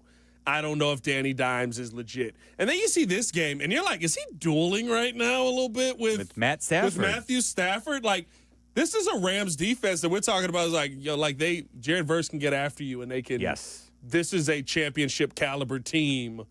As we watch earlier in the season. And I'm like, Danny Dimes kind of going to war right now. They did end up throwing 2 interceptions, but it felt like he was keeping them in the game in moments. And it was a very weird feeling from Daniel Jones. Impressive in their loss. Now I think they only punted 1 time prior to this game. In the previous 3 games. Yes. So they were humming offensively, but obviously we just covered the Titans. That was one of the teams that they beat. So the Colts finally played a real opponent, it felt like, in the Rams on the road, and they hung with them tough. It took a late touchdown by Matthew Stafford to Tutu Atwell. It was actually an 88-yard bomb. Yeah, and there was a fumble before that led to that drive, I believe. Yeah, so the Rams finally knock off the Colts, and the Rams are now 3-1. The Colts are 3-1. And one other surprise: the Jags beat the San Francisco 49ers in Santa Clara today. So the Liam Cohen has Duval going. Man, they're 3-1. A little feisty. Did you see that at the end of the game? I did. He was little keep my name out of your you know what mouth. Yes, little Will Smith action. Robert Saleh. I didn't realize we were getting beef like that from Liam Cohen. Apparently, the Niners defensive coordinator, formerly the head coach of the Jets last season, before he was unceremoniously let go. Robert Saleh apparently during the week accused Liam Cohen of cheating, illegal sign stealing or something along those lines, and Liam Cohen did not take kindly to that. And he got the last laugh because the Jags do beat the 49ers, so they beat them 26-21 on the road. There was a point in this game, Jeff, where I asked, was Tom Brady here video recording the Bears practice? Because it seemed like Max Crosby knew every single play that the Bears were going to do. He's so good. I'm glad we don't have to dive into that. I'm glad the Bears got the win, and we don't have to dive into that. But we're going to hit the bye now, Pat. So any last words? How are you going to spend your bye week, my man? I am taking an anniversary trip with the wife. So we're going to get away and actually get away and hopefully not come back with any new gifts. Yes. Well, happy anniversary to you and your better half. Enjoy your time off, and we will welcome all the Vegas trippers back tomorrow when they return home and for your regularly scheduled ESPN 1000 daytime crew. All right, Pat. Well, that's going to do it for us. Thank you very much to Kendra Smith and Jake Santos for producing this show this evening. I'll talk to you in a couple of weeks. Couple of weeks, baby. Bear down. Bear down. Enjoy it, folks. Bye week coming your way. This is ESPN 1000. This is the let's revitalize our neighborhoods commitment. This is the roll up our sleeves and pitch in commitment. This is